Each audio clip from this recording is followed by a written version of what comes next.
there, Zebra Pig. Oh shit, that's right. We were doing stuff today, and I'm doing work. Fudge. I completely forgot about that.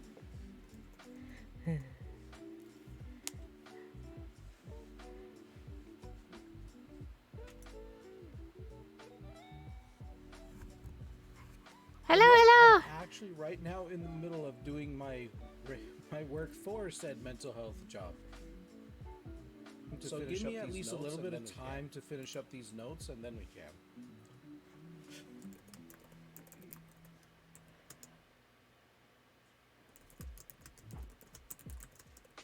When were we doing it?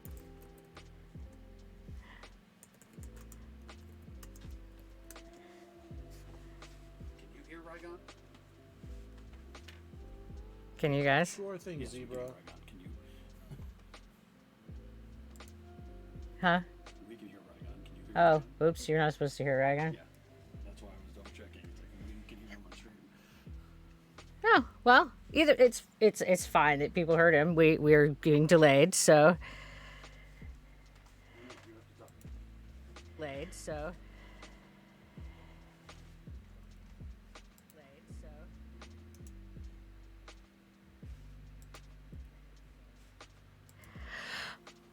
Well, hello. How is everybody? Sorry about that. I started things and then got distracted, and I have an echo. Sorry about that. I started things and then got distracted, and I have an echo.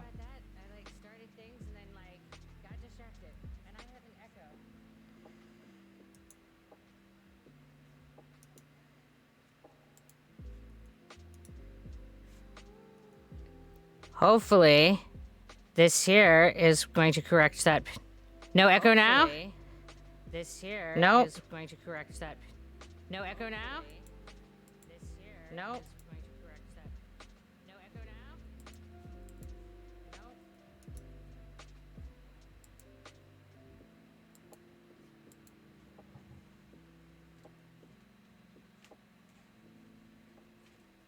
So you muted Discord and your mod view? I just muted Discord. I mean, my mod view. About Discord. I don't think I have an echo anymore. Hello? All right. I think I got it fixed. All right. Woohoo! Well, that's always fun and interesting. We always have to have some kind of hiccup on these streams, right? Hi, everybody. We're just gonna start right off with some fun and shenanigans of hoopla and crap. So hello, everybody. Welcome.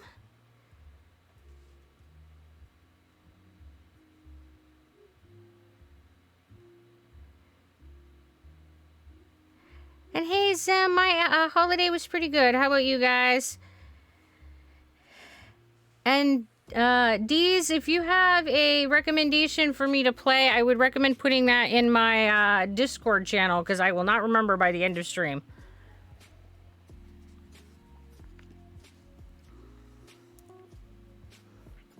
So tonight we're going to be doing a chat night. Rygone is running a little bit behind tonight, but as soon as he is available, he's going to be coming on over and he's going to be joining us, and we're going to be doing some conversation together.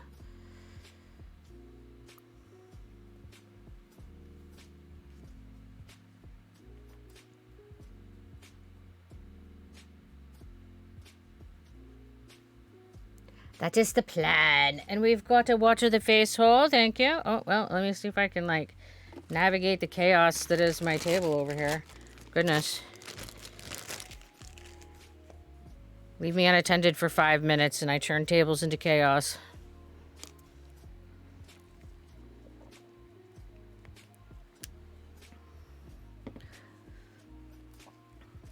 Ooh, Gatorade and Ensure don't mix very well. Those tastes don't taste good at all. We're doing a sit up right check reminder. Thank you, Abel.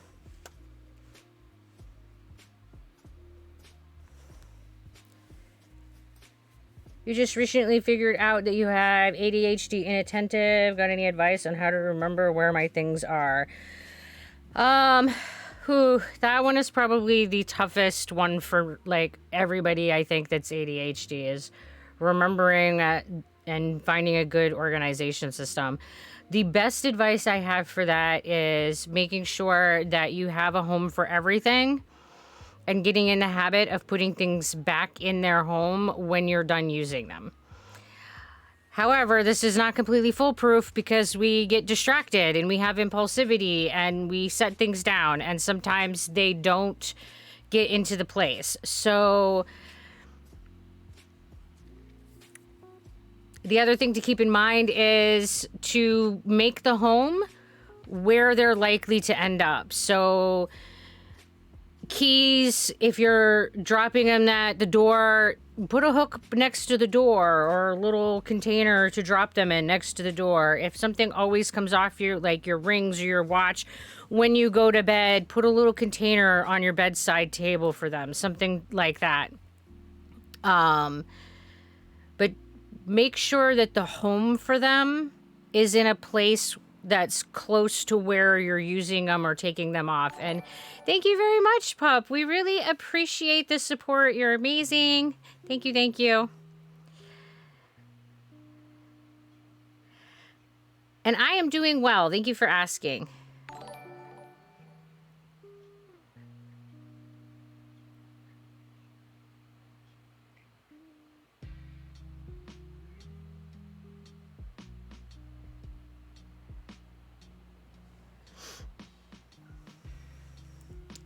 But yeah, I think that keeping track of our stuff is probably like the biggest challenge. I'm frequently joking and just trying to embrace the humor of it. I think one of the worst ones that I ever did was when I accidentally put my phone in the in the freezer. So, you know, yeah, there's that. Putting things away. In the middle of it, somebody called me. I answered it, talked to them, put some items in the freezer, finished the phone call, put my phone in the freezer along with everything else that was going in there, and it took me forever to find out what I had done with it. So, yeah.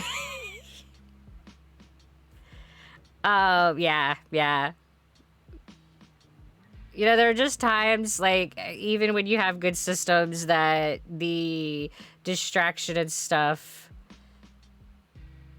do it to you. Hey, Angel, how you doing tonight? Have I been staying warm? For the most part. It's definitely been winter, whether we want it or not.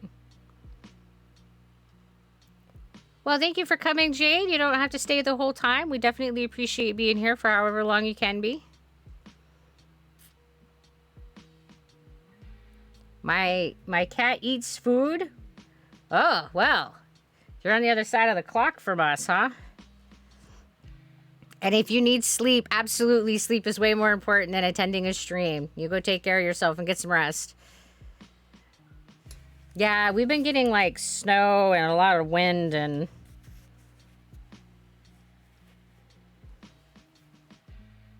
Watching a stream. I just realized that I don't know where my phone is right now. Oh, no! Orange rat, orange cat, orange cat. Orange rat, cat. Almost the same thing, right? Orange cat. I hate it when I, like, misplace my stuff. It's so challenging. And when in doubt, like, I have someone else find it for me. Unfortunately, Miss Roch has, like, been my formal finder for years. Poor guy. And we're doing a stretch. Thank you, Make.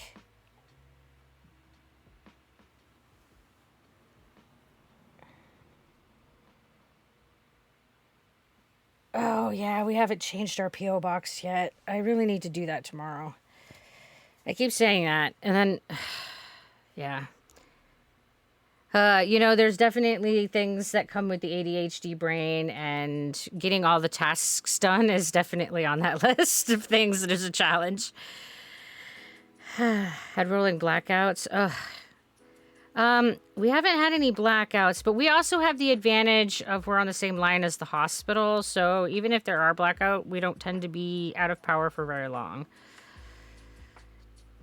In your country, it has only snowed one time, and it was rainy snow. Sometimes that's worse. I gotta stretch standing. Well, unfortunately, there's not a lot of space here to be, like, moving and wiggling around a whole lot. And then you guys would be staring at my belly button, and that would get weird.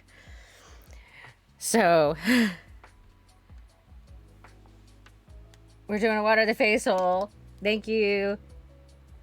Quesadilla?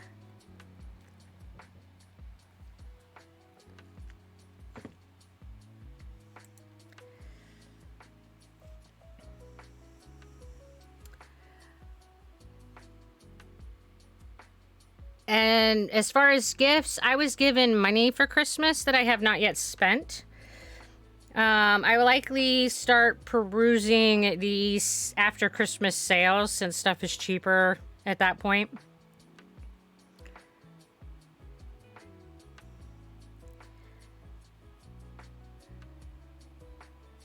Yeah, ADHD brain for the win, man. Woohoo!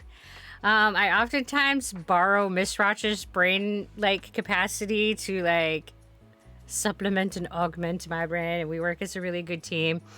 So I can, like, embrace my creative chaos, and he keeps things organized and the adulting happening.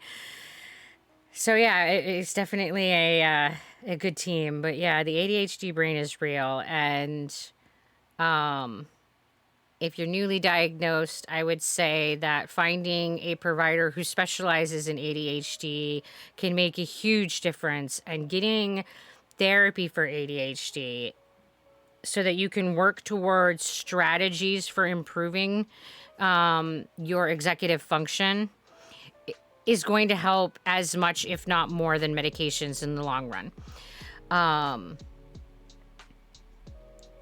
And they don't have side effects. Like, it's a lot of work to retrain yourself and your brain to do the things and learn the organization and learn the routines and the patterns and the things. But the amount of benefit that you get from doing that work is huge, and it really does make your life better. However, there is no treatment that's going to make you not have an ADHD brain. Like, we're always going to have a different brain. And setting your environment up with that brain in mind can really facilitate and alleviate a lot of it. Taking your brain into consideration when you're doing work can help. Like, some professions are better than others, but yeah, it's a challenge. I will say that ADHD is the kingpin, I always say, about my chronic illnesses, because it's the most difficult to manage my symptoms for ADHD. And if my symptoms for ADHD are not managed, then it is almost impossible to manage the symptoms for anything else. Have I ever played any instruments? Badly, yeah. Yep. When I was in school, back in, like, middle school and high school, I played the clarinet. And, it sounded like a dying swan on a good day. Yeah. I don't have a lot of musical talent, is what I've discovered. It would take me an immense amount of practice and effort that I've never been willing to commit in order to be remotely okay at music. My biggest challenge with music is I have no sense of rhythm. So even though I learned the rote memory and the muscle memory of where to put my fingers, I was always out of time of everyone else. Yeah. Ugh. But I love music, so I was always sad about the whole not being able to be good at it. Hey, Ads, how you doing tonight? How did I get that many followers? I went viral. And that was a weird, bizarre experience. And every time I think that we're past that viral event, there's another, like, weird wave of things. But that was back in October that it went viral on TikTok. And yeah, things kind of exploded around here, and it's been interesting. We'll go with that. It's been interesting.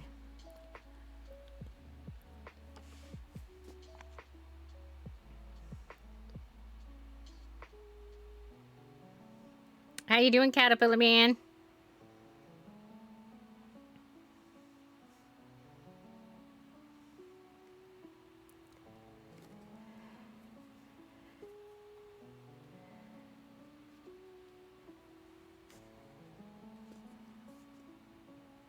You found me with the TikTok? Yeah. Yeah, most people who are currently watching my channel came through the viral event. I like only had like 9 people. Well, 10 if you count Carve, who was my 10th follower, and then like launched the viral event. So yeah, most people are here from that viral event. You're too sleepy, but we're gonna make it to the end of your shift. Ugh. I hate it when I'm super tired and I have to work.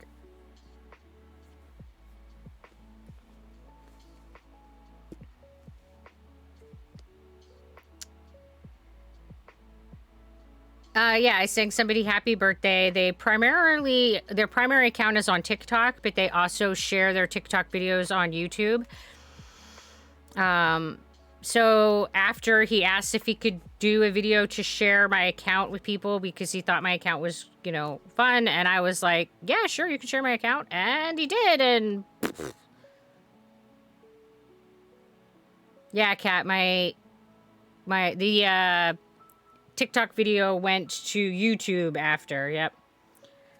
We also bought a new katana, and it will arrive on the 29th of December. Nice, nice.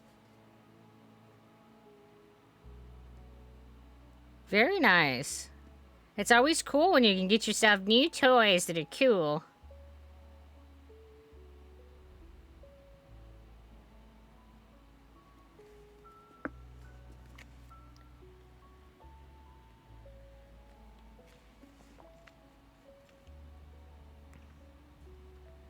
I guess what's up, that it depends on what context. If he just said, my nose is gonna grow, and he meant right this second, it's a paradox, and it's hard to say. But if he said that at some point my nose is gonna grow because I will probably lie in the future, then it would be the truth and his nose would not grow. So that's my judgment. But if he said my nose is gonna grow right now, that's a paradox. I found a Lego set of my real life shoes, and I got that for Christmas. Nice!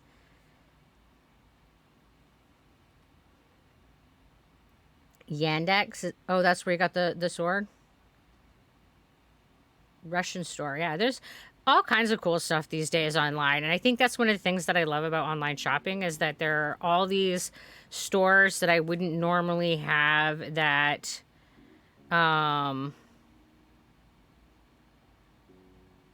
they wouldn't normally have access to.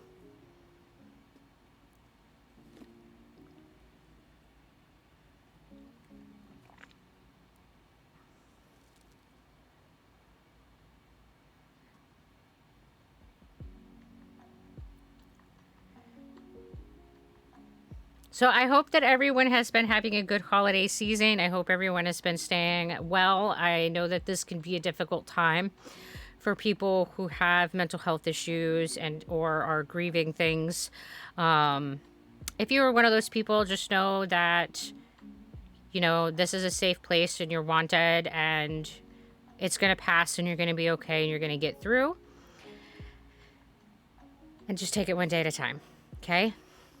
And I hope that everybody has had a good holiday and has been safe and okay.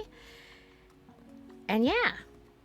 And whether or not you celebrate Christmas and got presents or not, I hope that things were exciting and fun. Or chill and mellow if that's what you wanted. We did some baking and hung out at the kitchen table and just shared in each other's company. And that was really good. I liked it. It was nice to have a really mellow holiday. It's one of the first times in like forever, like in 20 years, that I did not have to work Christmas or Christmas Eve and didn't really know what to do with myself. That was kind of strange. I'm one of the most, if not the most wholesome people online. You know, that's what people say, but I still think that it's one of the strangest labels I've ever been given. I am not offended by being called wholesome, but I will say that it's not a term that I have ever associated with myself.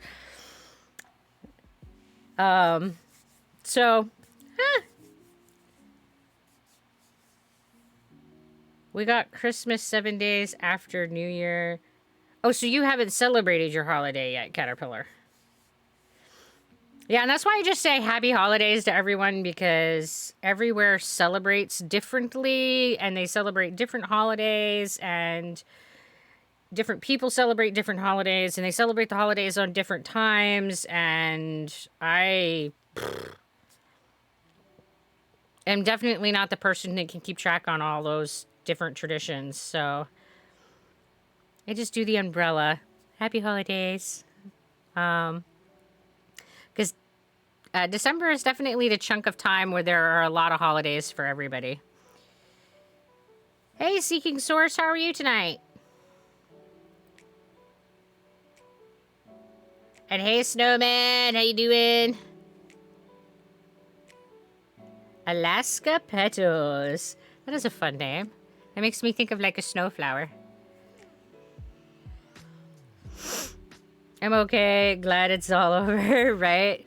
Yeah, the holidays can be really overwhelming and they can require a lot of spoons. Oh, thank you, Snowman. We really appreciate the support. And man, my ear has like increased pressure in it today, and I don't know why, and it's like, ugh. And those little snowmen are adorable, Snowman. So not only are you giving me like support, which is awesome, you're giving me these really adorable snowmen. He goes from like snowman nose to like having a unicorn horn. I'm way too easily amused by emotes, guys. I'm doing good there, Seeking. I've, actually slept pretty good today. I hate them, the holidays, yeah.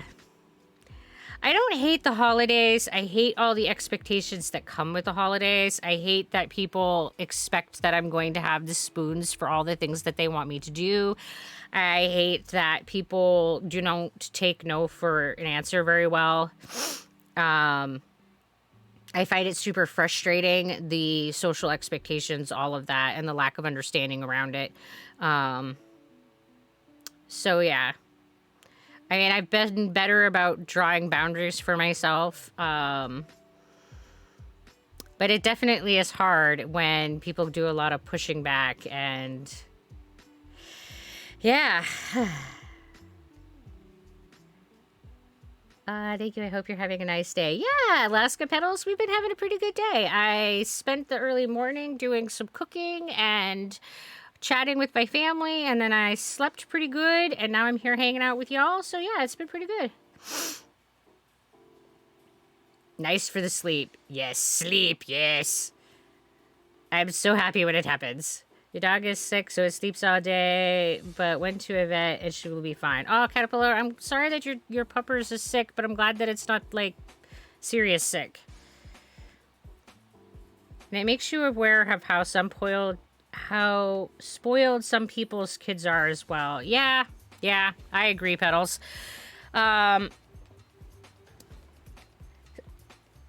It's just, most of the time I will say, though, it's the adults that frustrate me and not children. I find that kids just are kids and they don't know any better, and they just generally want to interact with you and don't understand boundaries. But I find that kids in general tend to respect boundaries better than adults do, which says a lot about our society. Yeah.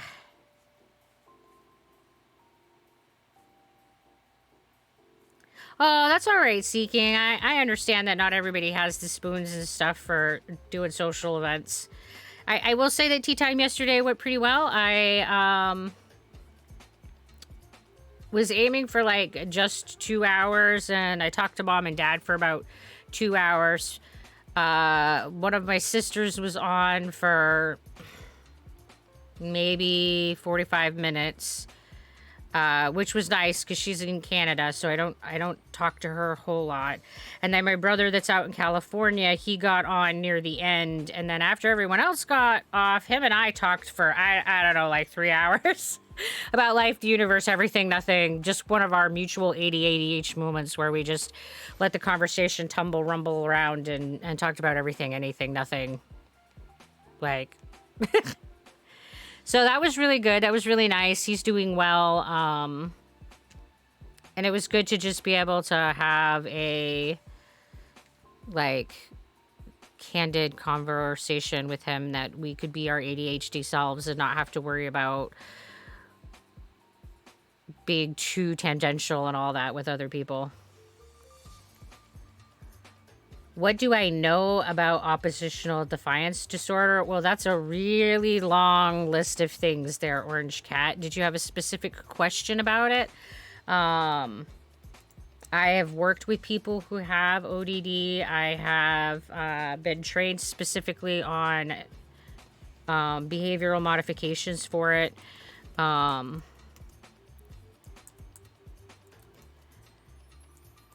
But if you had a specific question,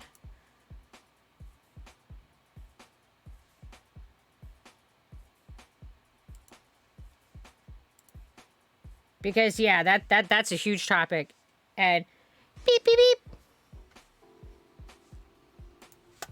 Sorry, Snowman, I was a little slow. I know what's new, right? I totally wasn't paying attention to my redeem, and then I saw it in chat and went, oh, oops, sorry, Snowman. I was trying to ignore you. I've, like, a little bit of Flight of Bumblebee today. I, like, say that like that isn't every day. Sorry, guys. I live at Flight of the Bumblebee. Just don't like the phony crap. Like, talk to me year-round, not on holidays. Yeah, exactly.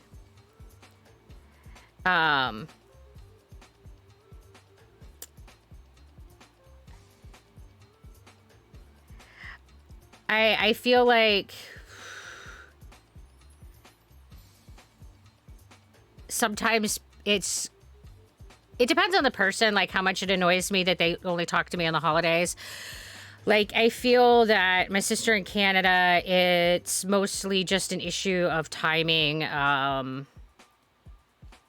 getting our schedules to match and to have a time where the two of us can sit and chat. We do message back and forth on Facebook Messenger, but to actually sit in a Zoom call, it's hard for us to get our schedules to match. So it doesn't upset me that it's usually only on the holidays. And same thing with my brother. Him and I are like always on Messenger together. So they don't upset me as much. And, well, there's the weirdness that is my relationship with my parents, so there's that. You love the hat. Do I crochet? But I recently got really into it. Oh, yes, Petals. I thank you. I made this hat, and yes, I crochet. I have been crocheting since I was about 6. My mom started to teach me crochet when I was living in New Mexico, and then when I came to Maine around age 8, I started hanging out with my grandmother, and it was something that we did together. And because it was like grandma time, I really got into crocheting, so I had something to do with her. And I think that's probably why I love crochet so much, is because I associate it with her. What is the stuffed animal behind me? That is Llama Corn, and that is May. She is a squishmallow, and she's amazing. I like pigs more. I will never not get startled by that sound. I was diagnosed with it recently. Anything that you should know? Yes, there's a lot that you should know. So my advice is anytime you get a diagnosis that you start researching it. Get on to reputable sites and start researching what the symptoms are, what the general treatments are, interventions that you could do for yourself. The Mayo Clinic has a website that is a really good informational source as a starting point. The hopkinsmedicine.org is also a really good website for general information on medical issues. Those two are written by nurses and doctors, so they're good, reputable sources. But they're also only going to be a basic introduction. They're just going to be the beginning. So if you know nothing about it, that's a really great place to start.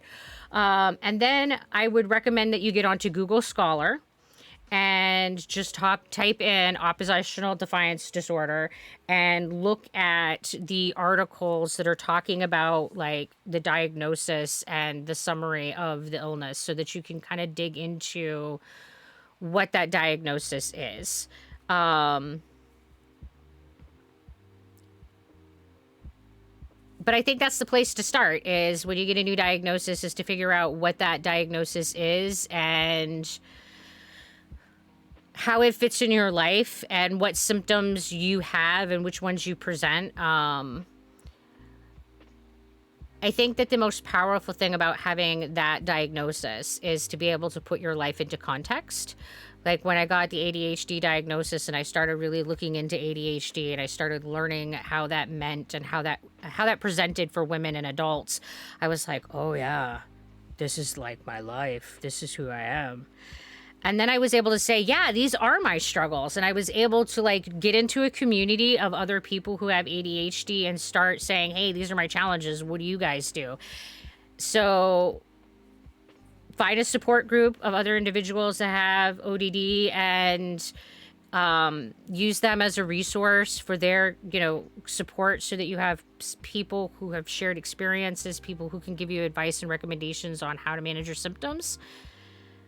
But I think the starting point with any new diagnosis is just learning what that diagnosis means.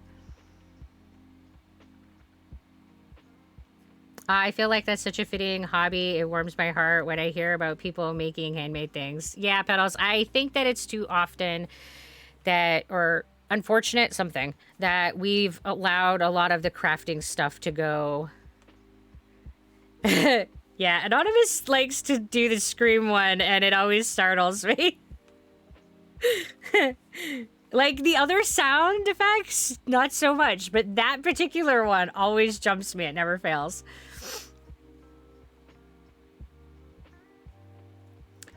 Oh, it's fine. It's not dangerous to my health or others. It just makes me a pain to be around, but I thank you for the care. Oh. Well, Orange, I think that...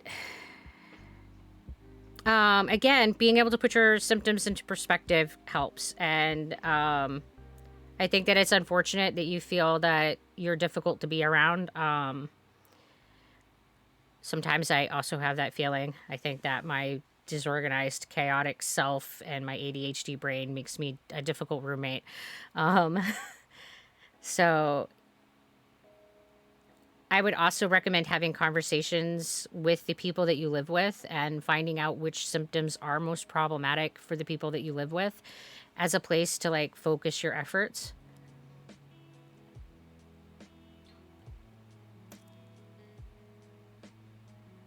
I think she got the pattern from a book called Crocheted Animal Hats.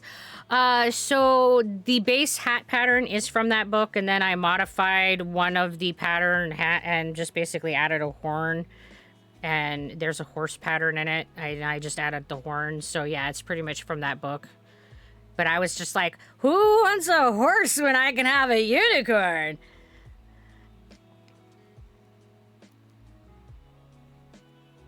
By the way, people are talking about some health problem stuff, so I'm gonna join in.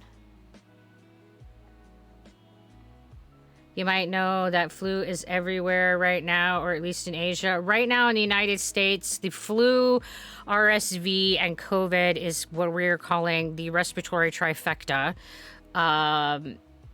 And it is absolute hot mess right now. Right now, the majority of people who are dying are children. And it's pretty bad. It's horrendous. It's awful.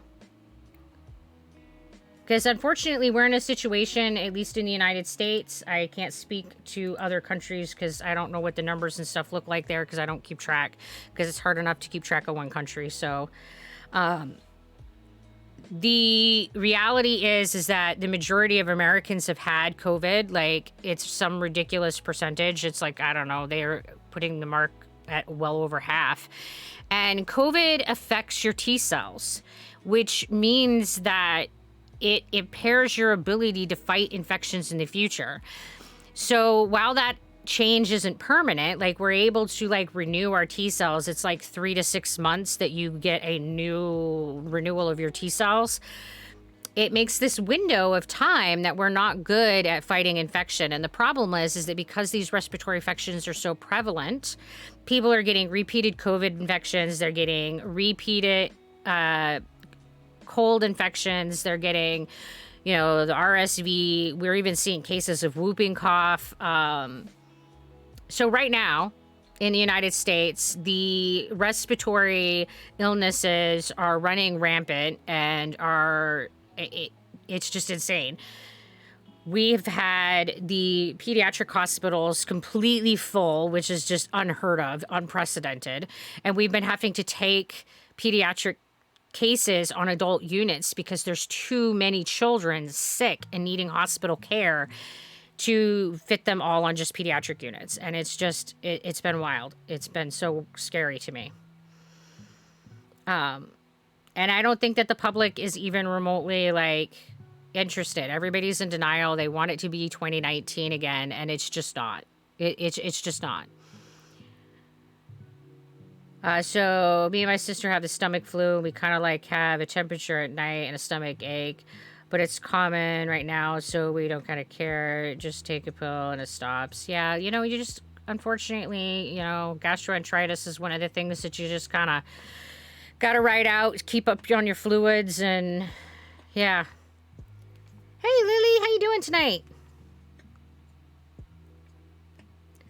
There are also so many people getting the flu where I live as well in North Africa, and I actually got bronchitis after being sick with it. Yeah, it's just, the respiratory stuff this year worldwide is pretty like insane. I know that it's been reaching record levels and record death tolls in the United States. I don't know what the numbers look like in other countries, but it's pretty rough.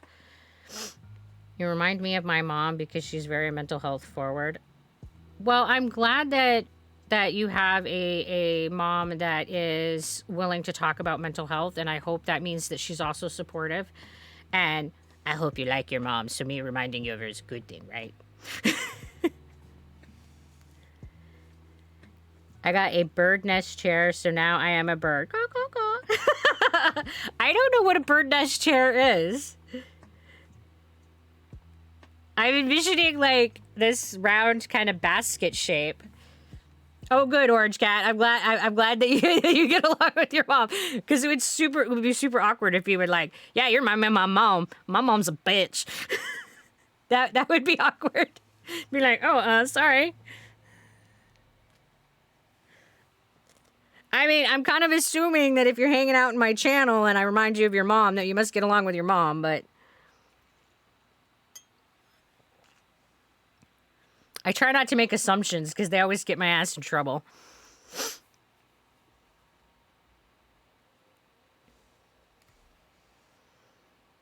A dear friend of mine is on the way to the ER right now. I suspect pneumonia after she had COVID. I'm sorry, Seeking. That's really hard. And if she had COVID, then she very likely has pneumonia. That is a very common complication with and after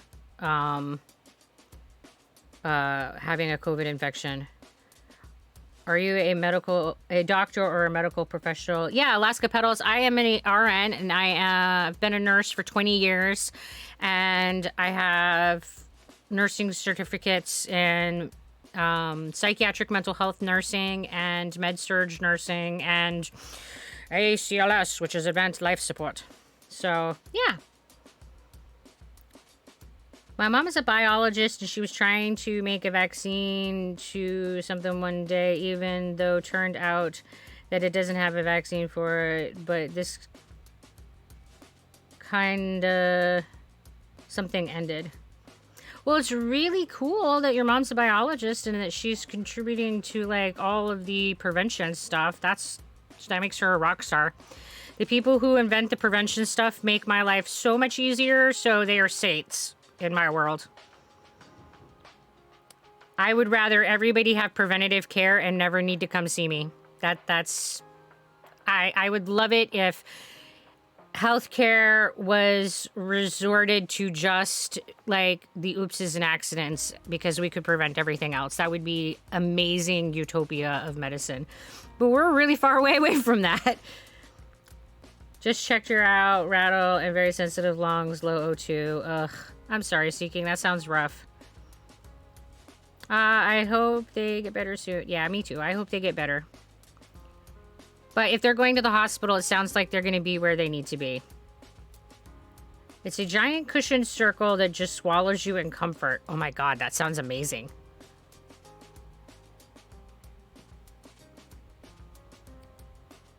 Yeah, pneumonia is awful. I don't think that it gets the respect that it should. Like, I think that people feel like pneumonia and flu are no big deal, and that RSV is no big deal. Like, people don't, that people don't take those illnesses as serious as they are, and they forget that people die from these illnesses every year. And I think that it's because, A, we've done pretty good in managing them, but I think that the other reason is that they've been around for so long that people have just kind of become desensitized to it. So yeah, it's unfortunate.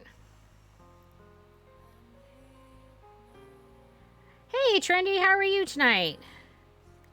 And I'm doing pretty good. How about yourself? Insult me the best that you can. Orange Cat, we don't insult people around here. We're nice, even in fun.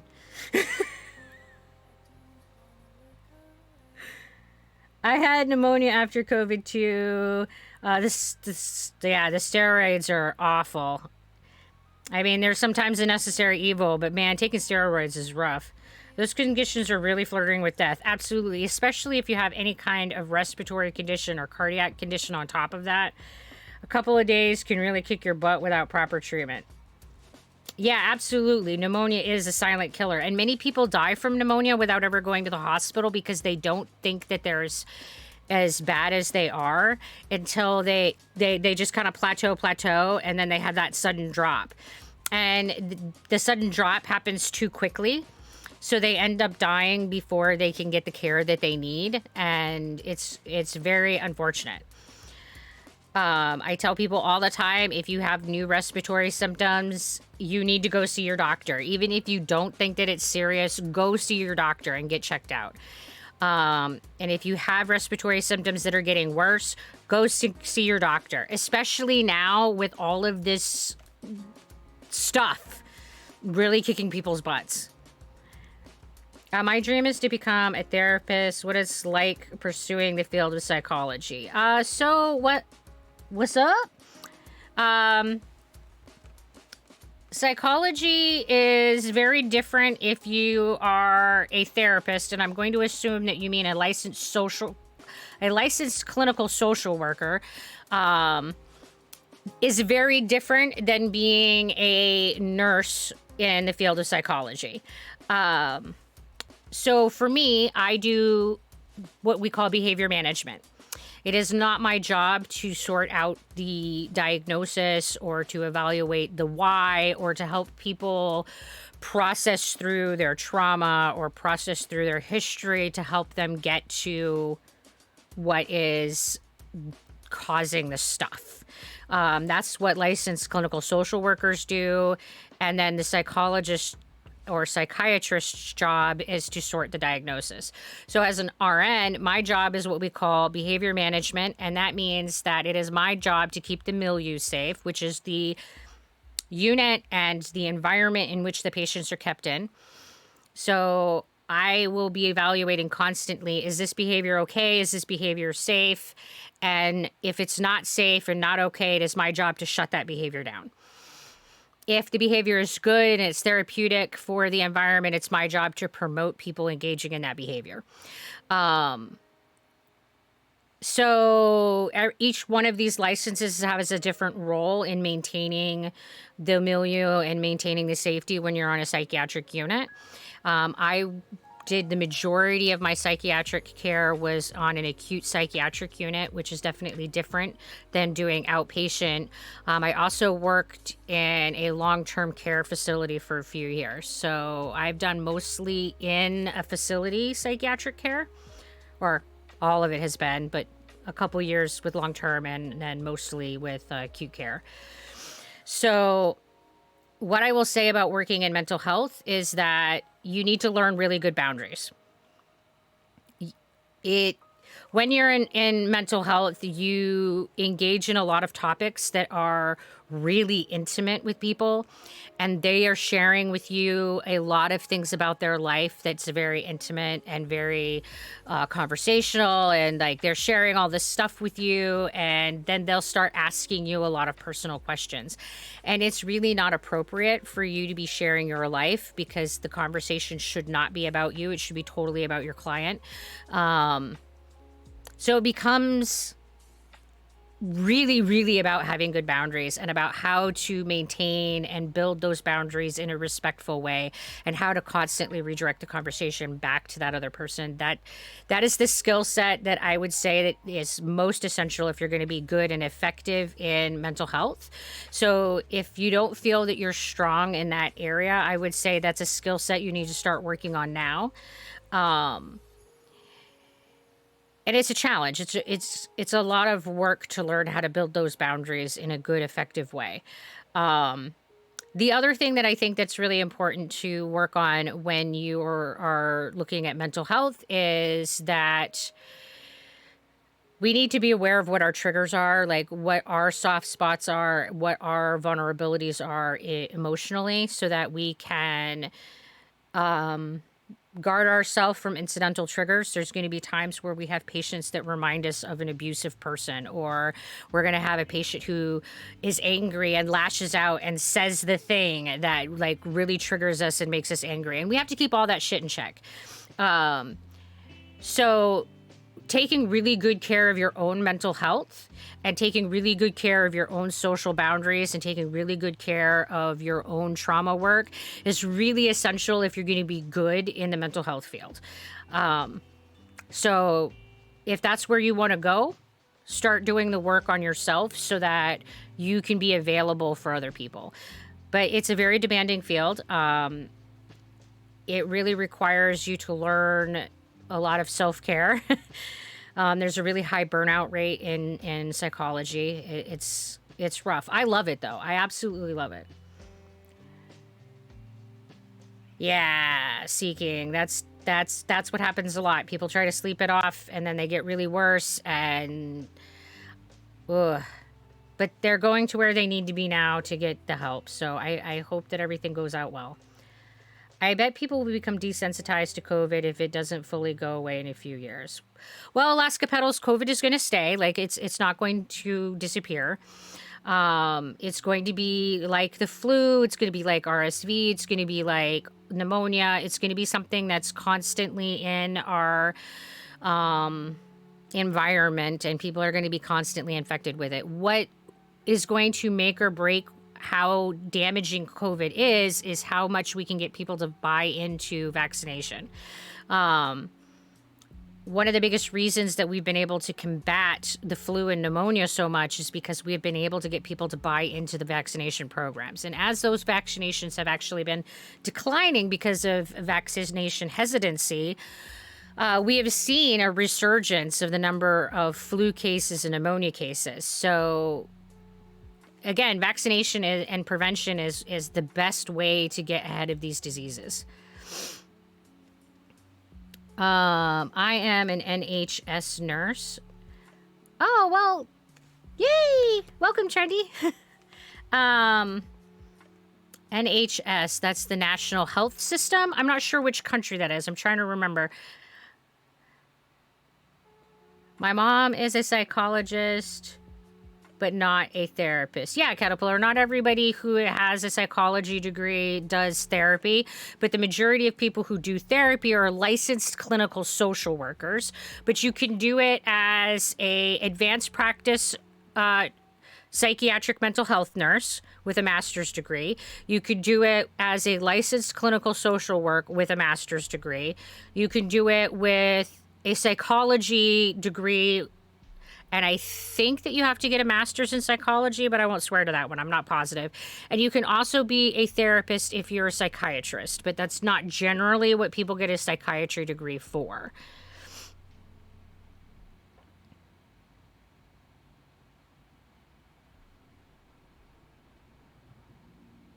UK. Yeah, it's like I try to like remember all the different names for the different healthcare systems, and I am getting better at it, but National Health Service. Okay, yeah. And you live in East England. Cool. Very, very cool, and welcome. And I would definitely be interested in hearing any of your perspectives. Everything that I always talk about is in context of American healthcare system. I don't know what it's like in other countries. Sometimes I do encounter some things that are articles talking about other countries, but most of what I'm reading is about this country because there's so much material to keep up with that I can't keep up with what's going on in every country. Sometimes I feel like I'm struggle busing to keep up with this country. Untrained son, Sue. Well, hello. I'm paranoid. How do I fix this? Okay, well, first, welcome to the chat. Welcome to the Dazzle. We're glad to have you. And the answer depends on whether or not you mean you are clinically diagnosed paranoid or you aren't sure and you just feel like you have paranoid trends and tendencies. But my advice is that if you feel like you have paranoia, that you need to go see a mental health provider. Paranoia, if it is actual paranoia, is a type of psychosis. And this is not something that you can take care of with just self-care. You need to have a mental health professional working with you. And most of the time, the reality is that you will need medications if you have psychosis. However, there are some really good pieces of research and evidence to show that there's really good efficacy in some types of psychotic treatments that is just therapy-based. But I would recommend that if you think that you have paranoia or you have been diagnosed with paranoia, that you see a mental health professional and get into a specialist who works with psychosis or the schizophrenia spectrum.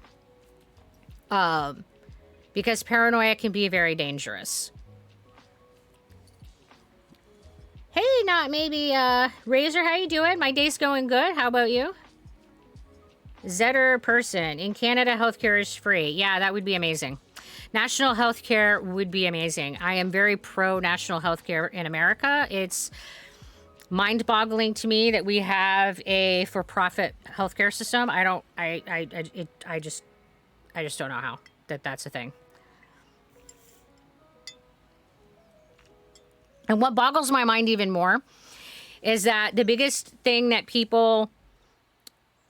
the naysayers for national health care, the biggest thing that they protest is it will raise taxes. And I look at them and I'm like, you're worried about having to spend too much money on health care? Are you fucking shitting me? Globally, we spend more on healthcare in the United States than any country, and yet our healthcare indicators are far from being on the top. Like, looking at any individual healthcare indicator, we are not the top of any of them. And yet we spend more money. And it's because they're taking a cut of they're taking a huge cut for profit. They're taking a cut for advertisement, and only a small margin in most hospitals, only about 30% of the money that we pay into healthcare goes to healthcare. That's fucking insane. So what I constantly say to people is that if we took just the money that we pay to insurance and the amount that we pay to private insurance and instead paid that to a national health care tax for a single, national health care insurance coverage, that would be all we needed to pay. It would cover everything that we needed it to cover. And we would be paying by far way less. We would be paying about, I don't know, I think the estimates are that we would be paying about a quarter. But you look at other countries, like Japan pays half of what we pay nationally for healthcare. And they have the highest indicator for infant mortality rates. They have the longest life expectancy. So they're doing very well with their healthcare. And yet they spend half the amount that Americans do. So we could easily convert the amount of money that we're spending into healthcare insurance and convert that to national healthcare and not have to increase the costs that we're paying. We would just have to pay it on a regular, and not get slammed with unexpected bills later. It's just insane to me. It's just insane. I don't understand it. How should I go about asking my parents to take me to a therapist? I feel like my mental health is currently at an all-time low. Well, Alaska Petals, that is a difficult thing for me to give you specifics because I don't know your parents. But I will say that in general, I find that a blunt, straightforward approach is usually the best approach when you're trying to give difficult news that might not be taken well. So sitting them down, telling them that you would like to have a conversation with them, and then just straight up telling them where you're at. Saying, I would like to go see a mental health care provider because I'm experiencing these challenges and these are my concerns, because if I don't get treatment, I'm concerned these things will happen. And in reality, the worst thing that can happen is that they say no and they're not going to take you and you haven't lost anything. I don't know what your relationship with your parents is. If you're concerned that it might cause tension or disruption, you gotta weigh that. But if you have a good relationship with your parents, then this shouldn't be a conversation that should put anything in jeopardy. But unfortunately, not all of us have that kind of relationship with our parents. There's a nursing strike going on at the moment regarding pay. The NHS is very good. However, it is being stretched to its limits. There are multiple problems in the NHS. The care is free like Canada, but we cannot cope with the current demand. I'm a community nurse, and when I qualified 10 years ago, my caseload had increased massively, and I'm seeing many more complex cases that we do not have the skill mix or resources for. Yeah, Trendy, that's definitely something we're seeing in America, that there are not enough healthcare providers for the number of people who need the care, and that the complexity of care is rising way faster. And part of that's because of COVID, but it started before COVID. COVID has only exacerbated that problem, I think, in this country. But yeah, I think that there's this distinct shortage of people wanting to go into healthcare. And then part of that is because we have this inverted triangle. And again, I think that this is a pretty global issue, but nationally we have way more older people, and that each generation, the number of people being born has gotten smaller. And that means that if you have, say, I don't know what the percentage is, but say it's 10% of people go into healthcare every generation. Well, that total number gets smaller every year because that total number of people who are born is smaller every year. So you have fewer people to take care of a much older population who generally need more care and are more likely to have chronic illnesses and are more likely to need long-term care, and are more likely to have complex cases. Just the statistics. So as you have a larger aging population and the working population is significantly smaller than that, it definitely presents challenges. And I think that that's a global issue, because people will be like, oh, where have all the nurses gone? Where have all the healthcare gone? Well, it's just we have less workers in general. It's not that there are less, percentage-wise, less people going into healthcare. The problem is that the baby boomer population is huge compared to the millennial population. Like, the number of people is significantly less, which means there's less workers, which means there's going to be less nurses and less doctors and less therapists and less of everything. So how do we, and I don't know that anybody has a really good answer, like how do we take care of this aging population that is significantly more than the working population in the numbers game. And that problem is going to continue as we continue to have this reverse pyramid, because the trend is that over every generation, we've had less people born. Like the millennials, again, had less people, gave birth to less people than the Generation Z. So, it's that trend is continuing. Because the economics are such that you can't afford 12 children. Like, we just can't. And many people now are choosing not to have children at all. So this reverse triangle is going to continue, and it's going to continue to exacerbate this ratio issue that we have in healthcare. And I don't honestly know what the solution is, but it does present questions of triage that bear a lot of ethical implications that we need to start answering as a society. Because the reality is that there's going to be more need than there is resource. And we need to start asking the difficult questions of how do we triage the resource availability that we have? How do we go about deciding who gets the care, when they get the care, and who has priority? Because these are basic principles of nursing and healthcare practice that we're never going to have all of the things that we need for every patient. Basic triage principle, you always have to make decisions. And the reality right now is that long-term care facilities are crumbling, and we're probably going to have to go back to families taking care of their own. I mean, the need and demand is just too high. In Canada, we also have the problem of the premiers of certain provinces have gutted our healthcare, making the problem worse. And some demonize doctors and nurses to make it seem like what they are doing is just. That political bullshit doesn't help. And nurses here in America have definitely been taking some political hits. And I have a posture check. Thank you, Sardonyx. There have been a lot of politics lately around healthcare and healthcare practices where we've been, they've been throwing a lot of shade about whether or not we are working in the best interest, especially during COVID. There was a lot of weird politics around healthcare. So yeah, there's a lot of challenges, and I think that really what needs to happen is we really need, as societies and as even nationally, but especially I think it would be more important to have these conversations globally, need to be asking the question of what is the most ethical way to triage healthcare, because we're going to have to do it. As our populations continue to get smaller, because our planet needs them to get smaller. For sustainability reasons all across the board, we need our populations to get smaller. So as our populations get smaller, we're going to continue to have to address this problem. It's not sustainable. It's just not.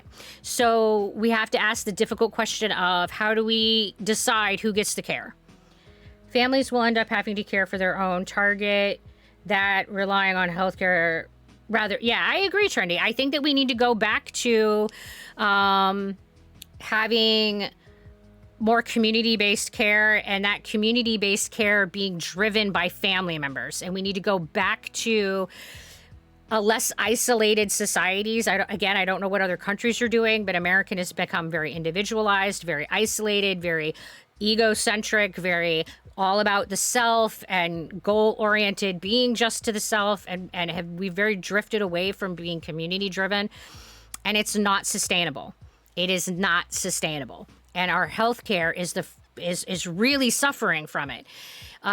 We are going to have to go back to absolutely the elderly being taken care of by families and not being in facilities, and I don't think that that's going to become a choice, because I think that with the long-term care facilities being in the situation that they currently are, I don't think that they're going to survive. Many of them are financially unstable. Many of them are so understaffed that the care isn't even being given properly. Many of them staff is so burned out that they're getting ready to leave. Like one survey is saying that about a third of healthcare staff is talking about leaving the field in the next year. So we already don't have enough people and we're burning them out at astronomical rates. It's not sustainable. We really have to look at better evaluation and triaging and saying who gets the care and when. So good night, Alaska Petals. Thank you for joining us. And I'm sure Snowman already left. So good night, Snowman. Is the population getting smaller, though? Yes, the planet needs that, but I don't know if the population really is. I don't know globally. That's what I'm saying. I can't speak globally. I think globally there are places in the world where the population is still exponentially growing and that overall our global number is getting bigger. But in the United States, our population every generation has gotten smaller for the last four generations, because it's been Z, millennial, and then there's two after us. So yeah, the last four generations in the United States, our population has gotten smaller. And that reverse triangle is what is creating a lot of our problem. But I think globally, the population is still rising, because I think that there are definitely parts of the world where the population is still exponentially increasing and they face different challenges.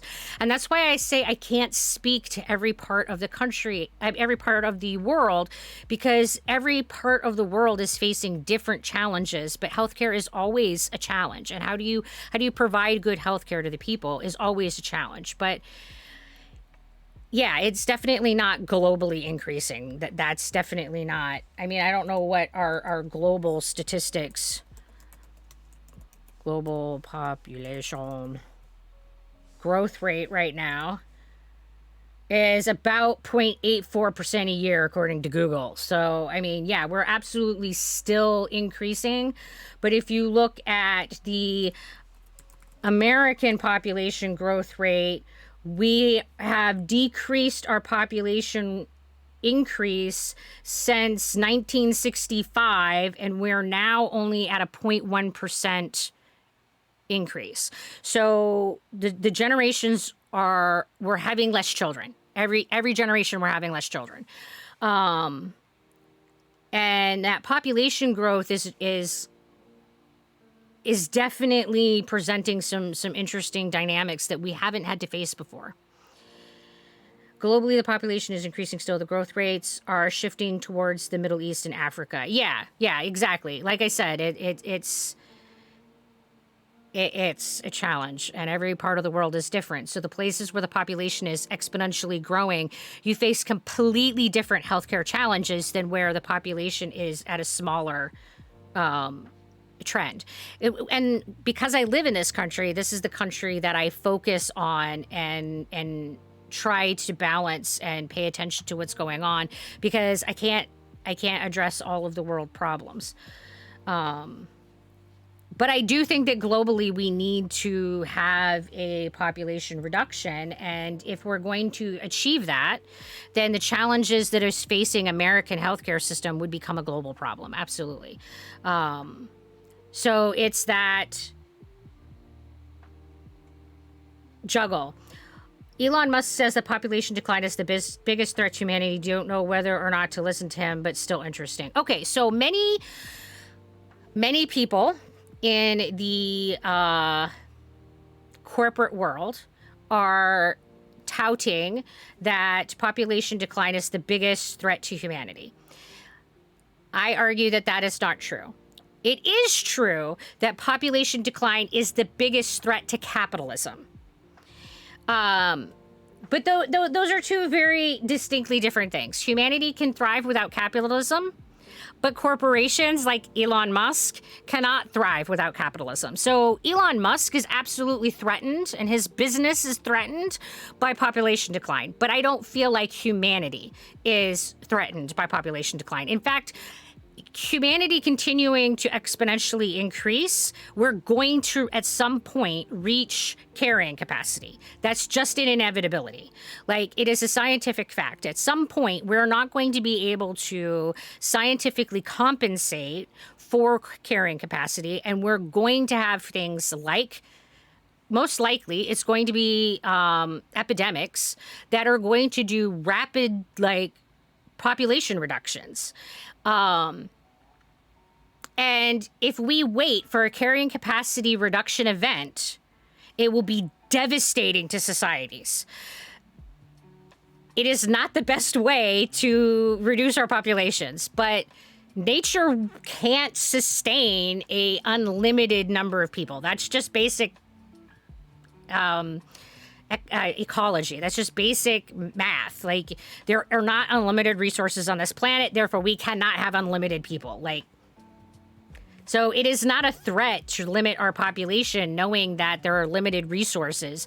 We need to figure out what that balance is. But yeah, capitalism is threatened by population growth.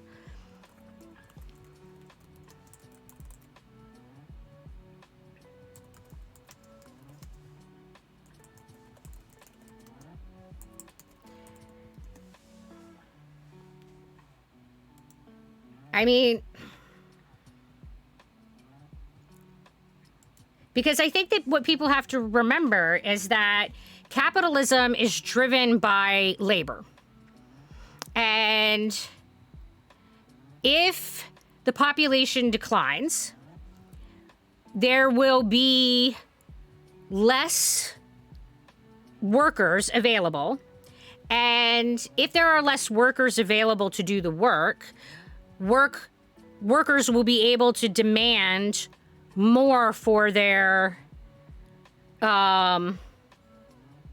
will be able to demand more profit, more money for their work. So businesses will be in a position where they're not likely to make much profit. I mean, research has shown historically that capitalism thrives in population booming societies, and that capitalism does not thrive as well in societies where the population is declining. And thank you, Back Baby. We really appreciate the support. So I think that Elon Musk is expressing a threat to capitalism when he's talking about that.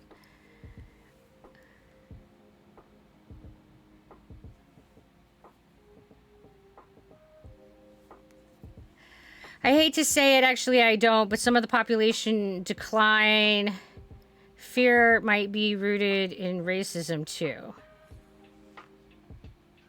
I guess I'm not sure what you're trying to say. Some of the population decline fear might be rooted in racism too. Oh, you mean people not wanting population to decline? Absolutely, because there, at least in America, again, I can't speak about the world, that a lot of what we're seeing is that there's more reduction of white individuals in the number of children being born than in other races. So yeah, I do think that there's a racism component there. So how is population growth a threat? Okay, so let's talk about this idea of carrying capacity. So carrying capacity is a biology principle. It's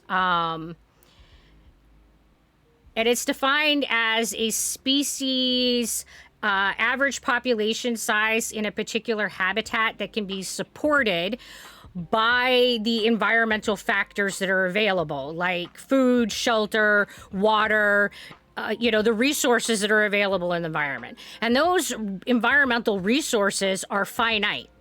And what we see happening is that carrying capacity says that if you exceed what the habitat can support, populations will begin to die. Individuals will begin to die, and those individuals will begin to die because there's not food and water, and there aren't mates available to make more babies. And this is just a biology principle. So it's not that population growth is really a threat to us. It is a reality that at some point we're going to meet carrying capacity. And thank you, Lack Baby. So we have been able to forestall carrying capacity with science. Emotional damage. Like, we've been able to scientifically augment our farming, which has been able to make it so we can feed more people. And we have been scientifically able to augment the medical field, which has been able to forestall a lot of disease deaths, et cetera, et cetera. And these are all factors that go towards our carrying capacity within a habitat.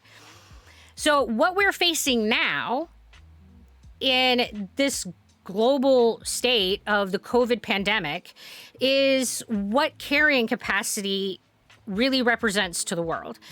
We will never be able to always prevent the next infection. We can't do it. It's impossible. Microbes evolve faster than we can create vaccinations for, than we can create antibiotics for, et cetera. There will always be the next microbial threat. There will always be another one. Always. We do not have in the foreseeable future, we do not have a technology coming down the pipes that will eliminate the threat of microbial deaths.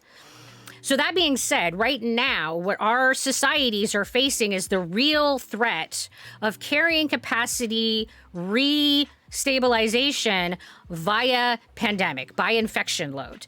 And the reason that this is threatening to societies is because when you have pandemics, you can have rapid amounts of population reduction that will greatly threaten the economics, that will greatly threaten the infrastructure, that can greatly reduce the population knowledge, because pandemics don't give a shit who you are. They don't care if you're a scientist. They don't care if you're a essential worker, like a truck driver or a grocery store person providing food to people. They don't give a shit if you're doing something important for society or not. They're just going to unilaterally delete you until the number of people who have natural immunity remain. And if we look at what those numbers look like without scientific advances, you look at like the bubonic plague, it was a 70% death toll. That's devastating. Can you imagine right now? I think we have like 13 billion people on the population or something insane like that. Can you imagine what would happen to our nations and what would happen to our economics? What would happen to our governments if 70% of the world population was deleted because we were not able to scientifically, like, whatever we're, yeah, okay, 7.5 billion people, whatever we're up to is some fucking ridiculous number. Can you imagine if 70% of them were deleted? Like, if 70% of the American population was deleted, our workforce would be fucking annihilated. What company could survive that? What hospital could survive that? Like, how could our infrastructure compete with that? So when I say it's a threat, it's not so much that the population growth itself, it's the carrying capacity principle. And this has been proven over and over and over again in biology. We have observed this to be true. And we are now seeing the consequences of larger populations, because the larger your population, the more likely a epidemic, pandemic is going to happen, because the closer we're living together, the easier infections can spread and the more likely it's going to rip through our population. So we are super at risk for a carrying capacity event via infection. We're just at risk for it. And it's insane. It's just terrifying to me because I don't know what the answers are. Just look at the number of variants of COVID-19. Yeah, stuff evolves fast. Just in in the 3 years that COVID-19 has been around, I don't even know how many variants we're up to now. It's insane. I love how this live began with Christmas gifts and now it's gotten into the overpopulation stats. Welcome to Chatting with Zebra, where we talk about food and the annihilation of the human race. And yeah, I think our stream is going pretty good. Thank you, Ava Martel. And welcome to the Dazzle. And we're going to do a water of the face. Rygone's apparently trying to talk to you. Oh. Well, I can't keep track of all the things.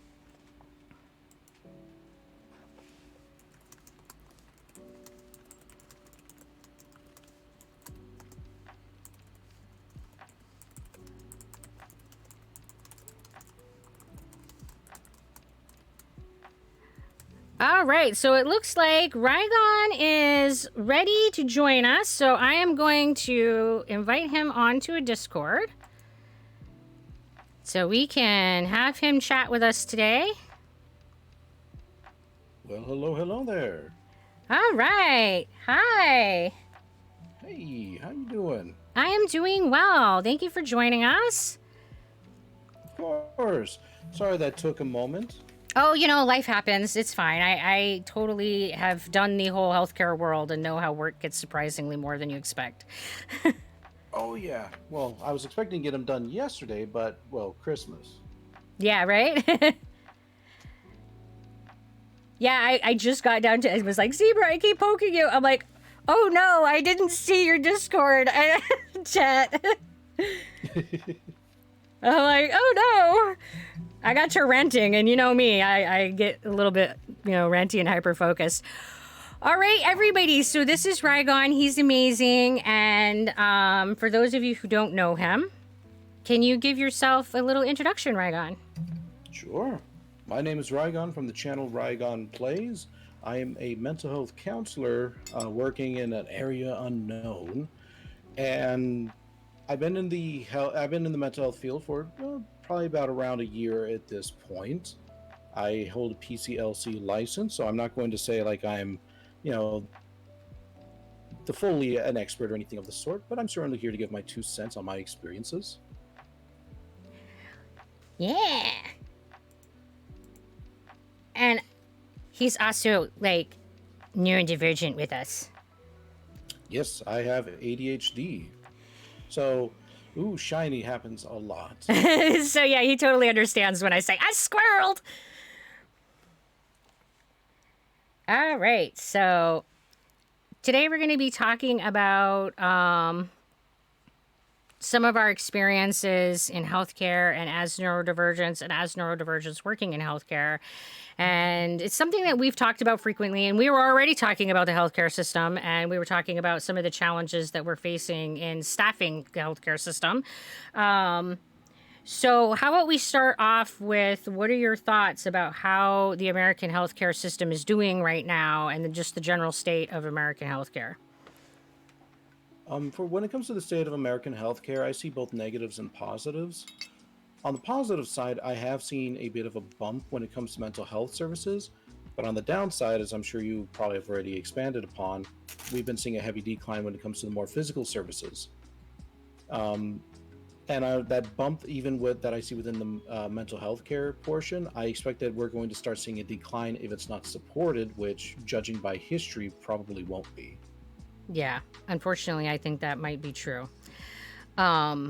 So one of the things that we were talking about is the challenge that America is facing in that we don't have... I am optimistic to an extent. I do feel like people do really want to help each other and they do care. Oh, it's absolutely. It's just a matter of, okay, how do we push the systems to allow it? Right. I do think that people definitely want to take care of each other. And I do think the healthcare workers are interested in giving good care. I think that the system has some shortcomings. And how do we look at fixing it? Oh, did I lose the Discord? I can still hear you. Can you hear me? Uh-oh. Hello? There we go. Oh, all right. Yep. The internet is just doing the weird thing where it disconnects me from the Discord. And oh, we love that. Oh, yeah, it's great. Technology is amazing. So I think that again, when I'm talking about healthcare and how healthcare is going, I always focus on just how it's doing in the American system, because I'm definitely not educated enough on other parts of the world. In America, we're definitely facing a shortage in healthcare workers in hospitals and in like long-term care. How do you feel they're doing in the mental health world? Mm, it's hard to say honestly. Some areas I feel like are doing well, other areas are not. Um, so like how best to put it? On the front lines, I feel like there's some improvement, but it's kind of the same thing when it comes to like with nursing. We're just seeing burnout. Lots of individuals are coming in, they find that it's a lot harder than they expect, and they leave the field, and there's not much in the way to replace them. Granted, it is a lot easier to get mental health professionals out there, but say from the counseling side of things, because there's no national standard, the quality can vary incredibly between states. So on one hand, you could Absolutely. get an individual who has like 4 years of training versus another individual who only has like say two. Absolutely. I think that one of the issues that I don't think I've talked about before is that because we have state level regulation for all healthcare workers, the lack of a national standard means that what the licensure levels are and what licensure scope of practice is and what the expectation for training and maintenance of your license, all of that varies greatly from state to state. Hmm. There is a bit of a positive, though. At least within the world of counseling, we are looking at a KCREP standard, which is hopeful to become the national standard at some point. Already, a lot of educational of facilities are adopting it, and it is considered almost essential in order for you to get licensure in some states. So, if things continue pushing the way that they are, I expect that we'll be seeing a national standard within the next 5 years, if not even sooner.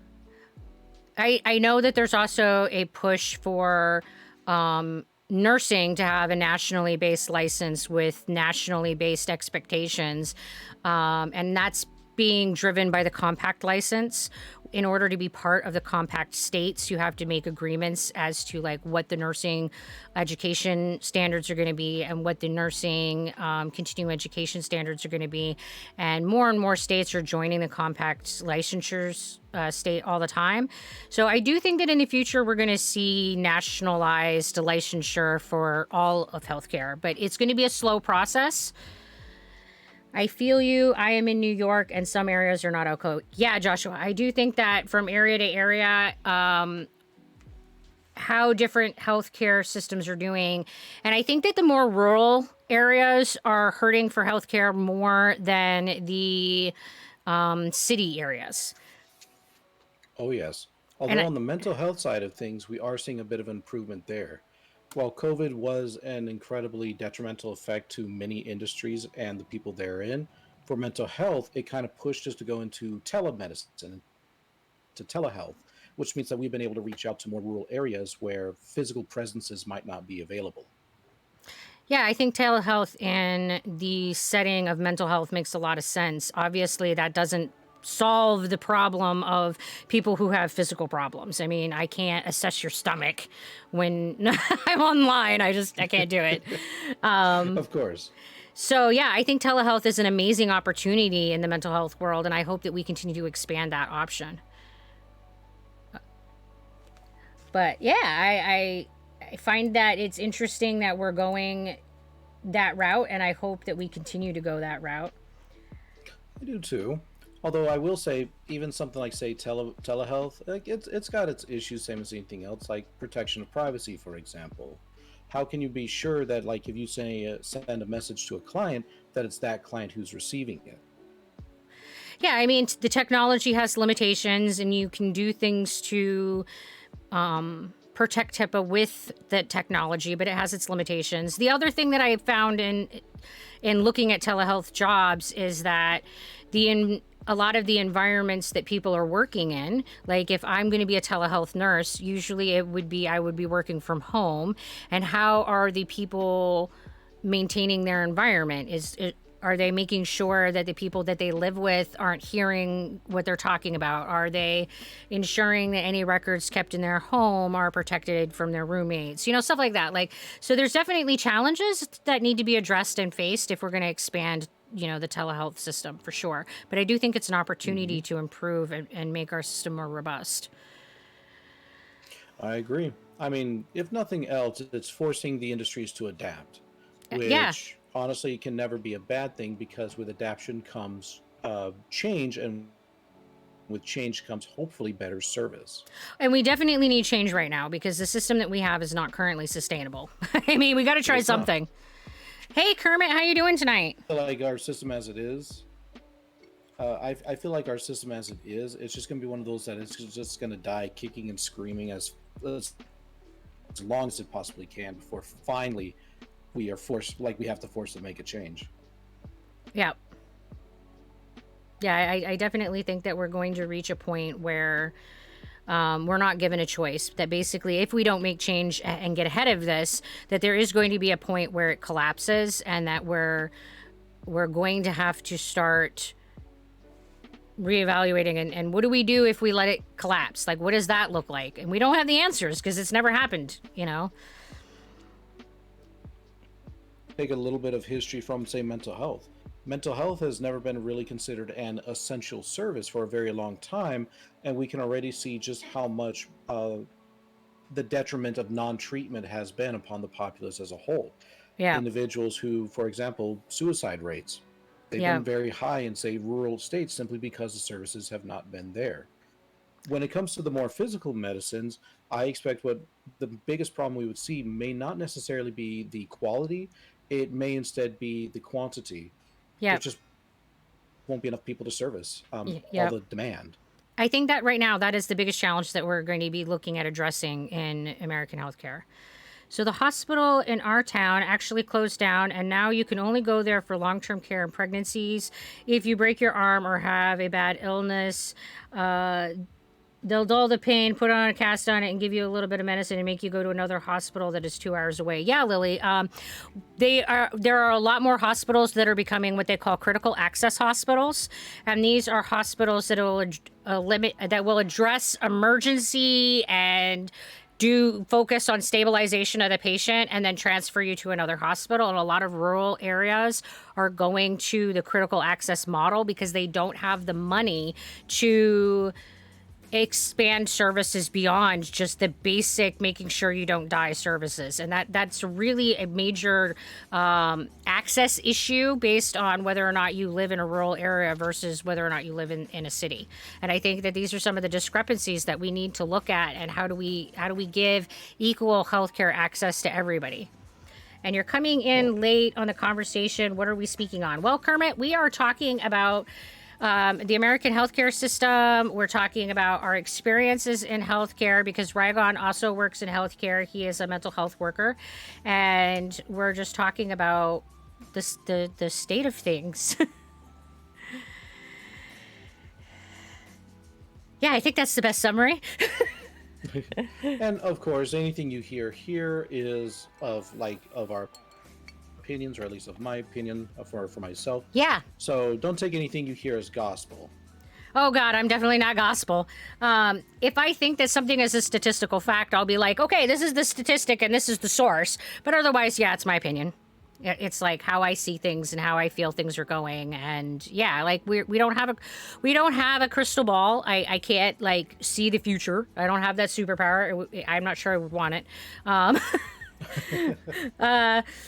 But yeah, I can't say with any like definitive certainty that this is how things are going to go or whatever. But what I can say is that this is the trend that has been happening over the last 10 years in healthcare. And while COVID exacerbated a lot of these problems, they existed prior to COVID. They're not created by COVID. Mm-hmm. COVID was just simply digging up an already ugly truth. Yeah, absolutely.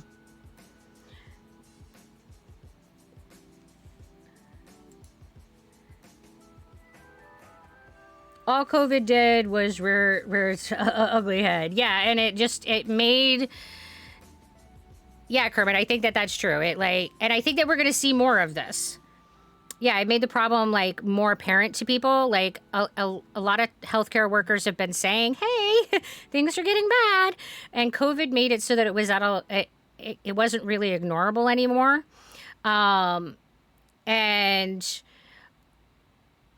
I think that the challenge that we're facing now is that the likelihood that we're going to see more pandemics and more epidemics, epidemic pandemics, as long as we have a really large global population and as long as we are venturing in and overlapping with wildlife, we are more likely to, overlapping into wildlife populations is exposing us to zoological vectors.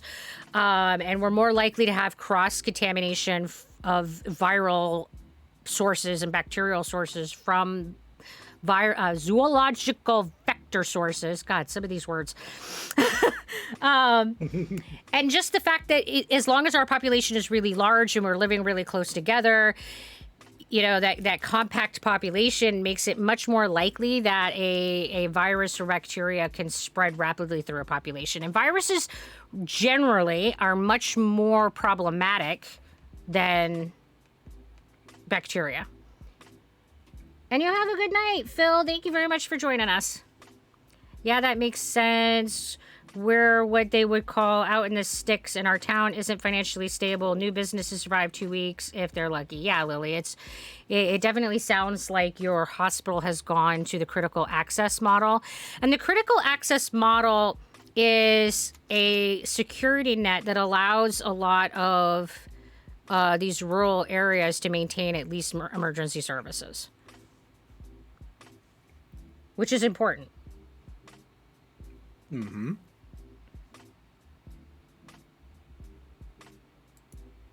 Like, we definitely wouldn't want people to be having heart attacks and having to drive 6 hours to get to a hospital. That would be horrifying. At least I'm kind of thankful when it comes to the cross-contamination issue that we're not really going to be seeing that in mental health. Like, I know I'd hate if, like, I suddenly started having clients coming in that thought that they were deer because they, poked one. Unpopular opinion, but I am a big fan of the call for government-supplied healthcare being the exact same as what the VA system currently is. Because if people really want to see the ugly side of healthcare, open that side of the beast up to the public. I would love to see how fast that changes. Wow, Kermit, that's a lot to unpack because I think the VA system is very problematic. Whew, we do not do our VA. Yeah. We do not take care of our veterans the way that I think that we should, especially in the healthcare world. But realistically, what's the issue there?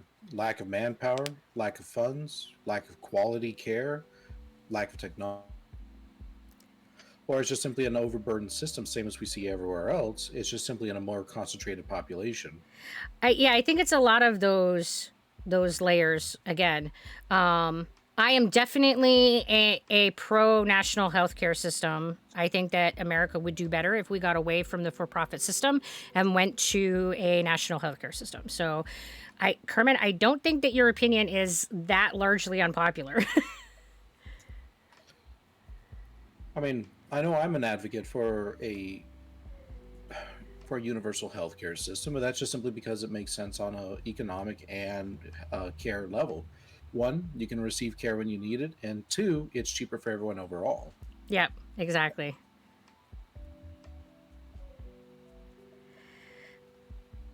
Oh God, allow my personal experience to unpack with that question, right, Kermit? And my guest is Rygone, and he works in mental health. I don't think that you generally take care of people in the VA system. If you can clarify that, Rygone. I don't work in the VA system per se, but I have worked with veterans and their issues before. Right, but you aren't as PTSD. Yeah, but you aren't part of the VA healthcare package, right? No. Okay. Yeah, because I know that there's I'm with some a different company. Yeah, as I say, I know that there's some providers who are specifically working just for the VA, and then there are some providers that are general care providers who will take VA benefit patients. Nope. I mean, I think about the closest we get is maybe referrals from the VA, but that's about it. Oh, okay. Yeah, it's like all those layers are really like complicated. And thank you for giving him a shout out, Miss Raj, Much appreciated. so that peeps can see him and go visit him and give him loves because he's awesome. Um, so yeah, I think that a lot of the problems that we see with care issues with the veteran care system is honestly what we have been seeing in healthcare issues in general, because yeah, people are not getting the care that they should. As a chronic illness patient, I frequently don't feel like I am getting access to healthcare properly. And yes, I will sit up straight because And I I'm think honestly, a part of that is from a philosophical perspective as well. Our healthcare system is very much built around the acute form of issue, not the chronic. So when you have an individual who comes in with a broken bone, that's easy to take care of. When you come in with a person who has an incurable illness, it's like, well, we can't fix them, so we'll just set them off to the side. Yeah, I do think that there's definitely a social aspect to it. Like all of our healthcare was established on acute care. And if you think about when our healthcare system was first established, chronic illness wasn't a thing because people were dying. You know, people died from diabetes, people died from heart attacks. People weren't chronic illness patients, generally speaking, because they were dying from these illnesses. And as our healthcare system got better and we got better at keeping people from dying and our acute services got better, the chronic illness population has grown as testimony to people aren't dying. But with that growth of chronic illness population, we have not augmented our healthcare system with a chronic illness system either. So, yeah. Yep, and we're even seeing that within the mental health field, where we are Absolutely. very slowly shifting away from the acute to the wellness model. Yeah. To anyone unfamiliar with the wellness model, that is essentially like, man, that's a really crappy situation. What's the best quality of life that you can live to the best of your degree? Like, for yeah. example, if you lose both your legs, you might not ever be able to run again, but maybe we can enable you to have access to both resources and activities that allow you to fully complement your way of life. Like, I don't know, joining one of those teams that play basketball, like in wheelchairs and basketball Yep. on the weekends, or maybe you could be an office worker who's able to type because that's something you're still able to do, so on and so forth. Yeah, I talk about the wellness model a lot in context of chronic illness in general, because when you talk the cure model, it means that you're going to get rid of the illness. And that's not a thing in the world of chronic illness, which mental health falls underneath chronic illness. So, for the most part, people who are diagnosed with mental illness, it's a chronic condition. It's something that you have to manage for the rest of your life. So, that being said, wellness is about finding the best balance, managing your symptoms to the point that you can be functional and you can do things that give you contentment in your environment. You can be socially involved, and it's going to look different than your pre-diagnosis. So it also will involve a grieving process. But I think that we need to be looking more at the wellness model for sure. I agree, because the wellness model is more than just simply saying, well, you got to deal with it. It's also such things as advocating, being able to change the environment to make it more accessible for those who have chronic issues. Like, there's a reason why a lot of federally funded buildings have ramps in order to allow people with, like, say, in wheelchairs or other similar issues to be able to have access to the resources inside. Yeah, absolutely. I think environmental modification is a huge piece for wellness, and I think that we need to be doing it. We need to be doing better at that as a society. Mm-hmm. And that's true for mental health too, for what it's worth. Like when we talk about accommodation, we usually are focused on physical accommodation like ramps and wheelchair access.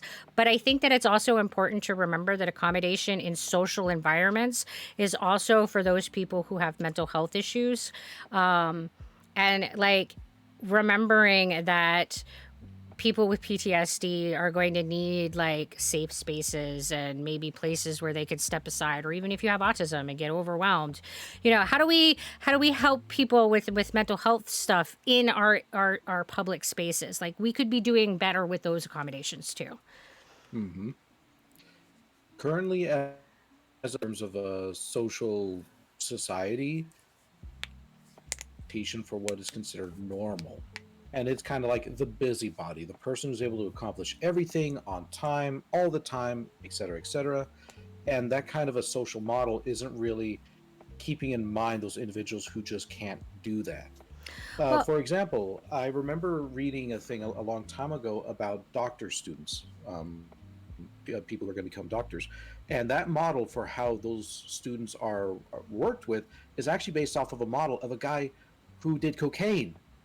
yeah. So, of course, he was able to get up and continue doing everything all the time, everywhere, because, well, he had the means But to our do healthcare so. system isn't broken, guys. They're trying to keep up with a model that is quite frankly unsustainable. It's not, it's out of reach for most of them. Mm-hmm. Yeah, it's wild stuff. And I think that one of the things that we need to keep in mind as a society is that society is built with the assumption that you are able-bodied. And when you are able-bodied, that is only representing 35 to 40% of the population, depending upon how you define chronic illness. But the majority of the American population has some form of chronic illness, which means that the population that we're building society off is clearly the minority. So why are we doing that? That doesn't make sense to me. So without going into too much detail on my personal life, initially I went into the VA system after my very first deployment to Iraq.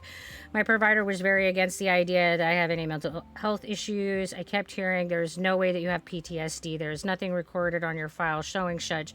Yet they won't even discuss it with me. Fast forward to 21, and I have a VA appointment where the doctor actually listens to me and diagnoses me with PTSD and apologizes several times for how the system has treated my issues in the past. Yeah, and here I am still using alcohol and still self-medicate my issues. Yeah, I'm sorry, Kermit, because the amount of medical gaslighting that happens in the American system is real. I don't feel that healthcare providers are good at taking the patient experience into account. And many healthcare providers are, if I can't see it, it isn't real. If it doesn't show up on a test, it isn't real. And my favorite example of this is chest pain. So a patient comes in with chest pain, and the standard of practice is to do an EKG. Well, so you can have a normal EKG and still have pericarditis, which is a deadly heart infection, inflammation of the heart, and that can kill you. And if you do the normal workup for chest pain, it's not going to show up on an EKG. It's not going to show up on a troponin level, et cetera, et cetera, et cetera, because that's not how pericarditis is diagnosed. So if the doctor says, well, these tests are normal, and dismisses that patient, and not take into account that the patient's experience is real and that we need to keep looking, then that patient's really at risk. So I think the same is true when we talk about mental health. I think the same is true when we talk about pain. And I think it's really very easy to say that only the signs matter and not the symptoms, because the signs are the things that the clinician can see and measure, and the symptoms are the things that the patient experiences and reports. And I don't think that the symptoms are always given the validity that they should be. And I think a part of that again comes back to the model itself, the cure model, Yes. where you're seeing a doctor take on a professional to patient dynamic. So it's like, I know better, you listen to me, as opposed to, hey, let's work together to figure out what's going on. I can use my expertise, you bring to me your experiences, and let's see if we can figure this out. Yeah, I agree. I think there's way too much of a power dynamic in healthcare that just shouldn't exist. So I have a friend who needs to get mental help, but the problem is his mom. She thinks if he gets help, it will make her look bad as a parent. She also refuses to get him help for his ADHD because she doesn't want to admit that he's different. And yet she bitches about his grades. Sometimes I just wish that I could put her in her place, but my friend doesn't want me to because he might get in trouble. Oh, and he didn't want to live with his mom in the first place, right? Okay, there's a lot to unpack there too, Lily. And hi, Stacks. Welcome. So I think that there's a lot of stigma around mental health, and I think there's a lot of stigma around having chronic illness in general, but specifically mental health. So not saying that mom is right by any means, but I think that we also need to understand that mom's fear is not entirely unfounded. Mom being afraid that she and her child will be judged and mistreated because of a mental health diagnosis is not an unfounded fear. Carrying a mental health diagnosis statistically can affect your job opportunities, can statistically affect your overall pay rates, etc. Like you can't get into the military if you have ADHD or an autism diagnosis. So there is a stigma there that exists that mom does have a valid reason to be afraid of. Do I think that that's the approach that we should be giving into that fear? No. I think that instead we should be advocating for equality and equity, and that we should be looking for these stigmas to be alleviated and for our society to be doing better. But unfortunately, mom does have a reason to be afraid. That's valid. Mm-hmm. And hopefully something like this is able to be worked on as we continue moving forward as a society. Because imagine if you were afraid to go in to get, like, say, a broken bone treated because you didn't want people to know that you went in to go receive help. That's ridiculous, right? Right, absolutely. So now, obviously, while we can't exactly equate the two together, this is a similar kind of situation. You have an individual who is suffering in some way, and they're not receiving the help they need because, well, people might judge. And that's, quite frankly, a little silly. Well, and Mom does have valid reasons, though, just like you said. Like, imagine if the father was, or like someone else in the family was vehemently against that. You could suddenly see an entirely different family dynamic that's not healthy for the individual who needs help. And one statistic that is really disturbing to keep in mind is that if you have a mental health diagnosis, you're more likely to be victimized.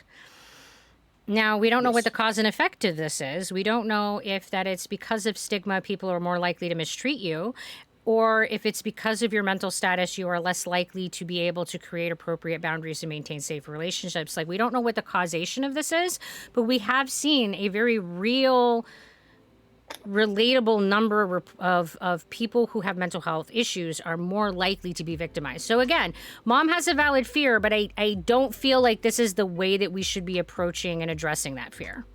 Mm-hmm. And when it comes to a lot of that stuff, you are right. It is multi-layered.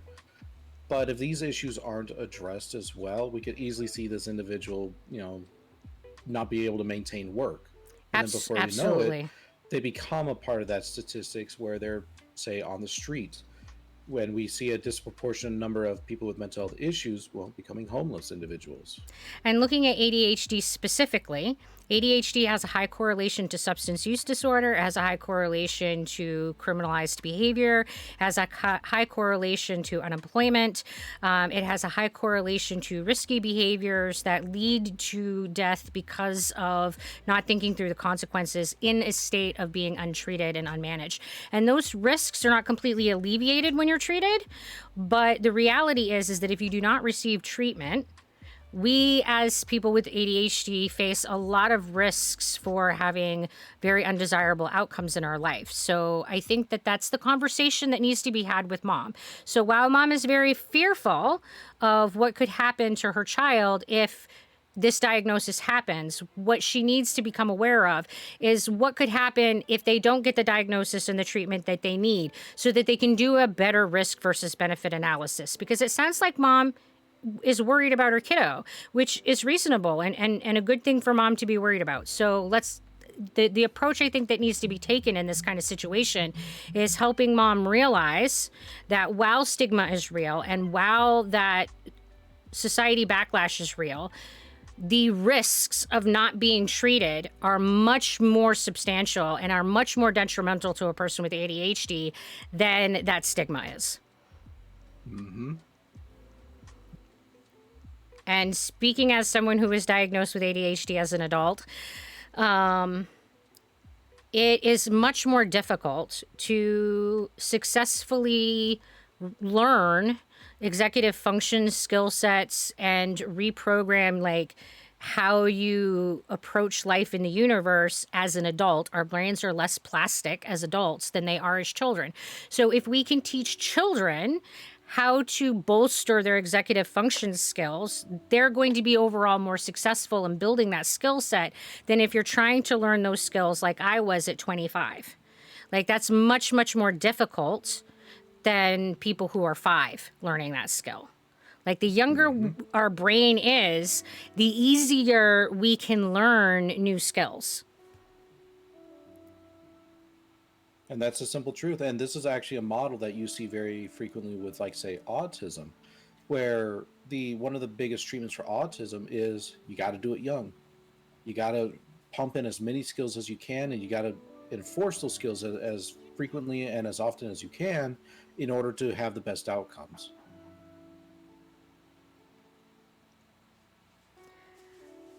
So the symptoms are always given more weight than is currently being seen at the moment, i.e., you say this, but X is being shown now. So yeah, Kermit, these signs, the things that the physician sees, is definitely given more weight than the symptoms with the patient's report. That is definitely a problem, and that's not exclusive to the VA by any means. That's just a problem in healthcare in general.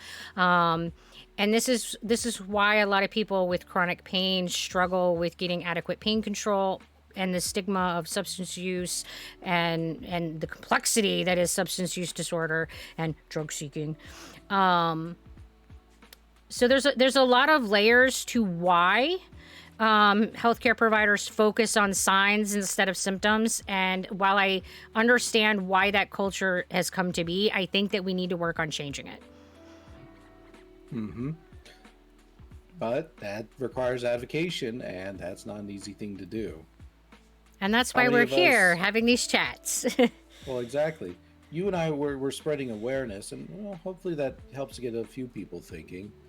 But like advocating, that requires concerted effort, and that requires something more than just 2 people talking at Twitch. It requires all of you to just say like, "Hey, this is something I can't ignore anymore. I'm willing to speak up." And it doesn't mean you have to go outside and like start handing out pamphlets or anything like that. It's just simply like, sometimes it's as simple as just saying, "Hey, you know what? I do have an issue and I am willing to seek help." Or, "Hey, somebody I know is having an issue. I think it's okay that I let them know that I'm okay with it." I personally feel that the model for change is educate, advocate, and relate. I focus a lot on educating because I have a lot of knowledge and I'm trying to help share that. Advocating looks like when you're in the healthcare system and you're receiving treatment, standing up for yourself, saying, "Hey, no, I'm not getting the treatment that I need," and really saying, "No, I still need help. No, you haven't given me the services that I need." Advocating also looks like when you hear someone say something derogatory about a group, you go, "Hey, no, wait, that's not nice. Just because they have this disability or that diagnosis doesn't mean we should be treating them that way." That's what advocating looks like. So, but it has to start with people understanding that A, there's a problem, and B, that, it's not acceptable. And relating is that willingness to treat everybody like people and acknowledging that while I have a diagnosis of ADHD and you might not, we're still both human, and that there's more in common than there is in differences. And part of that can even just be simply changing how you talk about such things. For example, within counseling, what we do is, instead of saying like that person is autistic or the autistic or something like that, we say that is an individual with autism. And I think that instead of it being somebody who has instead of essentially equating that the illness is the person, we set the illness as being beside the person. That the person is still themselves, i.e. an individual with such and such. So that's called person first language. And I will put out there that is, in the chronic illness community, something that's still being debated as to whether or not it's what is desirable, especially in the autistic community. A lot of autistic individuals will say they prefer to be called autistic, and they prefer to be considered, the other term that's frequently used is Aussie or something like that. Anyway, I am not. But there's division there. But the fact that we're looking at it and the fact that we're having these conversations is what's going to promote that relating and that inclusion. I'm worried about my friend. Oh, good. I was just saying, and honestly, it probably just comes down straight to like an individual to individual person. Some might want it one way, and others might want it the other. Same as you see in the deaf community. You see the exact same thing with deaf individuals. Absolutely. And I think that's something that respect looks like in general, is that referring to people and treating people the way that they want to be referred to and the way they want to be treated, and understanding that everybody is individual, and what respect looks like for person one isn't going to be what respect looks like for person two. And that respect requires having conversations with individuals. Absolutely. I'm worried about my friend because he's suffering and I feel like I can't do anything to help. He's already bullied for not being able to control some of his tendencies, and I feel like he might do better academically if he can get what he needs. All right, so Lily, I will tell you that statistically speaking, social support is the number one factor in determining whether or not someone is going to have a good outcome in any chronic illness. So while it does not feel like you were doing anything, I promise you that if you are being available, if you are being a friend, and you are sending the message to this individual that you care and that you are available to them, that you are doing the most important thing that that person needs. Because social support is the single most important factor for long-term good outcomes. So being someone's friend is the single most powerful thing that you can do for someone's health and well-being. Do not underplay that role. You have a very powerful ability to help someone's wellness, whether they have a diagnosis of Ehlers-Danlos syndrome or ADHD or anything else. Even if you have no diagnosis, human beings have a basic need for belonging, and providing that basic need for a sense of belonging is going to help promote their health and well-being in all trajectories. The data on that is very profound. So don't underplay that. What you're doing for them is literally everything. Like, don't underplay what you're doing as a friend. I mean, if people were able to get along without having such things as friends and whatnot, then I'd be out of a job. Right? Which would be kind of nice, but here we are. I love spreading awareness. I honestly do, but let's be real for just a single moment. Advocacy sucks because getting somebody to actually speak up to people who will listen without a giant cash sum is not going to happen. Oh, Kermit, I am not saying in any means that advocacy is easy. Advocating is one of the most difficult things that I have taken on as both a healthcare worker and as a patient. And advocating for yourself is even more difficult because you're being asked to do it in a time of stress. Yeah, advocating is absolutely fucking hard. And that's why social supports are so necessary, because then you can have other individuals who are able to advocate on your behalf. Absolutely. And again, you know, if you have somebody who can be that advocate for you during times of stress, yeah, that can play a huge role in your outcomes being improved.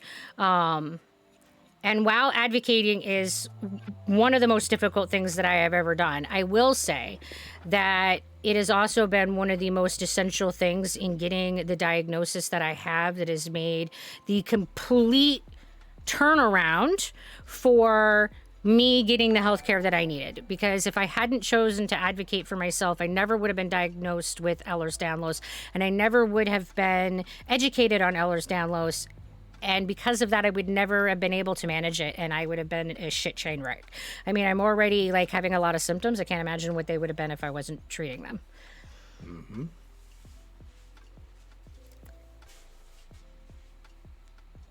That was a wonderful response. Just love this. Well, Seeking, I'm glad that you are enjoying our chat. I've been there for him since kindergarten, and I will go to war to protect him. Well, Lily, then I think that you are absolutely doing everything that you should be doing as a friend. You know, if you're there to listen when they need to talk, if you're there to give them a safe emotional space when they need to process their emotions, then you're doing everything that a friend should do. And I know, having been there, that it doesn't feel like enough. But I promise that this is the cornerstone for good health. To individuals in my chat, this is Zebra Pig. She is and go ahead and, how about you introduce yourself to mine? Oh, yeah, I was how rude of me. I never did introduce myself to your chat. Hi, everybody. So my name is Zebra Pig, and I am a nurse. I've been a nurse for 20 years. I have a certification in the mental health and in med-surg, and I also have neurodivergency. I'm diagnosed with ADHD and autism, and I have a myriad of chronic illnesses. So, yeah, that's me.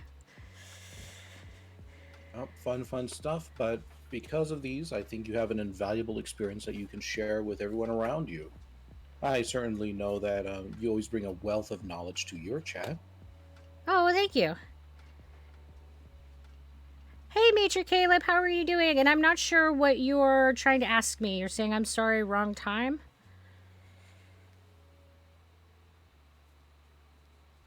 And I didn't even see my alert. Hey, Major, you're totally rated me. Hello, how you doing? I'm like a super distractible squirrel today. I'm. Hi, Major, how you doing? Now I have registered what your question's about. Thank you for joining us. How are you doing? Can we give Major Caleb a shout out? What you been doing? How was your stream?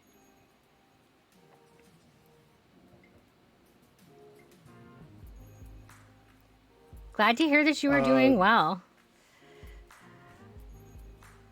You used to know me in the past, Nova Polaris. You used to go by Morphic. You did. It's okay. Yeah, it's okay for you to be here. I see absolutely no reason for you why you shouldn't be. And for Morphic, I don't know. The only Morphic I can remember is like Morphic Eevee. Was that you? And can you get a link to Zebra Pig? I can do a shout out. You completely agree with how important it is to be or have a source of advocacy in times of crisis. Yeah, bulk art. And I think that if you're going to have somebody be your advocate in times of crisis, it's really important to have conversations ahead of time how that advocacy role will be played out. And you were playing Planet Coaster. Nice, nice. How's that been going? How's that game? I haven't played it. It looks kind of fun. It looks like one of the building kind of sim games. I think it is, now that you mention it. Oh, so it is Morphic Eevee. Well, welcome. It's a pleasure to have you here, and I hope you enjoy your stay. It's good to see you.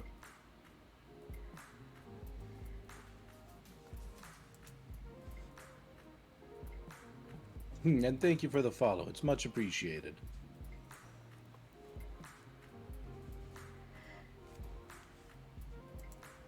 So, Rygone, why is mental health important to you personally? Why did you choose this field?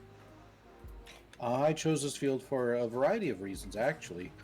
One, while I figured I could become a doctor, I didn't want to deal with the blood and guts of it all. So I decided to go for something that was a little bit more, that, but was still within health services in general. Two, as mentioned earlier, I am a neurodivergent myself, so I wanted to utilize it as an opportunity to understand myself more. And three, I find humanity to be a very fantastic. I figured that there was no better way to try and work with them and understand them on a more fundamental level than to go into mental health care. And I guess four, well, learning also helped me with my own projects on the side, such as writing characters in books. So Awesome. there's a lot of reasons I went into it. Yeah, I think most of us decide on a career for multiple reasons. It's never just like the one thing. Mm-hmm. I mean, I'd like to say like, oh, I went into it for the money, but let's be honest, that's not the truth at all. Oh my goodness. So I've been looking at the whole healthcare my healthcare status and how I'm getting more and more physically my physical stuff's declining, and I just can't do the bedside nursing. And one of the things that I looked at the potential of doing was going and getting my master's and maybe doing the social work, so, because I love mental health so much. And it was very like, oh my God, when I was looking at the average pay rates for licensed clinical social workers and realizing that they literally make the same amount of money as the average BSN. And I'm like, what? Like, how does this make sense? How does a BSN and an MSN make the same fucking pay rate? What? I can't afford to go and get a master's degree because I haven't even managed to pay off my bachelor's degree. So I was just like, what? Yeah, I was very taken aback. Well, thank you, Slitherite. I appreciate the compliment. And yes, Nova Polaris, I do run a poker roll game on Saturdays and I guess technically Mondays, though we'll obviously see. It's Pokemon in D&D. But yeah, pay rates, they're definitely not the best. You take level degrees, and mental health counselors are definitely on the lower end. Not as low as some of the other forms of counselors, though. I feel kind of bad for, like, say, our LACs. Yeah, I was just, it boggled my brain. Like, I don't feel like nurses are adequately compensated, but then when I realized that and again, every state is different, but in the state of Maine, in order to be, and this is just assuming that I understand it right. It's not my field, so it's entirely possible that I'm misunderstanding. But my understanding is that in the state of Maine, in order to be a clinician, what would we call clinicians in Maine, which is somebody who does therapy, you have to have a licensed clinical social work or a psychiatry degree. And both of them have to be at the master's level.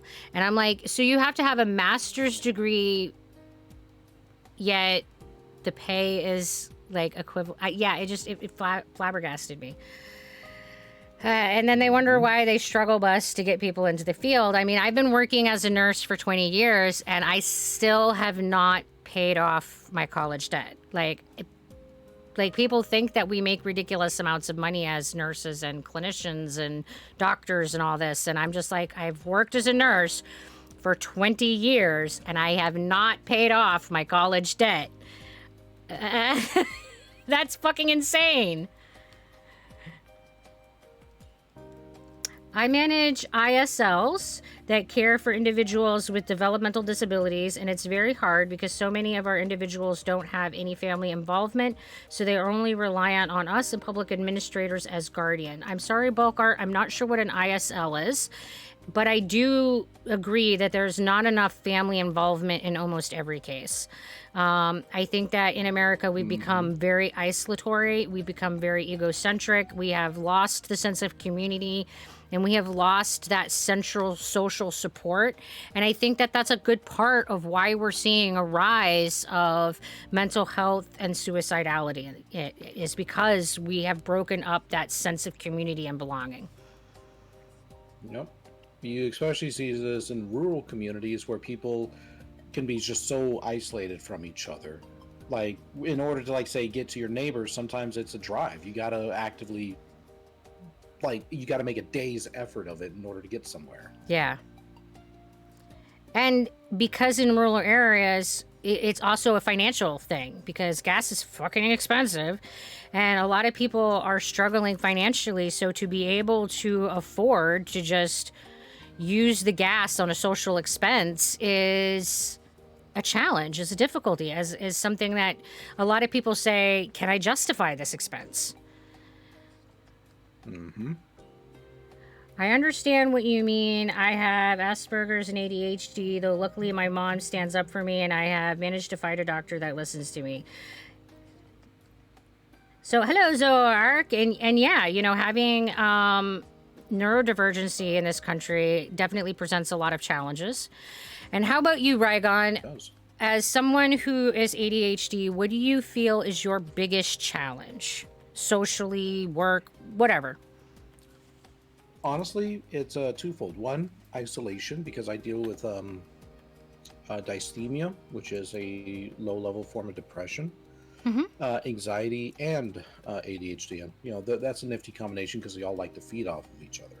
Yeah. But I deal a lot with, like, say, isolation, and I always fall behind on my projects and my work. That's one of the reasons I was doing notes today, because instead of doing it on, like, say, Friday, my mental health issues prevented me from being able to accomplish it then. So it was only now that I was finally able to get around to it. I think for me, my largest neurodivergency hurdle is actually more related to my autism than my ADHD, and that is my communication barriers. I have a huge difficulty with communicating well with people who are neurotypical because I have an inability to read their paralanguage, which is where most of communication happens. So I frequently run into the difficulty of having miscommunications between people who are, myself and people who are neurotypical. I do better with people who are neurodivergent, but I feel like that's one of my biggest challenges because it doesn't matter if it's work, social, etc. Communication is the keystone of society. Like, we can't really be functional workers, we can't be functional family members, we can't have good relationships if we aren't having good communication. Yep, and you nailed that one on the head, and that's why something like that is such a big deal. Because even, like, say, in childhood, hey, why is that kid not interacting properly? Why is he not looking at me? Like, people pick up on that. Yeah. And a lot of people who are ADHD or autistic have auditory processing disorder that just adds to the communication challenges because they just can't process the information that's being verbally given to them. Because in our society, education, work orientation, and general work conduction or conducting of work, something, is usually done verbally. So if you have a deficit in an ability to understand verbal information, and I have auditory processing disorder, it just adds to this communication challenge of being able to, like, I hear words and they don't mean anything. It's just sound. And I'll be like, what? And then people think she's not listening, she's dismissing me, she's not invested. And it's like, well, it's none of those things. It's just this biological problem that my brain does not process sound. So, and this is where I think that we could do better with accommodations. Like, people look at me weird when I say, you have a phone, I have a phone, can you text me? Like, you've said it a couple times, I'm still not sure what you're saying. Can you text me? And they'll be like, we're in the same room. Well, yeah, but do you want me to understand what we're trying to communicate, or do you want to just keep repeating yourself 8 million times? Because I don't feel like we're getting anywhere.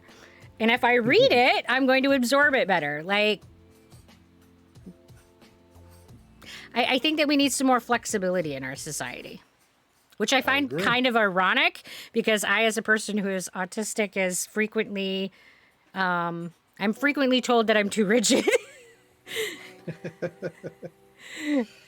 And then I look around and go, but none of you want to meet me in the middle. None of you want to accommodate my needs. And then I'm like, the frequent complaint that I hear is that I have too much rigidity.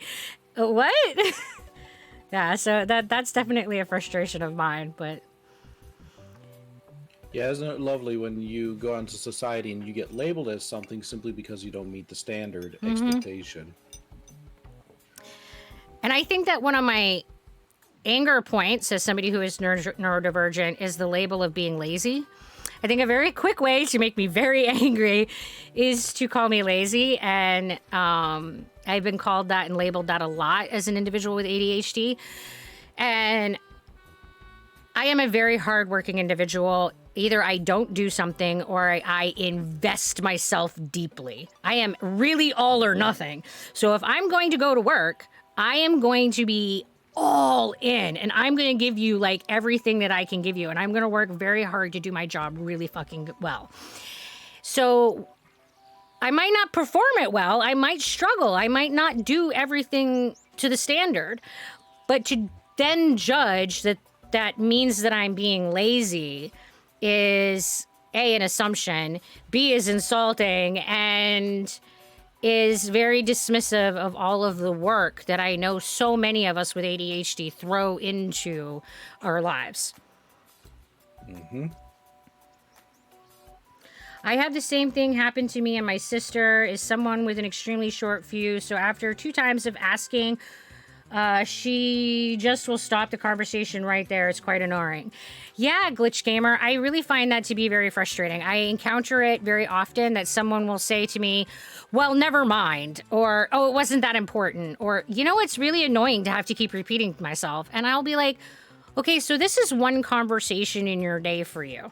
I understand that it's annoying, but imagine how annoying it would be if this was every conversation you have your whole fucking life. So if you think it's annoying, yeah, it's really fucking annoying for me, because this is every conversation that I have to struggle to understand the words that are coming out of your mouth. Like, but for you, it's one conversation. So yeah, I'm not going to in any way like negate the reality that it's annoying for people, because I find it fucking annoying. However, if people were more accommodating, these conversations would be less annoying. How about we do speech to text? You know, how about you let me have my phone out and you're talking and I have Otter running, you know, the program Otter, that will then turn it to text so I can read what you're saying. But people are like, you're recording me? Well, I'm not going to save it. Like, I just want to be able to read what you're saying so that I can facilitate our ability to communicate with each other. So there's a lot of weirdness about accommodations in general, but the ones that I usually am looking for are around communication. Hey, son, how you doing tonight? Tonight we are talking about neurodivergency, the state of healthcare, and I have Rygone visiting, and he's joining us tonight. Whoa. We're doing pretty well. Nova here actually mentions a good point. If you're going to approach and speak to your neighbors without already knowing them, you'll be lucky if you don't feel threatened or something. Yeah, I think in many of the Western, at least here in the United States, and they say they're from Canada, so it might be true up there, where we're very much actually afraid to approach our neighbors. We're very suspicious. I think America has a problem of community at all. I think that America has a problem of fear mongering. Even though the statistics show otherwise, we believe that a lot more violence happens in our communities than what the statistics reflect. Like, if you do surveys and ask like how often crime happens and how often people are murdered or raped or any of those things, or kids kidnapped, people will in surveys report about twice the rate in their community than what is actually happening. And this is partly because what we see in the news is globally available. So we are exposed to the negativity of the entire world on a level that we're just never really been. So we hear about a lot of negative things that have nothing to do with our community, but our brain internalizes them as being related to our community. So I think some of it is this like fear mongering in the way that news is presented. News doesn't talk about the happy stuff generally. They tell us about the things that will cause fear and anxiety because that gets more views. And I think that the other challenge is because we are no longer socially equipped. Because we've been so isolated for so long, we have lost the skill set of how do we judge whether or not someone is safe or risky? How do we approach a stranger and bridge that gap? And then there's the very real risks of what's going on in our society, where there's a lot of polarization. There's a lot of hate directed to minorities in this country. There's people being murdered just for being transgender. I mean, so there is real issues for concern and fear on top of like this other stuff. So I'm not sure how we overcome that. I don't know what the solution is, honestly, but I do think that we need to get better at being a community, because when you consider somebody part of your group and part of your community, they become part of the self-identity. And when somebody is part of your group, you are much less likely to seek to cause them harm, and you're much more likely to offer them support. When someone is in other, and when someone is in a different group and they're not part of you, it is much easier to psychologically justify them not being given services. It's easier to justify them having harm, etc. So in order for everyone to be better protected, pulling in as a community is that most protective measure. Yep, that's absolutely true. So now the question is, how do we do that? And I actually saw something in the news not too long ago that might give at least one potential answer to it. Not, of course, something that's going to solve all the things everywhere, but making our community car-centric, enabling people to just be able to walk and get to the places that they need to go. Because that means now, instead of us going to our tiny little cubes and going from point A to point B without any interaction, now we have that community interaction. I mean, I do think that facilitating opportunities for socialization is a piece of it. I also think that a lot of it is based on how we raise our children and how we communicate with them and value community versus individual identification. I think there's a lot of layers to it, and a lot of it starts, you know, in the grassroots, like with us changing our individualized behavior and taking those risks. Because yeah, there are risks to closing the gas. Absolutely.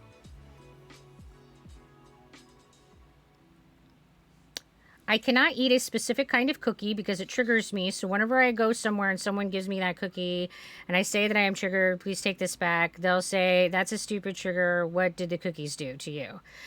Yeah, Lily, I do think that there is a lot of judgment about stuff and baggage that people have.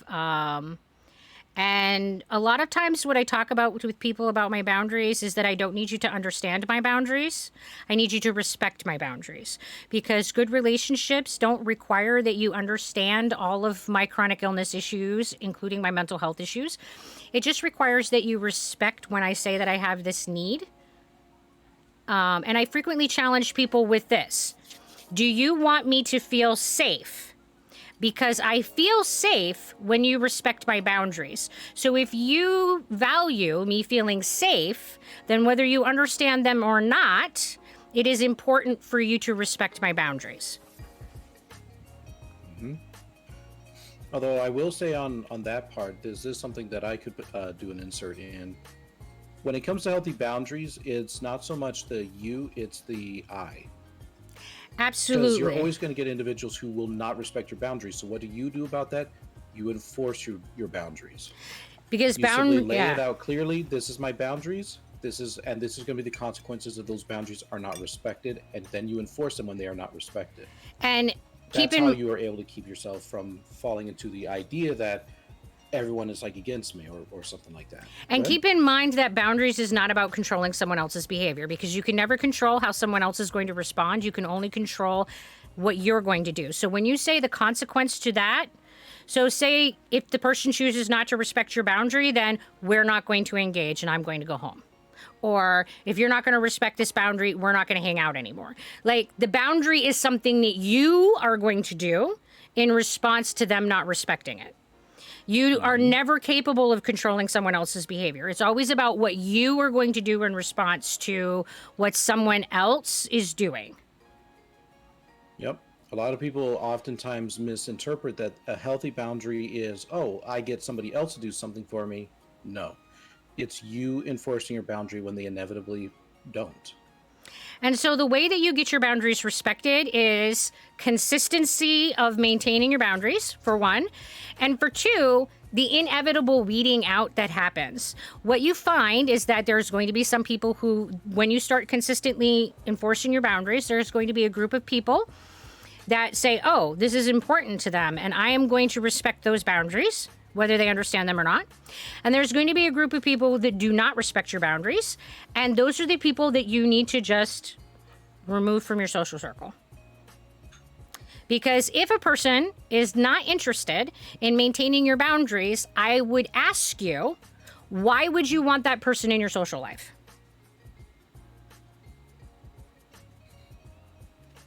You cannot have a healthy relationship with another human being if there is not a respect mutually of the boundaries that are involved.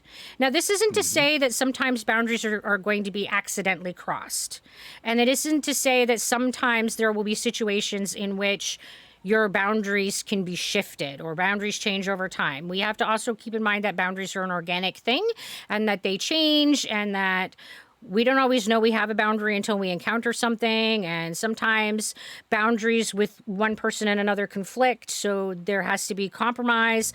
But so that they're not black and white. We also have to remember that.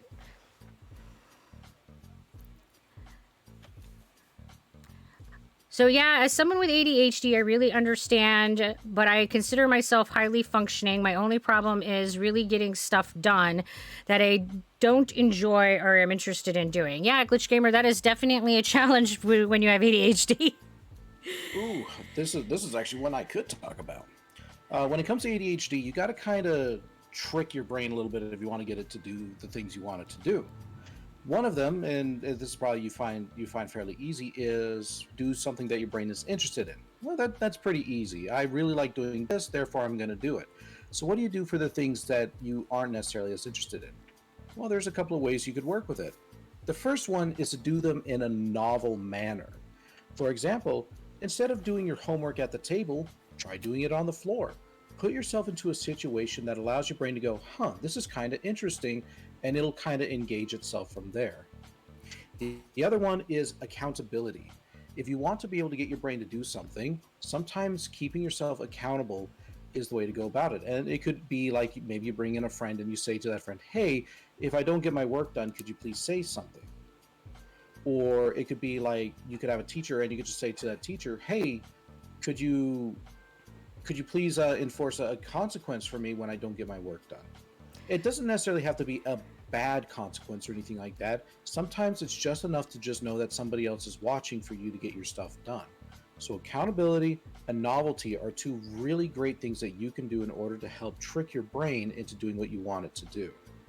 So for me, I introduce novelty by incorporating sensory stimulation. I find I'm frequently sensory seeking anyway, so I often increase the sensory input when I'm doing tasks that I don't enjoy. So if I'm trying to do something that is a hurdle, I will get a fidget. I will get out my aromatherapy. I will make sure I'm listening to a music that is really sensory pleasing.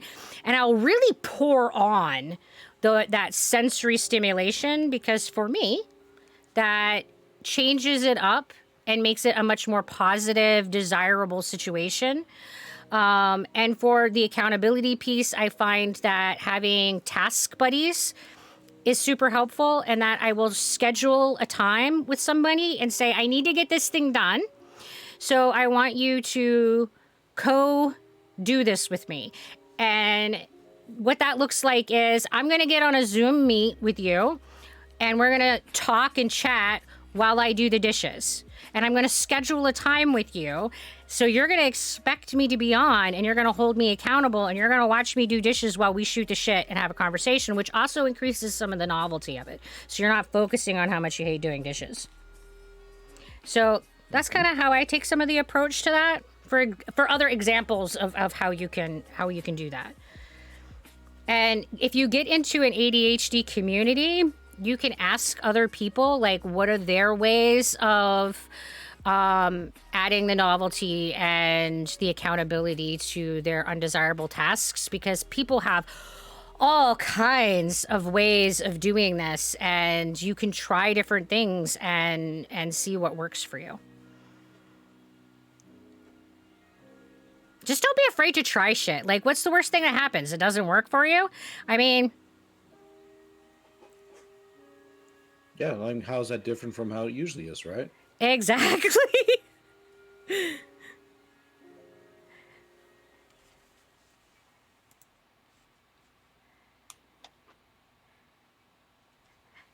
So, as a neurodivergent, Rygone, what do you think is something that people who are neurotypical frequently misunderstand about you? I think actually you touched upon it a bit earlier, and it is the concept of lazy. Oh, Mm. they didn't get the stuff done, therefore they must not be motivated, therefore they must be bad at their job, therefore they must be lazy. Huge issue because it's like, I know I can do things, it's just I can't always do all the things all the time. Yeah. And kind of like you said, it's just very, very frustrating because you have people neurotypicals, they get a certain perspective of you that is just simply not true. It's not that I'm lazy, it's just I literally can't do it until the time is essentially right or the environment is correct or what have you. Yeah. Absolutely. I think for me, one of the misperceptions that I frequently run into is that people who are neurotypical frequently perceive me as being rude. And as an individual who is autistic, I tend to use very concrete, blunt language. And as an individual who is autistic, I can be very impulsive in my speech. So sometimes I talk over people.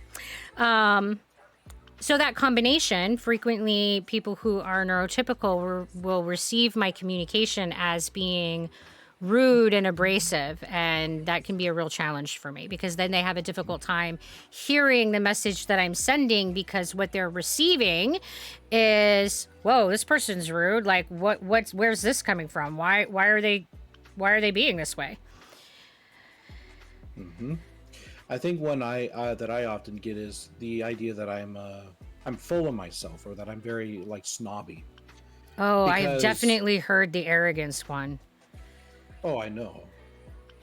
Um, and that's because I pay a lot of attention to how I'm acting and to what I'm saying, specifically to kind of work against the impulsivity that has come so naturally to me. So people kind of take that tone that I have, or the fact that I'm watching my body language and whatnot. They take it as me just simply being snobby because, like, oh well, he's sitting up straight, or he's using like well defined language. He must think he's better than us. And another piece to that I find for me is my info dumping. And because my special interest is related to my field, my special interest is medicine. I like read it, and I'm very obsessive about knowing the knowledge, and I know the things. And then I get excited because somebody is talking about the topic at work because that's what I do. So they frequently talk about things that I like have just recently researched on. And then I get excited and I want to share this cool thing that I learned and I info dump. And then they look at me and they're like, well, don't you fucking know everything? Like, you're just like, me, me, me, me, me. You don't have to go into teacher mode.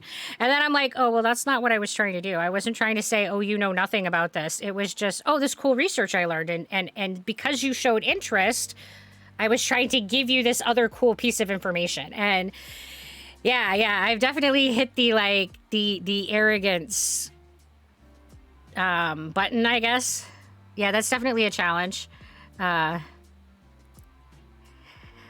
So for you as a neurodivergent, what ways have you felt were good ways for you to connect with neurotypicals to overcome the perception that we're lazy, that we're arrogant, that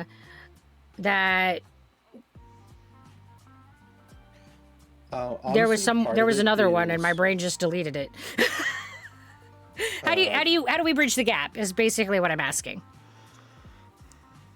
well, I use a couple of different things. One of them is just simply being polite. Always respond well to politeness. So, your basic thank you, you're welcome, appreciating people for when they do tasks for you, or asking, like, hey, can you help me out? It actually does go a long way towards people understanding that you're not a bad individual, that you're not somebody who's being snobbish or arrogant or what have you. It's just that's just kind of how you are sometimes. The other one that I've found that has tended to be of some use, and give me a second to think fully on it. That's just my mouth talking before my brain. Oh, don't I feel that in my soul? You're like, I have this The other thought and it processes, and sometimes it comes half out. the other one is just simply letting things be known beforehand.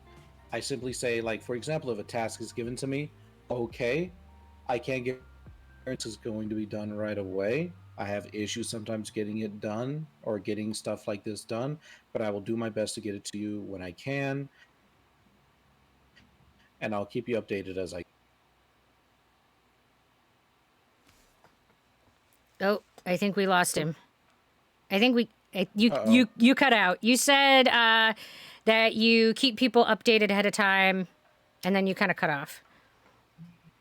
Yeah, I'm just saying, like, letting people know the issue before it becomes an issue. Yeah. Like, hey, sometimes I have a bit of difficulty, like, for example, doing paperwork or writing. I'm going to probably be a little slow. It will eventually get done. I do promise that. It's just going to be a bit slower than it might be for other people. And that's just how it is.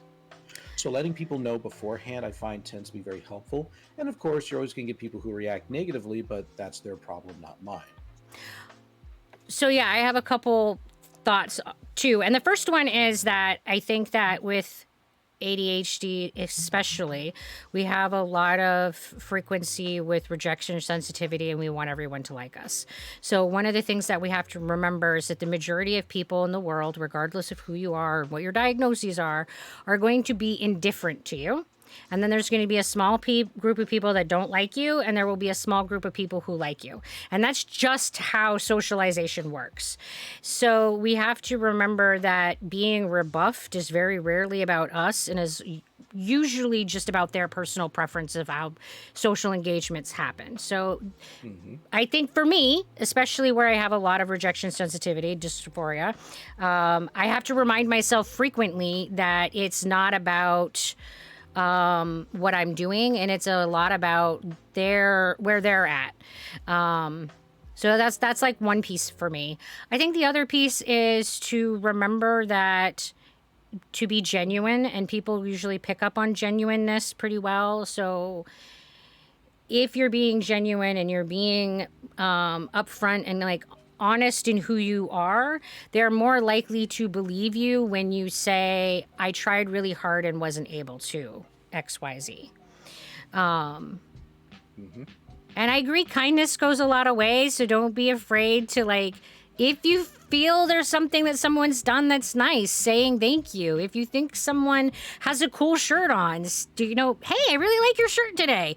Like, don't be afraid to compliment people. Nobody is ever offended by compliments. I mean, I've never had anybody get upset at me because I said, wow, you've been really helping me today, and I really appreciate that. Or, wow, you cut your hair and I think it really looks nice. I've just never had that been badly received. And it kind of has another benefit that eventually these individuals might be willing to advocate on your behalf because they understand that you're a good person. They understand that you are trying. It's just sometimes you have difficulties. And I personally also, because I do the educate, advocate, relate model, I choose to be open about my disabilities. So when I am in my work environment, I do tell my coworkers that I have disabilities. I tell them that I have Ehlers-Danlos, that I have to tell them that I have mast cell disorder because they have to know where my EpiPen is so that if I go into anaphylaxis, they can help me.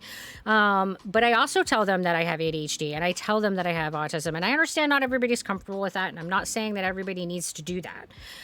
But I choose to do that because it gives me the opportunity to have conversations with people, and it gives me an opportunity to be more open about the challenges that I'm having. So when somebody accuses me of being rude, I've already told them that I'm autistic, and I can say, I'm not trying to be rude, I'm struggling with your paralanguage. And that conversation is received differently in the context that they know that I have this diagnosis. If you keep things secret, then people are going to assume it's a fault of your character and not simply a mental health illness or physical illness in your case. And if you don't tell people, and if you don't tell people, people are going to assume that you're able-bodied and neurotypical because that's the social norm. That's the social assumption. So if you don't tell people otherwise, they are going to judge you based on the able-bodied and neurotypical measuring stick. If you want them to use any different measuring stick, you have to let them know that you're not in that group. But of course, then we wrap right back around to stigma. Right, absolutely. What do you do if you're, like, say, in a family that carries stigma? And in that case, then you kind of have to anticipate that there might be consequences if you don't say anything, just the same as if there might be consequences if you do. And you'll just kind of have to work out your pros and cons for both. And I think that a lot of this is about balance. And I think a lot of this is about weighing the pros and cons, because I don't think that everybody should be open at work. I don't think that everybody has a work environment that is safe at this point. I don't think that everybody has a boss that's not going to be biased and carry stigma. And, you know, unfortunately, that's not where we're at yet in society. So I do think that you have to like use your personal judgment and use your personal comfort. Like, are you going to be comfortable having these conversations with people at work? And if you're not comfortable with somebody just like randomly asking you, because this happens to me when I come out, so to speak, they'll just randomly ask me, so you don't look autistic. How did you get diagnosed? And I have to have a conversation about looking autistic and how that diagnostic process happens, like just on the fly. And if you're not comfortable having those conversations, then yeah, you might not want to be super open about your diagnoses.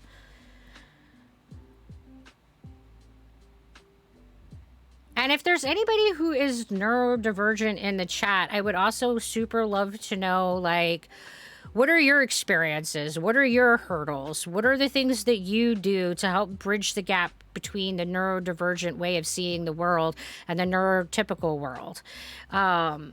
Because the more that we talk about these things with each other, the more that we can try to reconcile this. And if you're a neurotypical, what's your experience interacting with people who are neurodivergent, and what kind of challenges do you have interacting with us, and how do you bridge the gap? What are the things that you've done to try to bridge the gap that we have that exists? So yeah, I would love to hear your guys' experiences in either chat. No, raises an interesting point. It's much harder for women on the spectrum to get diagnosed because until recently, AFAIK, they only looked for male-type autism signs. While I'm not familiar with the numbers for autism, I do know for ADHD, it tends to be a very male-dominated mental health issue, despite the fact the research shows that it's actually balanced. And that's simply due to the fact that, well, for males, it's much easier to pick up on the signs than it is for females. So it tends to be underdiagnosed in females. Absolutely. So the research shows with autism... And perhaps one could even make the argument overdiagnosed in males. Maybe, yeah. So the research shows in autism that the majority of people who are diagnosed are white males. But the research also reflects that women and men are equally represented in the autistic population, and that it is racially even, that there isn't one specific type of person, that this is just a condition that is pretty universally evenly spread out.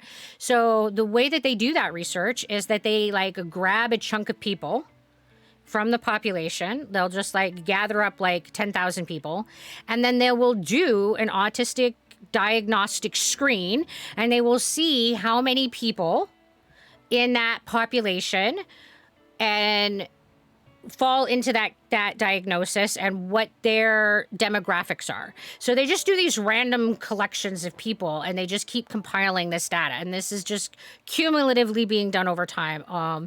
And that's how they also do it for other types of diagnoses. So cumulatively over time, as we see this research being done repeatedly, we're seeing that with ADHD and autism, it doesn't matter where you're born. It doesn't matter what your racial or ethnic history is. It doesn't matter what gender you are.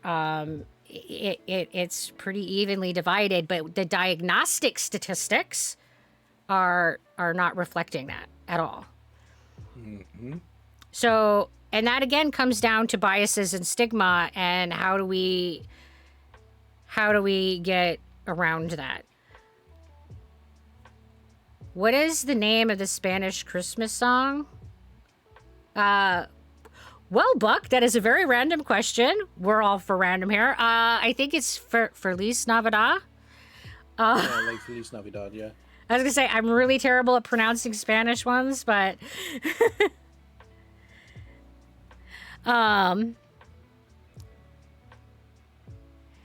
So, yeah, I think that we could do better as a society in diagnostic availability and eliminating the biases on diagnosis. And I think that we could do better in a society in making it so that diversity is more embraced, and I frequently talk about being neurodivergent is I view it as having green eyes. Like you have this general bell curve. Brown eyes is the most common type of eye color. That's what we see most frequent.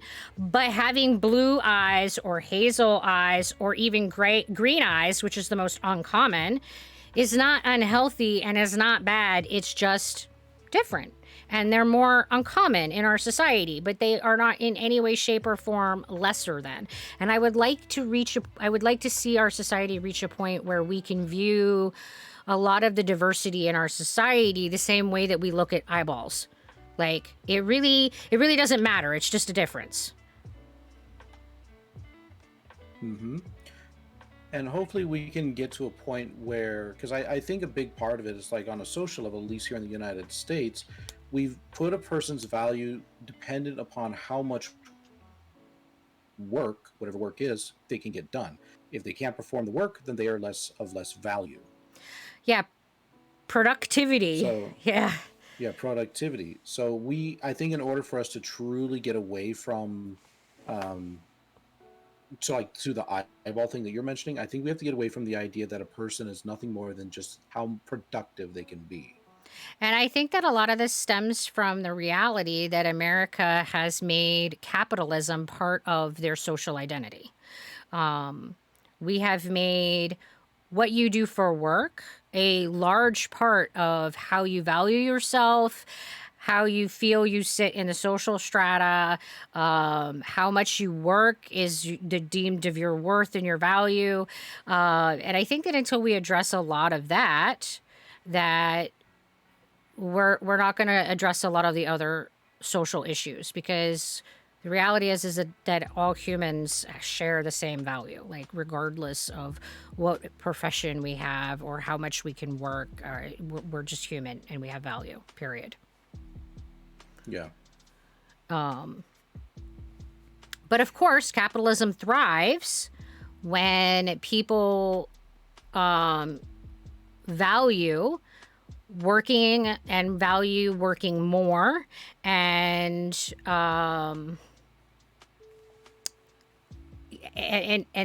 capitalism does better when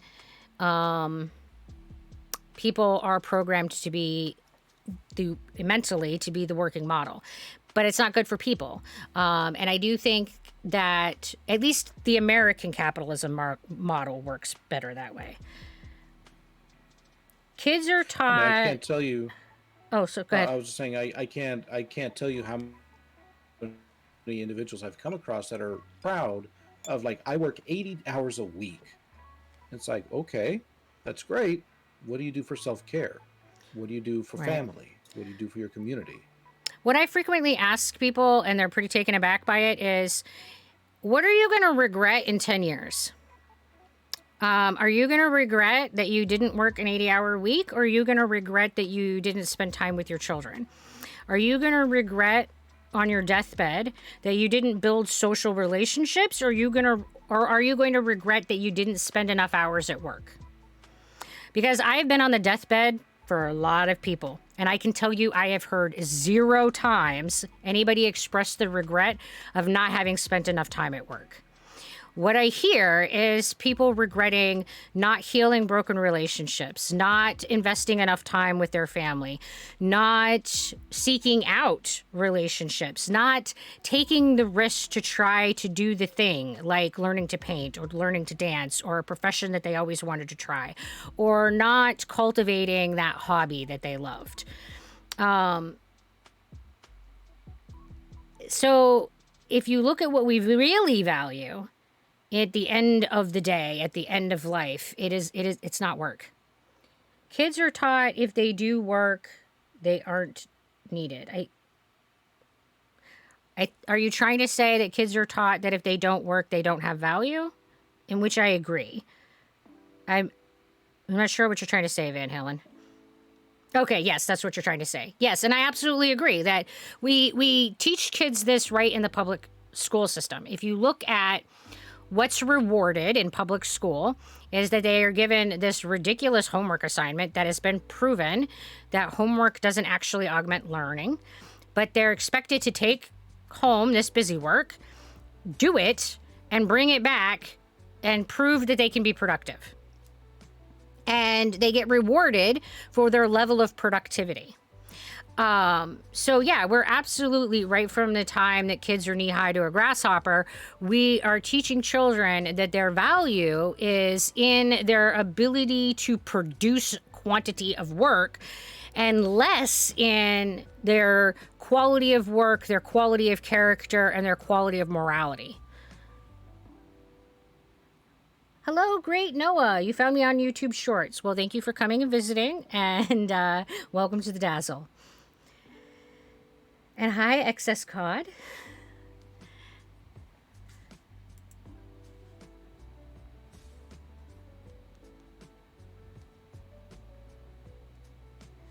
All right, Rygone, let's shift gears a little bit. What do you think is the most important thing that you have learned as an individual in your lifetime? Like, what is your, like, have you had a big aha moment, like, in your life?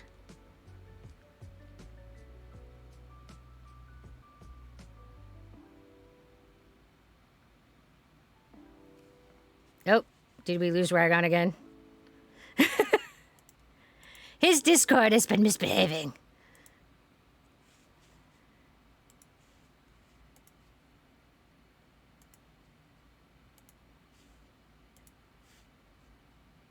I'm sure he'll come back.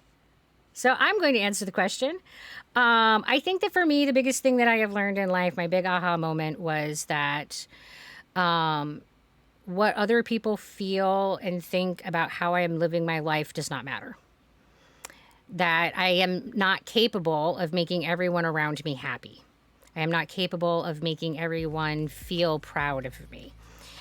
And so for me, it was really groundbreaking and life-changing to understand that my life has to be centered on myself. Like, the choices that I make in my life and how I choose to live my life have to be centered on the kind of person that I want to be and what I value and how I want to invest in my life, and cannot be about trying to make other people happy, because that's an unachievable goal. And accepting that I am not responsible for other people's feelings. And that was really life-changing for me, and it really didn't come into a true understanding until way too late in life. I really didn't reach this until probably my 30s. Oh, Can you hear me now? I can hear you now. Welcome back. Oh, that was unusual. Usually it mutes you and keeps me going. So how about you? Have you ever had a big aha moment? Anything that you feel like was a big life-changing lesson for you? Yes. Well, I'm not going to say this is necessarily my penultimate. One of the lessons I've learned is things will pass. And what I mean by that is, well, time will change. That bad thing that you happen, like say that job loss, the feelings for it are going to go away at some point. Not necessarily go away, but they'll diminish. That good event that you're going to have, it's going to diminish as well. Everything is going to pass through time, and what that means to me is that includes the really bad things. So if I have something really bad happen to me, it might seem in the moment that that's all that I can focus on. It's the entire world to me, and I have to remind myself, like, this is okay. This is going to pass. Yeah, that's a good one. That also took me a while to learn when dealing with and managing my anxiety. Like reminding myself that I'm not going to be anxious forever. This is a feeling. It's transient. It will go away. It's uncomfortable and sucks right now, but it's not going to be forever. Yeah, that's definitely a big one. And that's something I mention to my clients every so often, because, like, say panic attacks, you think that you're dying in the moment, and that's not true. It's just got to give it a little bit of time. You give anything a little bit of time, and almost every single time you're going to see that things tend to get better. Yeah. So we need to teach kids creativity. I agree, Van Halen. I think that we need to teach children how to learn. I think that we need to teach children how to problem solve. I think that we need to teach children how to negotiate. I think that we need to teach children how to evaluate the system. Like we need young people to question authority. We don't want them to just blindly obey. And I think that a lot of that creativity stuff, like art and music, and asking them to problem solve in those fields and expanding the mind in that way does go a long way to helping build those skills. But I think that instead of trying to fill our kids' heads with specific knowledge points that they may or may not use in their life, like facts about history or facts about math or facts about anything, I think that they would be more valuably served if we taught them skill sets about how to be a functional adult, how to have functional relationships, how to evaluate information that they're given for its level of truthfulness, how to evaluate whether or not a authority is just and ethical and worth aligning yourself with. Yeah. Oh, it is 7 o'clock, so I'm going to have to head out here in a moment. Well, thank you very much for joining us. Is there anything that we haven't talked about that you would like to say before you go?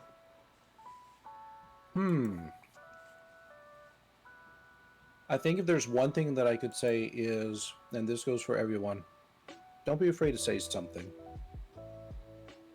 Absolutely. Kind of like I mentioned earlier, you know, if something bad happens, obviously it will pass, but far often simply talking and communicating will have far more benefits for you than it's going to have detriments. And it might seem hard in the moment to do so, no matter what it is. But being able to communicate, being able to talk means that, well, you can get through it. Sometimes it'll help you to get support. Sometimes it'll help you to let go of something that needs to be let go. But if you keep onto it and if you hold it in and if you choose not to talk about it, then nothing is going to move it. And you're just going to be stuck with these emotions that you can't deal with by yourself. So don't be afraid to say something to anyone. Absolutely. Friend or a loved one. Yeah. That is definitely a good message. Pig approved. All right. Well, my name is Rygone. Thank you so much for having me here, Zebra Pig. It's been a delight. We really appreciate you coming and joining us. And can we get one last shout out for Rygone? And thank you very much. We appreciate you being here. Been a pleasure. You have a good night, my friend. You have yourself a good night. Let's do this again soon. Yeah, we'll schedule it. Sounds good. All right. Bye.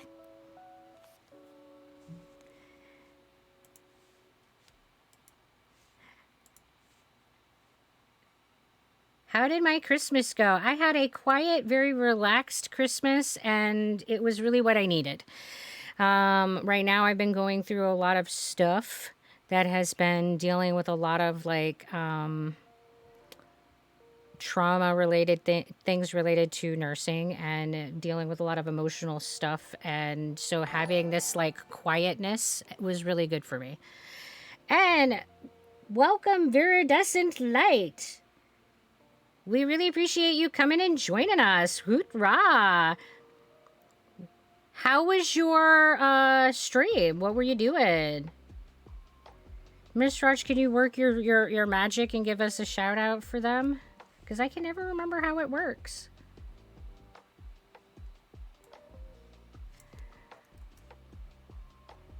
I think that it's the exclamation, but I don't know.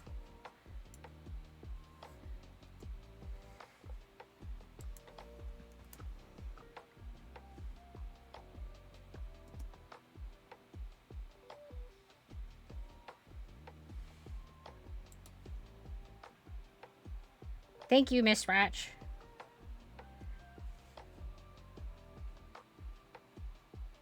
And yes, welcome Raiders. Could you throw a shout for our Raider as well? And what were you doing tonight there, Viridescent Light? I hope I'm saying your name right. How was your stream? It was great. Oh, you answered me and I'm asking you again. I'm such a squirrel tonight. I'm so sorry. It was great. I did a makeup tutorial. Nice. That sounds super fun. What kind of makeup did you do?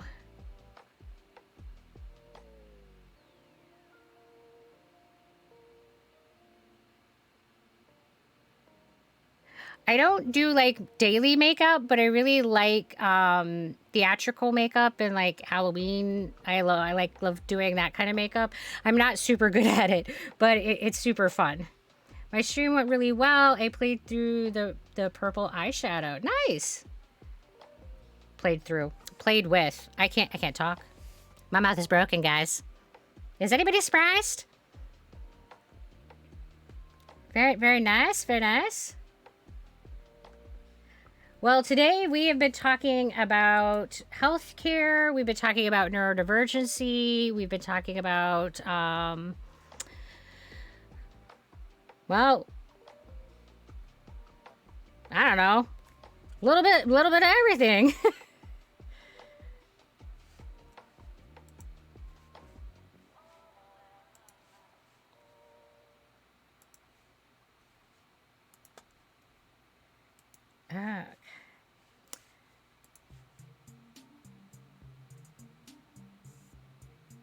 So, for me, I got certified in mental health and felt it was important to work in mental health because I felt that it was an underserved population. I felt that it was an over-stigmatized population. And I wanted to offer the people who have these diagnoses a non-judgmental person in the field. And I hoped that my own personal experiences with mental health would help me better relate and better connect with the individuals who were in current crisis and struggle. Basically, I want to be the person that I needed. And allow some of the people that are struggling to have the kind of support that I could have used when I was 25 and diagnosed with ADHD and autism, and asking the questions of what now, what next, what do I do with this information? I absolutely love this channel. I have so much respect for you. Oh, well, thank you, Viridescent Light. I really appreciate that. That's super sweet. Thank you for joining us. Thank you for saying such a nice thing. Aw. Thank you. And I'm glad that you're here and hanging out with us. So I can't do the bedside nursing anymore, and part of what I want to do in this channel is to expand and create that safe space to continue to just be the person that I needed when I was 12, and realized that I wasn't going to be and couldn't be the person that my family expected me to be, and the person that I needed at 25, saying, what now? What do I do with these diagnoses? And yeah, like I find that one of the biggest challenges with the healthcare system is that the people who are trying to access the healthcare system really don't understand how the healthcare system works. Like, people don't understand the different roles that the PCP, the specialist, and the ED, and the walk-in clinics, and all of these things, and like how you access these services. And like, it's so complicated that even people who are within the healthcare system struggle with understanding how this system works. So when you're not working in this system, it is really difficult to know how to access services and knowing how to like get what you need and advocate, and it's incredibly overwhelming. I've followed you for a while now, and it's been amazing watching you grow and expand, and this community is such a great place. Oh, well, thank you. I will say that I have been delighted with the way that the Dazzle has grown. All of you guys have been amazing. You guys have been good to me. You guys have been good to each other. And I couldn't ask for a better community of people to be part of. And that's just something I'm so amazingly grateful for. You guys are just rock stars. You guys are amazing. So thank you, everybody, for being part of the Dazzle. You guys are amazing. And I hope that we can continue to grow that and continue to create a place where people can come and have serious conversations about difficult topics, and where we can continue to play together and joke about stuff and let our hair down, so to speak, and not worry so much about are we getting too excited about the stuffed animals as an adult. Um, Hello, not Skylo. Welcome to the Dazzle. How are you tonight? So yeah, I really hope that we can continue to grow that and do more of that, because it's been amazing. And that's on you guys as individuals. You are the ones who have made that community. How you guys choose to interact with each other every day is what makes this community so amazing. I have given you the location to come and get together, but you guys have been the ones that have made this community amazing, because you are the ones who choose every day how you're going to talk to each other and how you're going to approach each other and how supportive you're going to be. And you guys have really stepped up and done an amazing job with all of that. So yay, you guys are awesome. I love you guys so much. The Dazzles just glitter and rock stars and fanfare and all the things that are beautiful. Yeah. And in all of that, someone asked me what type of music I like. I did see the question, I just hadn't gotten there. I pretty much like all kinds of music. The only kind of music I generally avoid is rap. And it's not that I dislike shitty rainbows everywhere. It's not that I dislike rap as a music style. I just generally dislike the topics and themes that are frequently presented in rap. So I don't generally partake of rap, but other than that, I pretty much open to all the styles. What I generally listen to most is techno, but my favorite band is by far Blue October. They're amazing. I love them so much. They are very good at addressing the complexity of humanity, and I love that they aren't afraid to get into the difficult conversations like suicidality and mental health and the complexity of human relationships. So I love them for that. Another band that I really, really like for exactly the same reason is Citizen Soldier, because they also get into a lot of the complicated topics of suicide, self-harm, mental health, a lot of that stuff. So yeah. So yeah.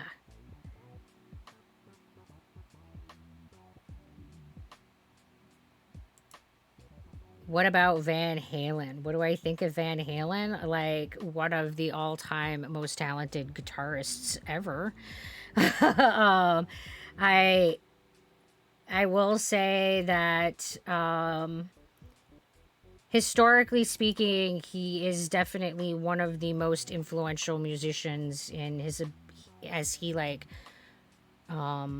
renewed the interest in rock and roll, and he revitalized the use of the guitar in rock and roll, and he elevated the expectation of the quality of performance in the genre and in the live performance field in general. So I think that he did a lot to really like raise the expectation of the viewer in what we see from live music.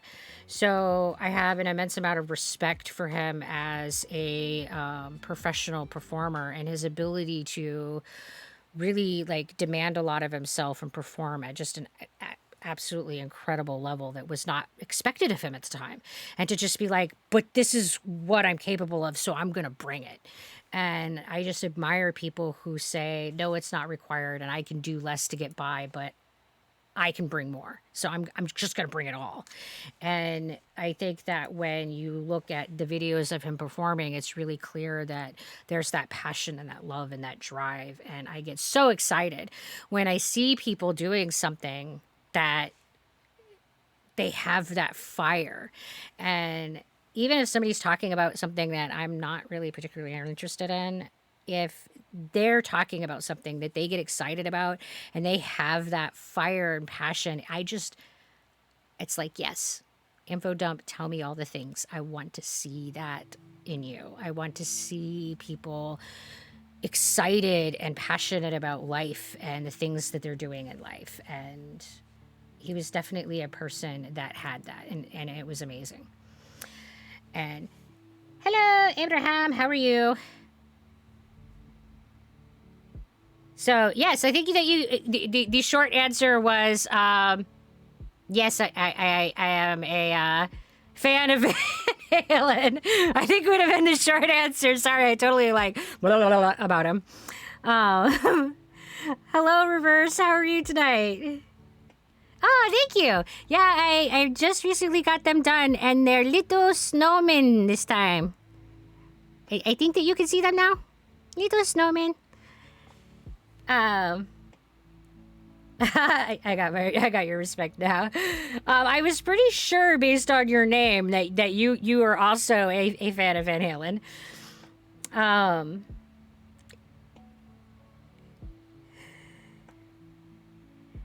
Have I heard of Breaking Benjamin? Yes, Lily. And they are also another band that's really good about talking about some of the more difficult human conditions. And again, I really like those bands. Why I like Blue October more than Citizen Soldier and more than Breaking Benjamin, while I feel all three bands do well at approaching difficult topics, the thing that I think that is super amazing about Blue October is their diversity of sound. I feel like when you hear a Citizen Soldier song, you recognize fairly right off that that's who's playing it, even if it's a brand new song, because they have a very distinct sound. And I think that that's very true of Breaking Benjamin, too. They have a very distinct sound, and all of their work falls within this sound bubble. And what I like about Blue October is that if you look at all of their music as a whole, their sound has a very diverse and dynamic quality to it. And I just respect the performer's ability to push those boundaries and challenge themselves to constantly create a new sound. And I mean, Dirt Room and Happy, I Hope You're Happy, are two very different sounding songs. And if you didn't know the band and you were just presented with these two songs, you probably wouldn't assume they were done by the same performer. And that's a really uncommon thing. Like most performing groups have that, like, this is their characteristic sound. Yo, 56, how you doing? How's my day been? My day's been doing pretty good. How about you? I have been able to focus a lot on resting and self-care, and that has been very good for me. So like the last 4 days, I took a stretch of time off, and I focused just on resting and trying to give myself emotional space to try to process some of the stuff. And I know that it's definitely going to take more than 4 days of work. This is going to be a long-term project for me to like process through a lot of the things that are on my plate right now. But that's how we tackle it, one day at a time. We tackle it with how am I feeling right now, and how do I get through those feelings right now, and how are those feelings affecting my daily function, and how do I handle those feelings in a safe and appropriate way. So sometimes when we're having these big complicated feelings, it can be really overwhelming, and we try to think about like, how do I get through this monster? And the answer is that you can't. You can't work through this whole thing. It's a bunch of little steps that you work through. And you have to take it day by day. You have to take how you're feeling and where your thoughts are day by day. And you have to give yourself time to just fall apart and have that hot mess moment and cry it out, or whatever it is that you need to do to process through what you're feeling in that moment. And I don't think that we as Americans give ourselves enough permission to feel the feelings that we're having. And we aren't very good at giving the people around us safe emotional space to feel what they're feeling, especially when they're big feelings or complicated feelings. We feel like we're supposed to do something, and we feel like we're supposed to solve the problem for the other person, and neither is the case.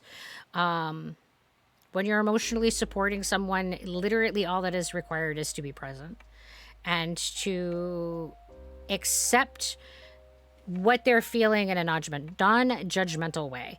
That just take it at face value. This is what this person is feeling. It is okay. I'm not judging you for it. And like reinforcing the value that you feel that that person has, despite whatever it is that they're going through. And that's how we give each other that emotional space and how we support each other. And it never feels like enough. It never feels like enough. But we can't work through someone else's emotions. That work always has to be done by the person who's feeling the big thing. We can't do the work for our friends and our loved ones and our family. We can't.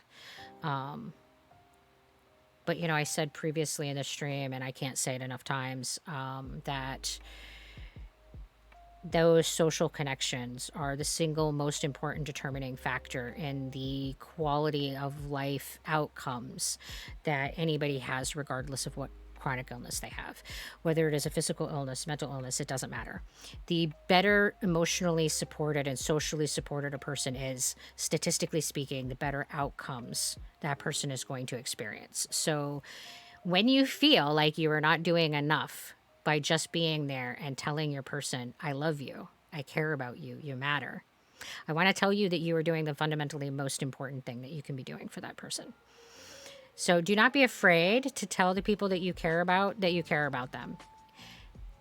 Reminding people that they matter is literally life-saving. So don't be shy. Get out there. Tell the people that you care about them. And tell them every day. Tell them all the time. Every time you see them, be like, you're awesome and I love you. You really can't tell them too much. And it really is, statistically speaking, what will make the difference. So, yeah. Get out there. Do some good work. Save lives with love.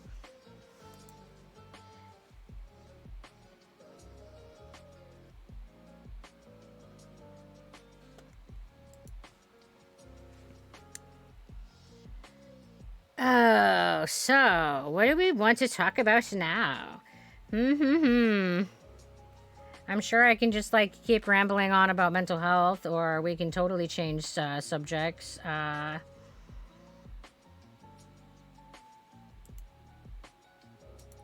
Do you guys have any questions? Any topics you want me to address tonight? Where are you at?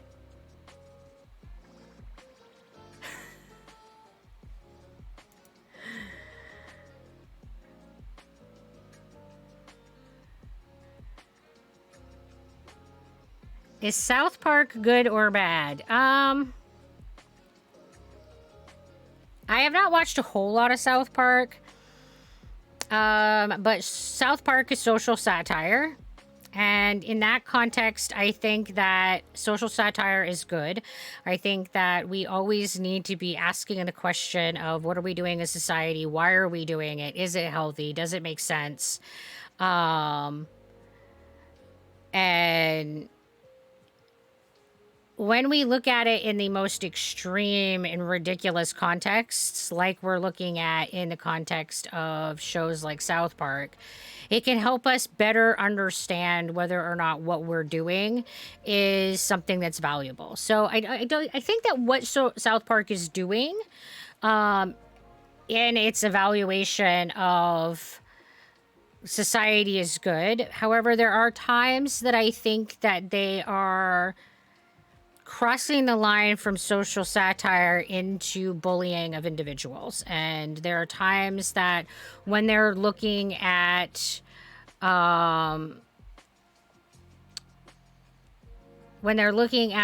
like the individual, they are Um,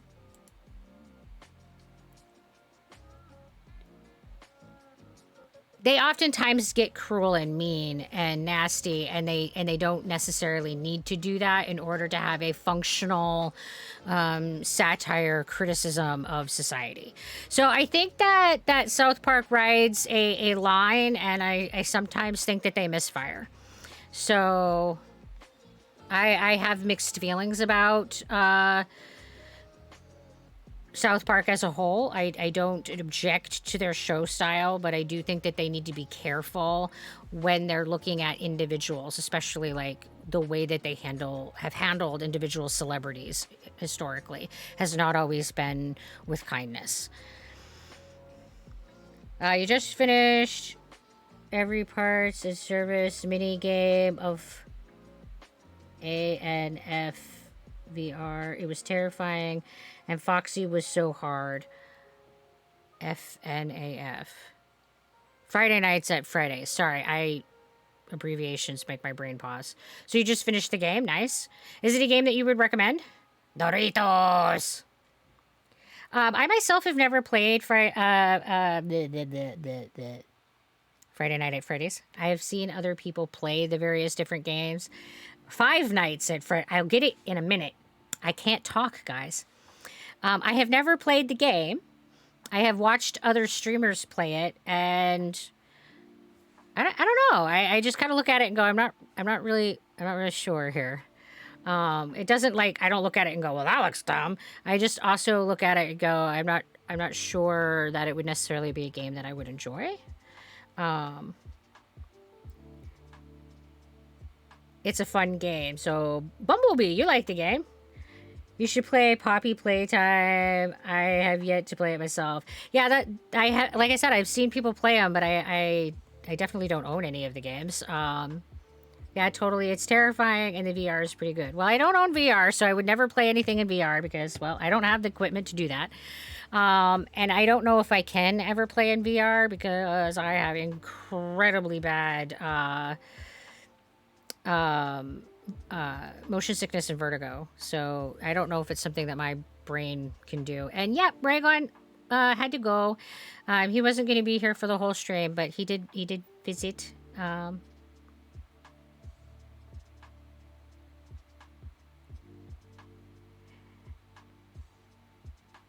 Yeah, he's not part of our stream anymore. Because definitely when you're doing a co-stream, it takes a lot more spoons. So if you have to do something in real life while you're trying to stream, it can be more difficult to also co-stream, and it's just more things to pay attention to. So it makes multitasking a lot more difficult.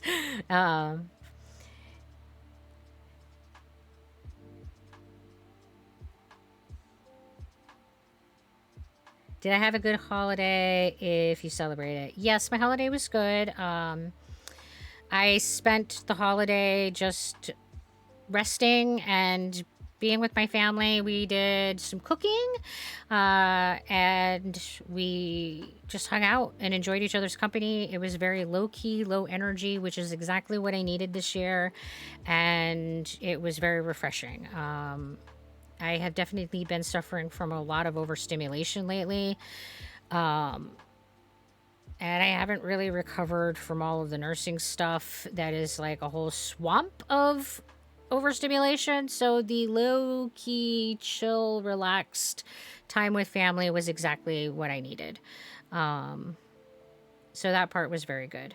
And a lot of people are like, oh, like, so we traditionally don't celebrate Christmas the way that most people do. We don't generally engage in like big gatherings because all three of us tend to get pretty overstimulated by that.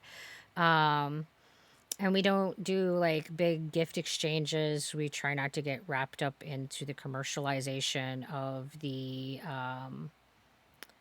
holiday, and we try to focus more on it being a feasting day and a day where that we celebrate each other's company, and I think that that's definitely what we did this year.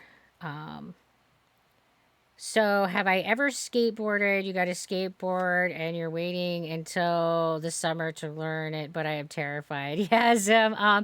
So my skateboarding attempts were when I was very young. I don't know. I was like in middle school, high school, somewhere in there. I don't really remember. Um, and I am not a coordinated person.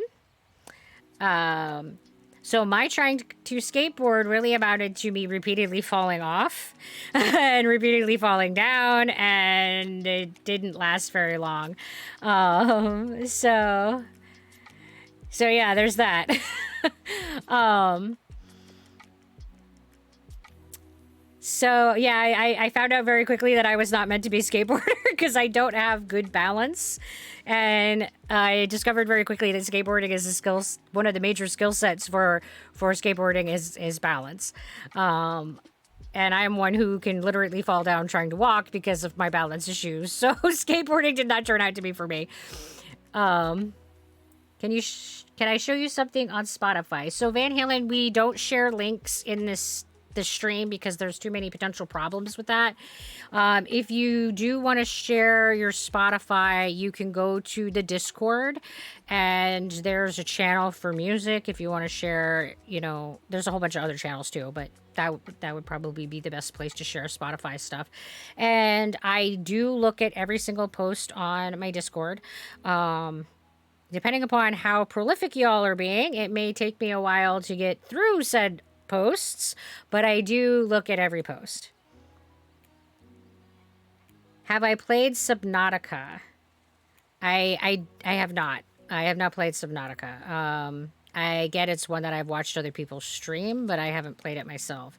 That one, it looks like a very grind collecty kind of game, and it looks like it would be a game that I would get lost in a lot. But it does look like a game that would be fun to explore the world. It's a very pretty world. You don't have the Discord, like my Discord, or you don't have Discord at all? Because we can share the Discord link if you don't have our Discord. If you don't use Discord, oh, well, I can't do anything about that.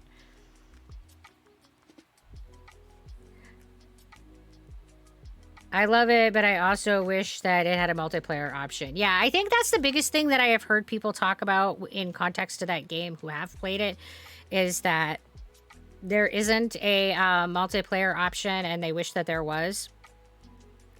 That it being a co-op game would definitely augment, is what I hear. Oh, we don't have Discord. All right. But that is definitely the location where links are being shared. Sharing it elsewhere is generally problematic. Because social media platforms get weird and about links. And have I played Minecraft? Yes. We also have a Minecraft server for those people who are giving us support through the coffee shop. One of the tiers of support will allow you access to playing on the Minecraft server that we play on. And the schedule includes once a month me playing on the Minecraft server on stream with anybody who has the access to that server. And that doesn't mean that I won't play on it more often, but I will at least play once a month on stream, and if the mood so inclines, I might play it off stream. And the project that has definitely been ongoing is that Cirrus Skulk has been building a pig racing track for us, so that in Minecraft, on our server, we will be able to do events surrounding racing pigs. So I'm really super excited about that. I think that it's going to be absolutely hilarious. And I think that it will be an absolute delight to be able to have some pig racing shenanigans. So yeah, yes, I play Minecraft. Now, all that being said, while I've played lots of Minecraft, I can't say that I am very good at it, and I definitely have not done any of the world building that's currently going on in the server. I know that Cirrus Skulk has done the pig racing track, and that Mistwatch has been building, I think, most of the houses in the town area. I'm not really honestly sure between the two who's built what. But the two of them have definitely been getting the world kind of ready for people to come in and visit. The first time I played Subnautica, I got the shit scared out of me by a Reaper. Oh, I don't even know for sure what a Reaper is. But you got a jump scare, Lily? Miss Sprout, sure, just downplay my contributions to the Minecraft server. Oh, I wasn't trying about that. I was wounded. Miss Sprout just worked really hard on it too, guys. I wasn't trying to say he did it.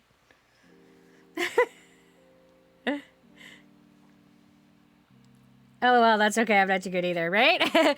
So I decided a long time ago that the whole point of any type of game is to help you relax and to facilitate you having enjoyment and a good time. And if everybody involved in the game is having a good time, then games are doing their job. So it doesn't matter if you always like struggle bust through the game and you don't like do a good job. Like the only measure of doing a good job is whether or not you're enjoying yourself. So there's that's and that might be because I've never been a super like awesome like gamer, so I have to say, well, it's really just about having fun. If the Minecraft world is for the community, will it be on Bedrock or Java? I don't know what the difference between Bedrock or Java is. Miss Raj! Oh, thank you. I was gonna say, can you answer that question? Because I literally don't know, like, anything. It's terrible. I was gonna say, I play on the computer. I don't know.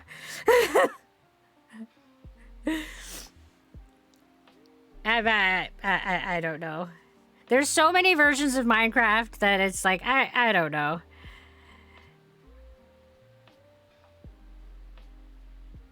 And hello, Christopher. And yes, you can ask a question. And welcome to the Dazzle. Bedrock has a bit more different mechanics, and Java can play online with people, I think. Oh, okay. Yeah, like I said, there's a lot of different versions, and I don't know what all the differences are. I'm doing good to learn how to play the game, let alone what all the different versions of the games are, and I don't know how people keep track of, like, all of it and how they can, like, play different mods and switch between the two. Wow. My brain definitely does not work that well. Like, work that way. Oh, all right. I'll probably never be able to join, but I might buy it. Yeah, unfortunately, Zim, when we, like, pick any kind of server, it's always going to be, like, you know, some people have it, some people don't. Some people like it, some people don't. And there's no real good way to know, like, what versions are, like, going to be the thing. I picked 7 Days to Die and Minecraft as the two games to have servers because, A, they're fairly easy to set up for servers in context of compared to some other games, even though I'm not the one who sets it up, and I wouldn't say, you know. But the other thing is that those are two games that I can play a lot of and still have a lot of fun and still get excited about. And, like, I don't think anybody wants to, like, play a game with somebody that they're not excited about. And the other thing is that these are two games that are in general in a gaming community popular, so they're more likely to be games that people already own and are already familiar with playing. And so that's kind of why we picked those two games. And if our community gets bigger and people give us, like, more support, we could look at, you know, over time expanding what kind of servers that we have. But for right now, we're gonna stick to just those two and learn the skill set of managing servers and managing streaming with viewers and all of that. Like, that's a whole new skill set that we're gonna have to figure out how to make all of that work. So for right now, I think it makes the most sense to do it with 2 games that I'm really familiar with, so that I don't have to try to also learn how to play the games while I'm learning this other set of skills. I wish I could join the Minecraft server, but sadly I don't have a computer and can't play Java. Maybe someday if I can get a computer. Yeah, that's unfortunate, Lily. And even if you can't play with us, you can still, like, watch us play on stream and make fun of me while I try to, like, accomplish things on Minecraft and not do so very effectively.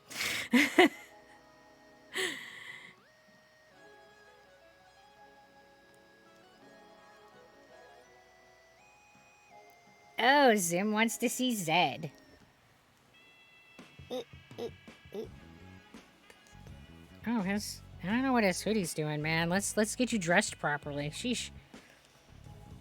Oh, hi everybody. How you doing? Thanks for summoning me out. You guys are awesome. I'm really happy and excited to see you guys, and you're amazing. I love you so much. Thank you. How y'all doing? And thank you, Sam. You're awesome. Yeah, give me like a little fist bump. Boop. Yeah, thanks, guys. You're amazing, and we really appreciate the support. And yeah. Oh, hi. Hi. Okay. Thanks. That's it.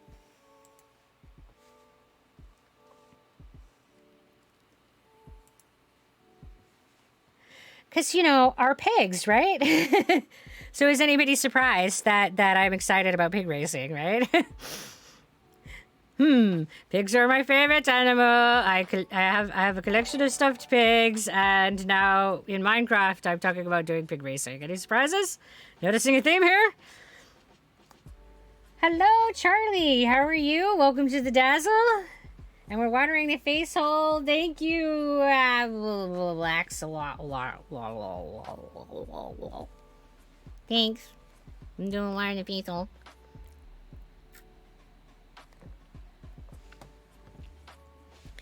Yeah, Bumblebee, I didn't think that anybody would be surprised. I definitely have these, like, habits of consistency that are usually pretty evident after you've hung out with me any amount of time. You'll be like, that's your thing. What are we doing tonight? Tonight is a chat night, so we are just hanging out and talking about life, the universe, and everything.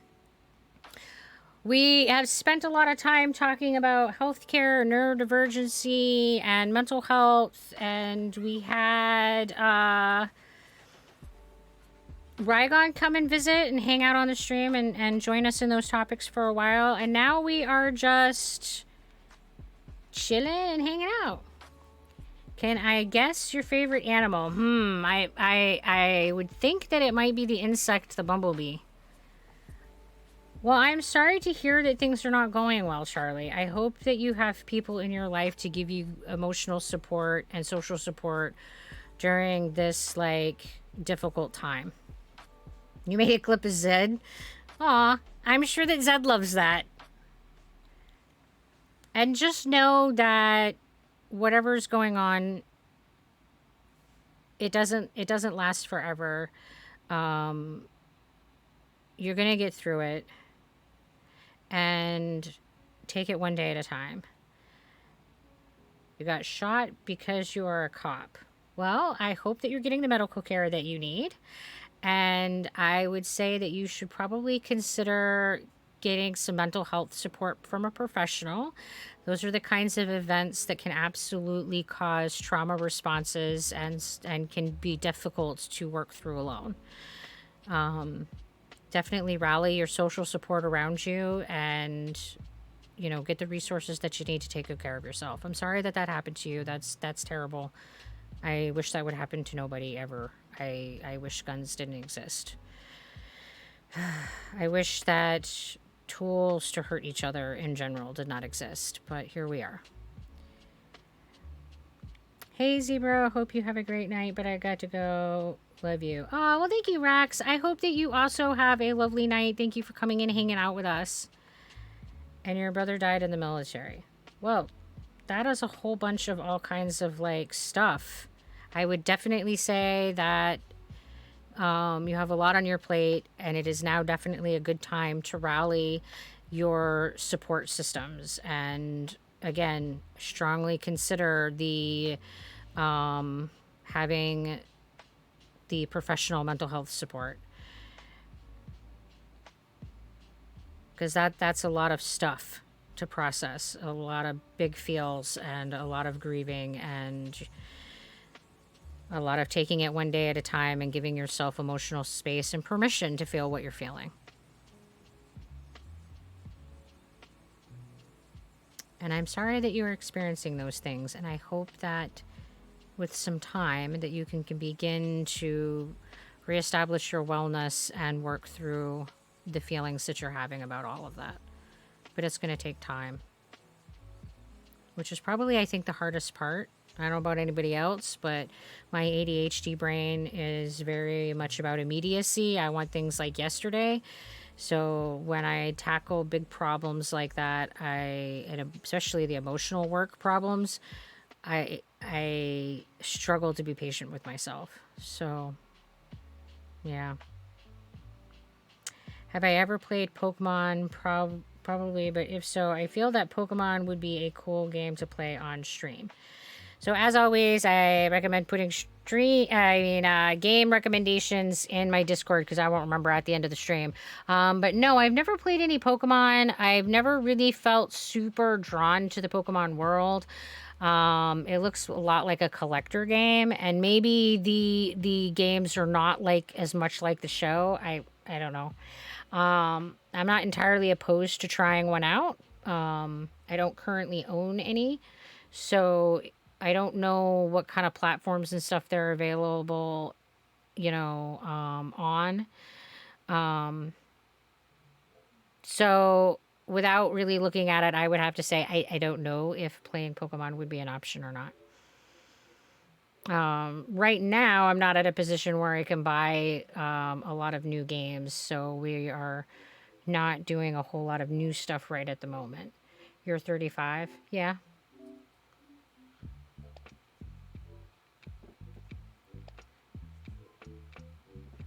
I think I'm going to go now. I plan on binge watching a show called Alice in Borderland. Thanks for the chat. See you later. Well, you have a good night, Bumblebee. Thank you for coming and hanging out with us tonight. I appreciate everybody that hangs out with us, even when you don't here the whole time. Because, life, the universe, and everything, like, it's hard to be here for the whole time. So, yeah, have a good night, Bumblebee.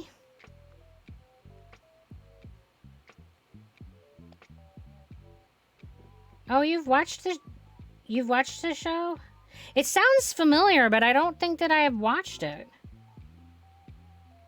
Now I'm gonna have to look it up. Because Alice in Borderland. Because it really does sound familiar to me.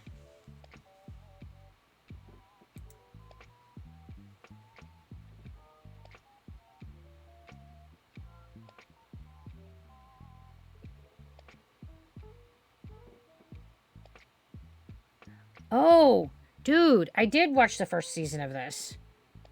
It totally, like, the name did not, like, sit.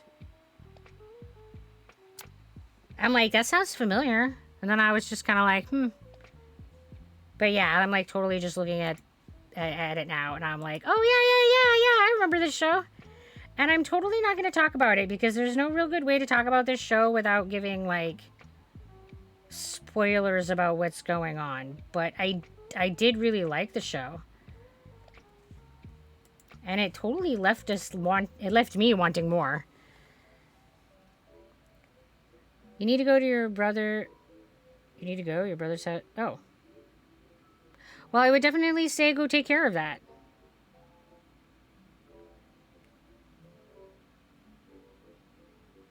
And I hope that turns out okay.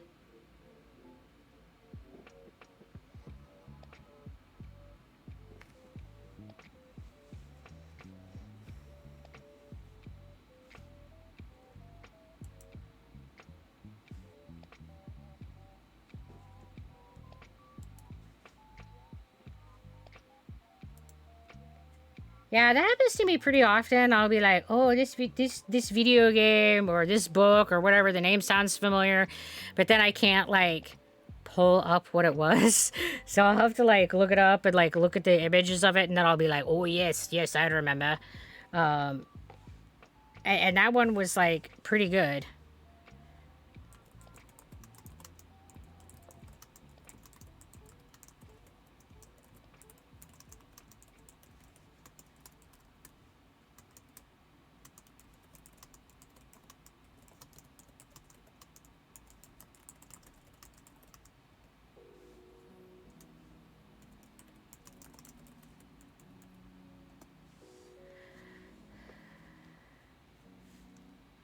Casually looking at Discord with Twitch as well. So we hear someone is getting robbed. Me, what? Yeah. I hope that it is okay. Because that's about where I'm at. Like, oh, what? Ooh. Unfortunately, there's not much that we could do to help out the situation. I hope that he's in a position that he can, and I hope that things all turn out well.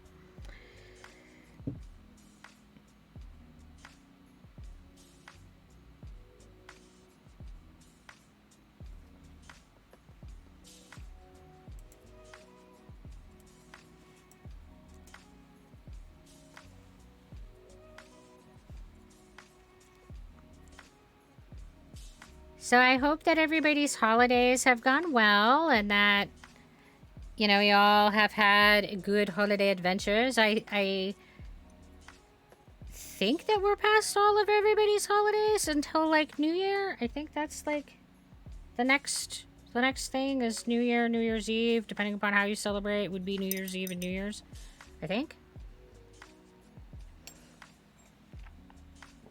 There's so many religions and so many cultures in the world that it feels really difficult and overwhelming for me to try to keep track of like all the holidays that are being celebrated. But I find that the different ways that people celebrate the seasons surrounding winter solstice is really interesting and fascinating, and the history surrounding all of that is super fascinating. How we all like twist up together and I don't know how to pronounce that. Kwanzaa, I think, maybe, is today, and believe that is it until New Year, because that's, I believe, part of the Hanukkah, and that's the last day of Hanukkah, I think.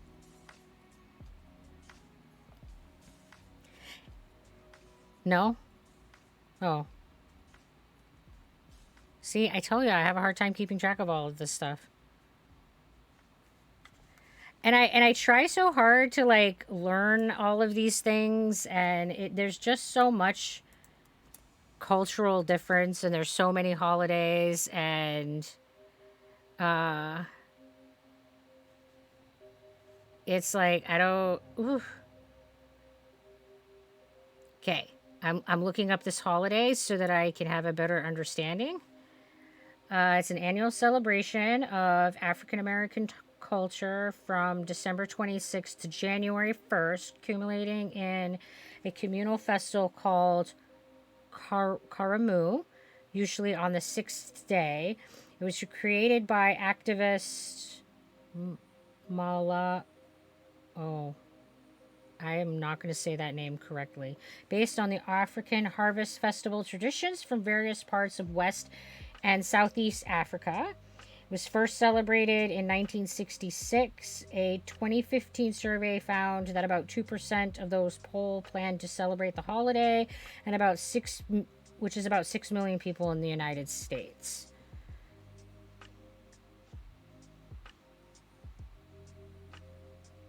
So it's not even remotely related to the holiday that my brain had pegged it with. So there we go.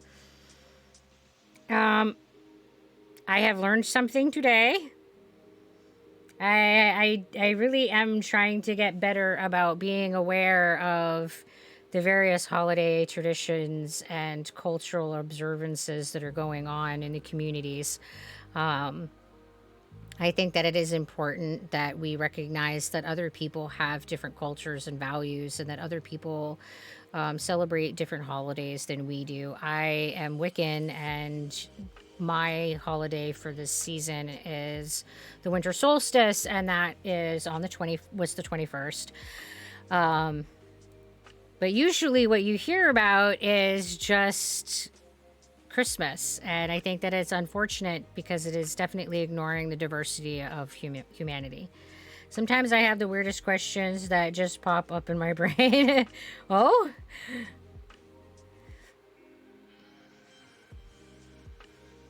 I have all kinds of questions that pop up in my brain.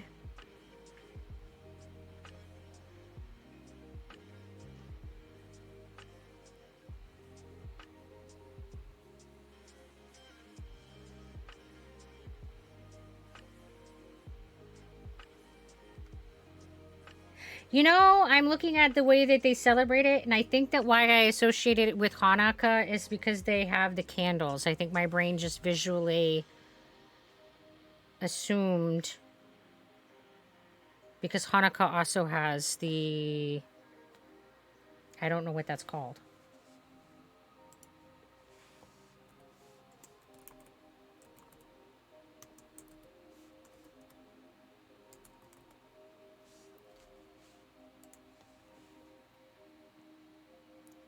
The menorah. And that's 9 candles.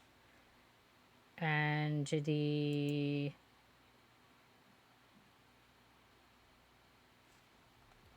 I don't know how to say this.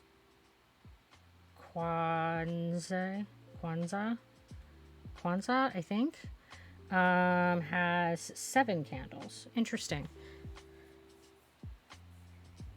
Yeah, I think that where I always saw the candle visual, that I my brain just put them together as being the same holiday or part of the same celebration, and that is not in fact the case. So I have learned something today. And is it menorah? Is that how you? I think that's how you say that, based on the way that it's spelled. Menorah. I think that that's definitely like where I struggle the most, is when I see different religious and cultural stuff. Being able to pronounce it properly so that I'm not being like disrespectfully butchering somebody's like important event's name. And I think that it's really fun and interesting to know like what other people are doing on the holiday. Not just for the embracing of diversity, but also to like compare that to what I'm doing and what my celebration is about. And a lot of times I think that it comes down to that we have a lot more in common than we have different. And I think that it's unfortunate that we focus more on the differences rather than what the similarities are. And I think that's really unfortunate, because that we are this one big group of humans, and yeah.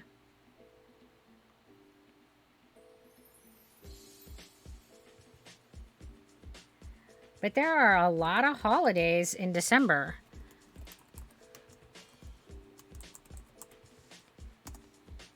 And maybe that's why I really have a hard time like keeping track of what all of them are. But I'm like looking at like the American list of holidays for December, and I'm just like, wow, this list is really long. And then I'm like, I wonder how many of these are like active holidays and how many of them are like National Pickle Day that most people have never even heard of.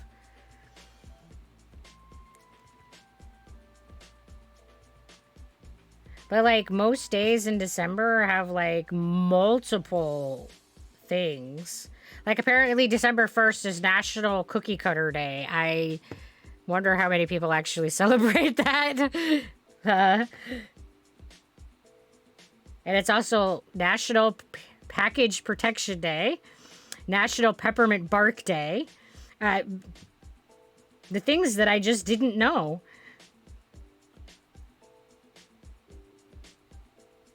And I definitely wonder, like, how many of these are celebrated. Yeah, and December also includes the day that the skunk was born. Yep, yep. Which is a little holiday all into itself, because we're glad we have this skunk in our life. She's amazing. Even though I have to give her grief. But yes, 27th is the day of the skunk. So yes, you get older tomorrow. Aww.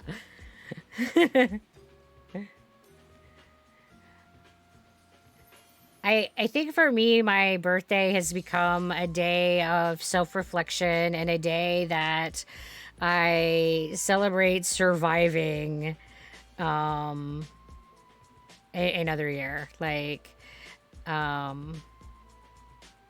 just that, yeah. Hey now. Oh, 1807. Well, shit.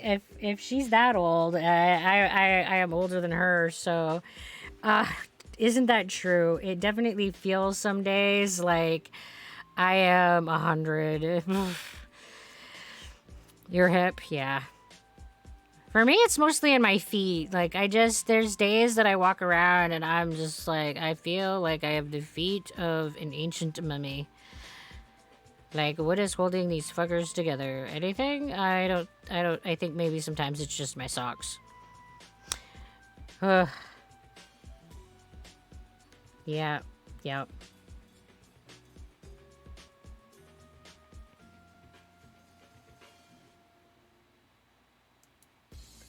So how about you guys? What holiday did you celebrate or are celebrating this December?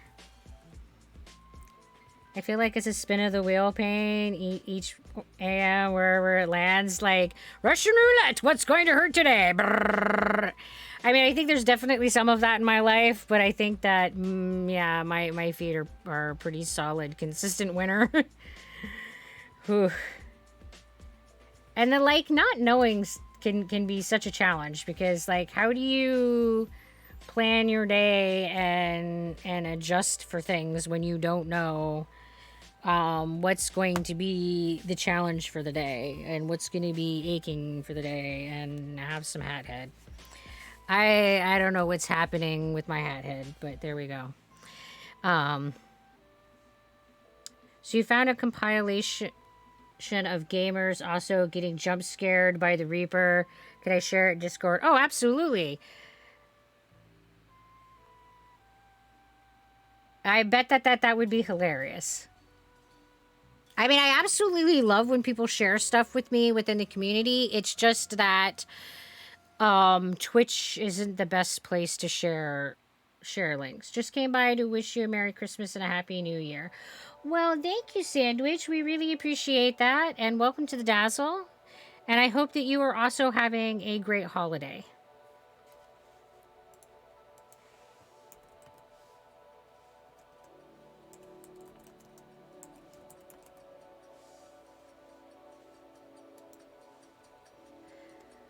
Oh, and we're redeeming a wiggle. Thank you, Sandwich. Everybody remember that we need to be taking care of our bodies.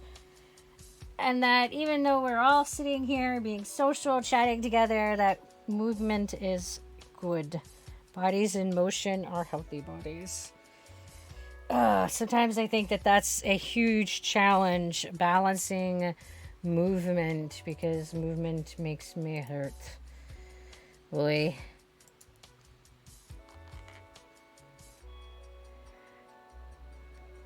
Oh, well, thank you, Sandwich. I feel pretty good today. I have been doing a lot of resting and self-care over the last few days.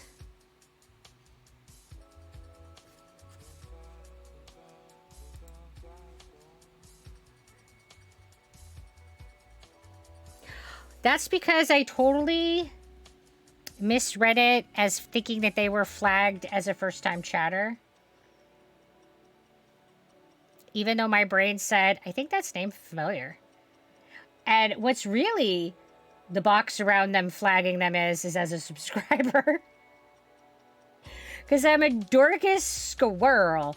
Well, you know, Sandwich, welcome again into the Dazzle. Thank you for the support. You're amazing, and I'm a dork. We love you anyway. Or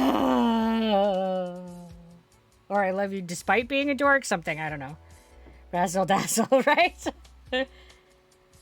I know, Miss Raj. My brain totally just saw the blue box and went, oh, a new person, and went with that script. The blue box is not a new person. The blue box is a subscriber. I don't know how it shows up on the stream. If you guys see the different colored boxes, but for me, my view is that the blue box is subscriber, the moderators get a green box, the VIPs get this like purpley box. I gotta like scroll up. What is the first time chat? Is it even like similar, or am I just like dorking? First time chat is almost the same color as the VIP. It's a lighter purple. So I'm just a dork. Here we are. Welcome to my dorkness.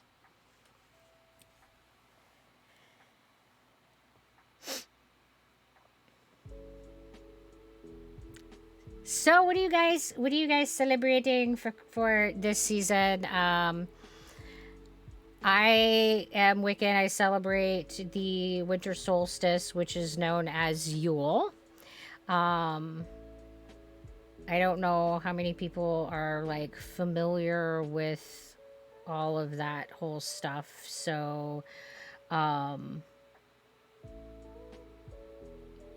the basic idea is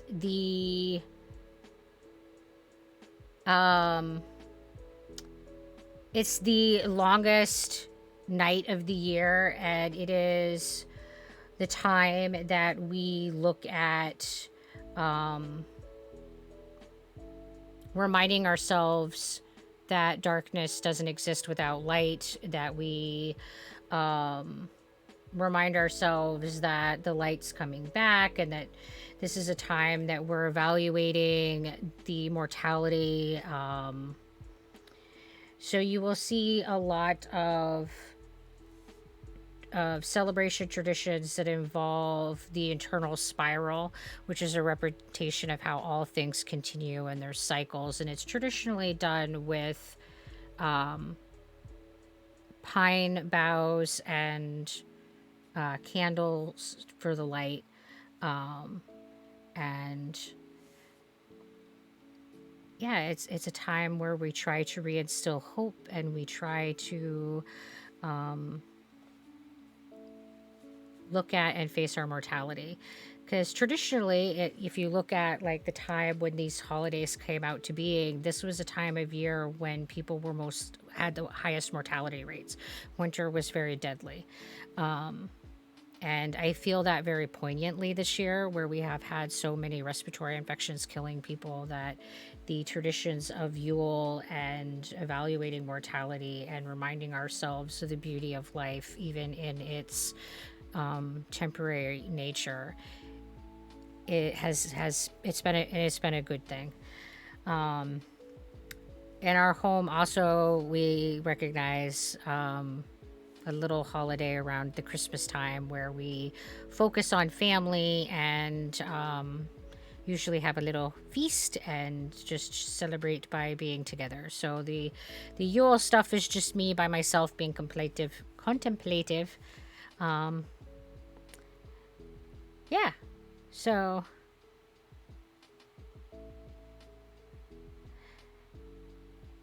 I always thought that winter solstice is a Chinese thing. Well, Sandwich, I believe that the Chinese also celebrate the different solstices. So you're not wrong. I don't think that they have the same focus necessarily, but they also have a celebration around the solstice, because again, it's looking at the shortest day, longest night, and I looked it up. It's called, oh my dear, I'll just put it in chat because there's no way that I will properly say that. But that is the Chinese winter solstice. So yeah, you're not wrong. That is absolutely a tradition that's celebrated with other cultures and other parts of the world. And according to the all-knowing Google, the winter solstice festival is considered to be one of the most important Chinese festivals, and like most other Chinese festivals, it is time for families to get together, worship their ancestors, and feast on an array of traditional delicacies. And that it focuses a lot on the concept of yin and yang and harmony and balance. So, yeah.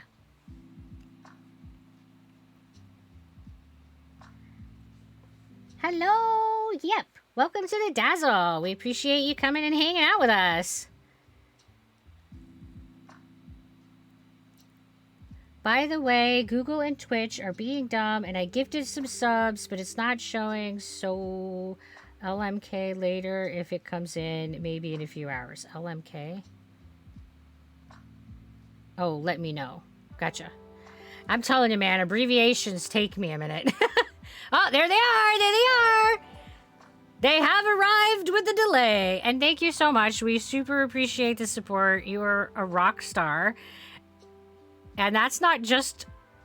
That's awesome. That's a lot of support. And we really, really, really appreciate it. Yeah, I say it, and then it, like, happens. Apparently it was just waiting for me to catch up with chat. It's like, oh, she's not ready yet. We'll wait. I mean, my chat might as well be delayed because I'm delayed, so... I always have, like, this slow processing through chat, you know. It all kind of, you know, lines up.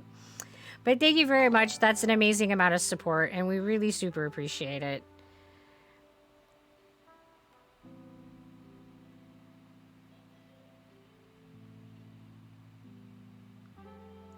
Be careful if you have a sub, she'll goldfish memory you.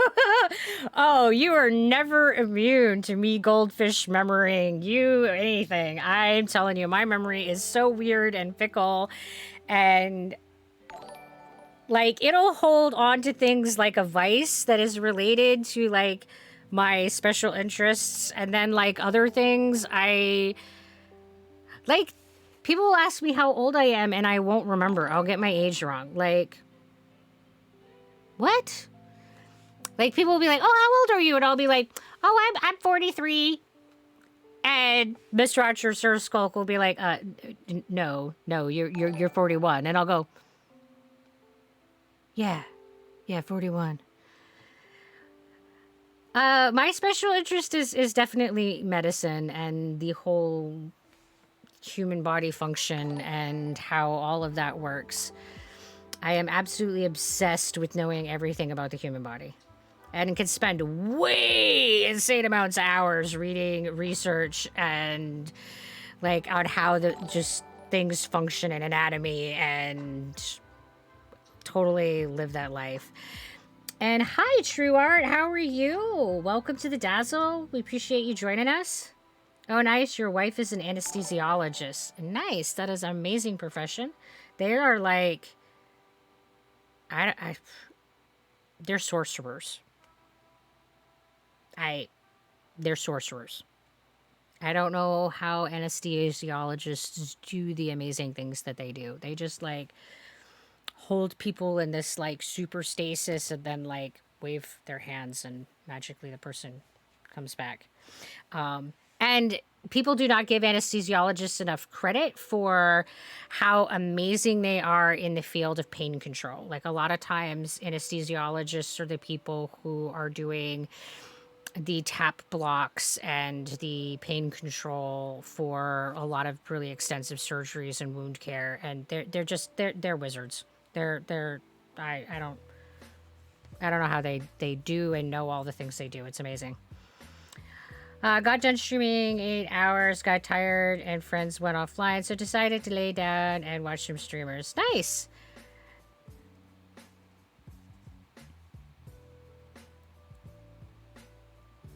Agreed. Thankful for them. During my kidney surgery, they handled my pain well. Yeah, a lot of times people have this perception that it's nurses and doctors who handle pain, and sometimes some in a lot of cases, but when you've had surgery, the anesthesiologist plays an enormous role in your health and your well-being, and how well you go through surgery and how well your pain is controlled is all like on the shoulders of the anesthesiologist, and they don't get enough credit for the amazing work that they do. They're just phenomenal at the management of medications that are super complicated and super delicate, and it's just they're incredible people. You stream on YouTube, post on TikTok, and think of posting streams on Twitch. Once I fully moved into my place, though. Oh, you're moving. Ugh. Moving is so stressful. Your wife rotates with something called the pain clinic. Yep. Yep. A lot of times people who work in anesthesiology also cover and support the pain clinics. Yep. Yeah, and people just really have no idea, like the complexity of education and the knowledge and the wealth and the resource that anesthesiologists represent. They're just amazing. Kidney cancer sucks, and I gotta say that they're awesome doctors. Yeah, they really are. The nurses and the doctors that work in anesthesiology are just amazing.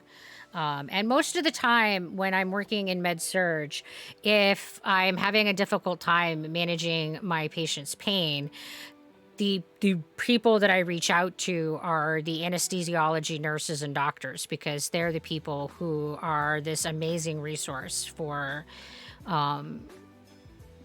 being able to achieve that pain control. They're also the most patient doctors that I have ever met. They take their time with me. Yeah, I find that generally speaking, they're very good at giving the face time that's needed to be able to like evaluate what's going on and what kind of pain people are having. But on the flip side, my wife isn't very empathetic when I'm in pain. Unfortunately, this is probably an issue of having reserves. Many of us who work in healthcare, we give so much of the spoons and the emotional energy and reserve of ourself when we're at work that it is difficult for us to have that available for the people that are in our personal life. And it's really unfortunate because many people who work in healthcare end up having difficulties in their personal life because of this reality. Like we end up spending 40 and more hours a week just pouring out emotionally to people, and then we get emotionally fatigued, and when we go home, it's that cup is empty, and we will have people in our lives who have similar needs and they're struggling, and we don't have the reserve to give them the support that they really deserve to get. And it's definitely a challenge as a healthcare provider to be able to balance that work personal life emotional balance. I will be starting a new job in the coming week as a lab tech assistant, and I'm looking forward to it. Nice, True Art. That is cool. And congrats. I hope that the new job goes well. I hope that transition goes well. I don't know about anybody else, but starting a new job is always very stressful for me. I'll be like, oh, what are the expectations going to be? What are the rules going to be? What? Like that uncertainty and that not knowing, I have a lot of like anxiety related to all of that. And you know, and then my rejection sensitivity like has to pipe up. What if nobody likes me? Yeah, am I gonna fit in with the other people? Like, yeah, it absolutely can be exciting too. And I do get very excited about like other new jobs. But I will say that I have to definitely work to keep my anxiety in check. It's a big transition from truck driver to lab tech assistant. That is a big change. But my degree is in biology, so I'm finally using it. Well, that's that's got to be super exciting for you. That's awesome. And I hope that it works out really well for you, and I hope that it's everything that you were looking for it to be. But that is a big change. Yeah, and I think that the thing about like big changes is that complexity of feeling. At least for me, I get a lot of like, yeah, I'm really excited because my ADHD brain really likes novel and new situations, but then on the other hand, my autistic brain really likes sameness and routine. So my ADHD brain is like, yes, yes, yes, yes, yes, excitement, newness, yes, let's do this adventure. And then like this other half of me is like, oh, but I don't know what the rules are. I don't know what the expectations are, and. So yeah, there's always this kind of like split dichotomy for me, and I don't know how much of that is because of the ADHD and autism, and how much of that is just like how everybody feels. But and you're right about the anxiety. Yeah, it can be pretty like intense and overwhelming. I really want to make sure that I have details in mind. Yeah, yeah. Well, be patient with yourself and just try to take it one day at a time. And there's always a learning curve when you have a new job, so keep that in mind. And having done travel nursing, I have definitely gotten better at the shifts and changes of new employment, and have gotten more comfortable and have learned how to deal with the anxiety, but it definitely has never gone away completely for me. I've always had a lot of like anxiety with job changes, so that's like, ugh. Ugh. You know, hit you in the high intensity feels.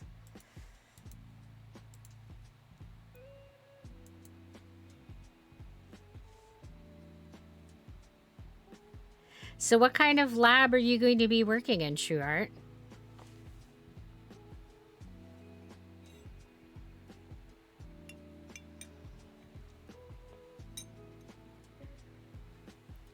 Good point. Shifts as a trucker, I worked 14 hours a day, drove 11 hours every day, and now I'm to 10 hours a day. Yeah, that's going to be a big change. Like one of the things that I am struggling with right now that's kind of weird for me is that when I was working as a bedside nurse, I was doing 3 12-hour shifts a week. And now, and sometimes 4, but usually 3. And now I'm working, you know, the 4, sometimes 5 days a week. And, you know, I'm streaming 6 of those 8 hours a day because I also an hour before the stream, I'm doing setup, and an hour after the stream, I'm looking at like social media and responding to posting and all of that. So generally, I'm putting in an 8-hour day. And my Thursday, I'm reevaluating. And I'm going to be looking at maybe doing another day of streaming because I haven't needed as much time to do the social posting as I anticipated. But I'm trying really hard to contain my work into just an 8-hour shift every day, and my brain is so programmed to these really long shifts that's been an interesting transition to try to make. Tricor Presbyterian Hospital Lab, collecting and testing patient blood and other samples that come in, using computers and other machines to find a diagnosis. Oh, okay. So you're going to be working in a hospital lab. So you're going to be one of the people that are running the lab samples that I have been drawing for years and tossing on your counter. And that is definitely a field that does not get enough credit because, whew, especially during the pandemic, you guys like cranked out so many lab samples. It was insane. I don't know how many noses I've swabbed, and you guys have to like process every single one of those. It's crazy. I talk about it all the time that, you know, with my coworkers about how lab work is such a diagnostic backbone, and we don't talk about the people who are doing that lab work as essential healthcare workers. Like we don't, like society in general doesn't think about them in that context and doesn't give them the appreciation that like literally I cannot do my job and doctors cannot do their job without the people who run the diagnostic tests for us. Like we can't sort out what's going on with people if people aren't running the labs and aren't doing the CT scans and, you know, like these peripheral like services that aren't thought of. And it's It's a much more complicated and layered workforce than people generally think about. And I think that that's part of the challenge when we're trying to figure out how do we make healthcare work better, is that when we're talking to the general public, they don't realize like how layered and how complicated and how multidisciplinary our healthcare system really is. So we can't look at just what's going to make it better for nursing, because that's not just, we're not the only people. Like, we're just not. Like, if the lab department is not working well, then we're going to have a lot of hurdles in how we do healthcare. And if the x-ray department isn't working well, if maintenance isn't working well, if housekeeping isn't working well, like, people don't think about these other departments. Like, housekeeping is one of the major factors in preventing infections in hospitals, and people don't think about and realize the role that they play. They're the ones who clean your rooms and disinfect your rooms in between patients. So if I have a patient that had COVID or the flu, and then you have somebody who coming in right behind them is going to be taking that room, and they have immunocompromise, we got to make sure that that room is no longer possessing any infectious agents, and it's housekeeping that ensures that room is safe for the next people. So like it's all these people who play all these little roles and fill these little niches, and I'm just one of the many cogs in this great complex machine. And right now we're all struggling, and I don't know how we go about fixing it, but it's when I found out I had kidney cancer, that's where my mind went. Who took that biopsy sample and figured it out? I want to be there too. The fight goes on, and I'm not giving up till there's a cure. Yeah, like, pathologists are amazing individuals and do a lot of the diagnostic work on behalf of the clinical nurses and doctors. People don't realize how often we're sending tissue samples and blood samples and urine samples to a pathologist and say, what do you see? What's going on? Is this an organism? Is this a change in the cellular structure? What's up? And they work in a lab, and they look at it in a microscope, and they do these like lab wizardry that is beyond my comprehension, that really make and break the difference between whether or not people get good health care and whether or not they have good medical outcomes. It's amazing.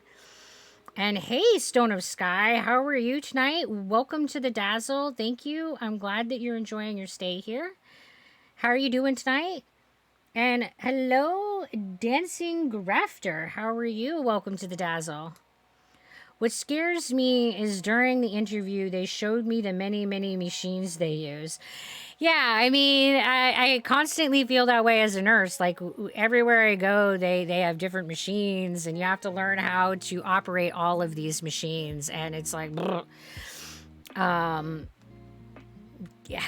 it can be pretty daunting when you look at it. But what I will say is that the orientation process includes showing you how to use the equipment, and, give yourself time to learn all the things and give yourself grace for that adjustment period. And don't be afraid to say that, you're struggling if that's what you experience. I hope not. I hope that you just like slide right in and you're like, yeah, I got this shit. But don't hesitate to ask questions, and definitely don't hesitate to say, I don't know. I love getting the notification that you've gone live. Sorry I'm so late. I had to be at a family event. Merry Christmas, by the way. Oh, well, don't worry about that, Dancing Grafter. Real life and real life commitments are definitely more important than, watching my stream. Like, those social connections are super essential for your health and well-being. So I'm glad that you are having them, and I'm glad that you have people to be with during your holiday. So yeah. But thank you for coming and sharing part of your holiday with us. I really appreciate that. Thanks, I will take my time because I want to be accurate, because I feel like a life is in my hands. I don't want to make any mistakes. Accuracy is important. Absolutely.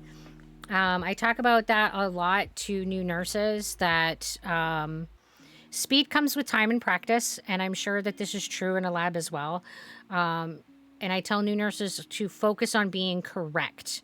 Like, and then with time, as you do it more and more and more, you will you'll learn this skill, and it'll kind of like become a habit and a routine, and you'll get to where you can do these skill sets faster.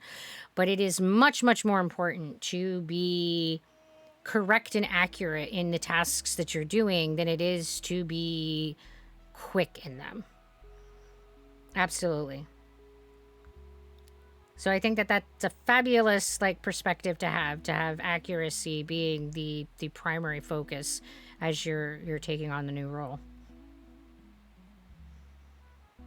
Because I think that in any role in healthcare, accuracy is supremely important. I mean, I don't think that there's any exceptions to that. I definitely can't think of any exceptions to that. I'm new here. How long have you been a nurse? Also, what type of nurse? So I have been a nurse about 20 years, and over the course of that 20 years, I have done multiple different things. I have a certification in psychiatric mental health. I have a certification in med surg, and I have a certification in advanced life support. So that's kind of where my focuses have been. I've done long-term care, I've done rehab, I've done acute psychiatric, I've done long-term psychiatric, I've done med surgical, and lots of different focuses within the med surgical world. So I've done a lot of variety over the course of my nursing career. And I think that that's part of what I have enjoyed about the nursing field, is that you can have one degree and you can use that one degree within a lot of different disciplinary focuses. And my ADHD brain really thrives on that novelty and being able to, you know, do the neuro for a while and then go and do mixed bed med surge, and then go and do a colorectal urology unit, and have that like variety has been really, really good. So yeah, that has definitely been one of the really awesome things about being a nurse, is being able to like, I'm gonna do this other thing for a while. Especially where I just really love to constantly like increase the knowledge base and want to like learn all the things. I want to know everything about the human body and healthcare. And of course, the life is too short, and my mental capacities are not capable of knowing all the things that there is to know. And alas, it will be my forever like lament about the universe. So what brings me to Twitch? What games spike your interest? Well, I came to Twitch because I've been writing a blog. That is over on WordPress, and if you're interested, the link is down in my about underneath the stream here. If you follow the link that's for more Zebra Pig, it will take you to a page that includes where my blog is at. But I've been writing a blog about chronic illness and nursing and medical stuff for like somewhere around 8-9 years. And one of the challenges about the blogging community is that it's difficult to have a lot of like back and forth discussion. And I wanted to have a environment, I wanted to be on a platform where I could engage more in the conversation and narrative kind of stuff. And so I looked around at the different options and started watching people on Twitch, and I felt like this was a good community. So I jumped on Twitch and started streaming, and I haven't been here very long. I think that we're on month 3 or 4.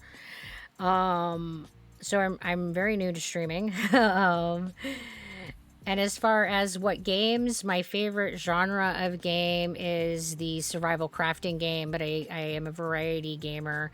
And if you're interested in seeing what games I have been playing, you can follow the More Zebra Pig, and one of the links will take you to my Steam account that will show you like all the games I own, and those things that I've been playing. For the most part, I play on Steam. Right now, the only game that I play that's not on Steam is Minecraft. It's always so wholesome to watch your streams. I don't visit very often, but when I do, I know it's a place of safety. Well, thank you, Grafter. I am very glad that you feel that this is a safe community to be in. But I really can't wrap my head around being called wholesome. That is a label that my brain just goes, really? Me? And hello, Small Snail. Welcome to the Dazzle. How are you doing tonight?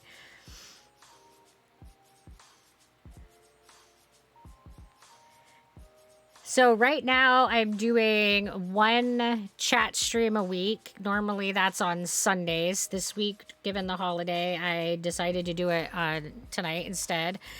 And then the rest of my streams are gaming streams. And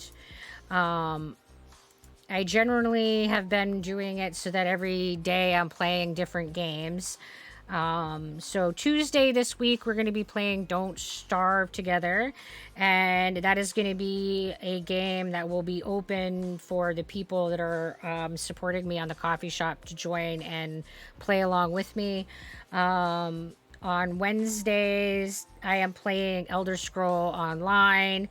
And on Thursday, I will be playing 7 Days to Die with Mischief Maker. So that's what's kind of planned for this week. And if you're interested, my schedule is also in the More Zebra Pig, and it was also the stream events are just in the About page below my stream. I'm just back. Had to leave. I got a call from 911. I was a person trying to analyze themselves. I decided to go out with a friend and clear my mind. That seems pretty reasonable, ads. Making sure that you're in good space is super important. I hope that all turned out okay.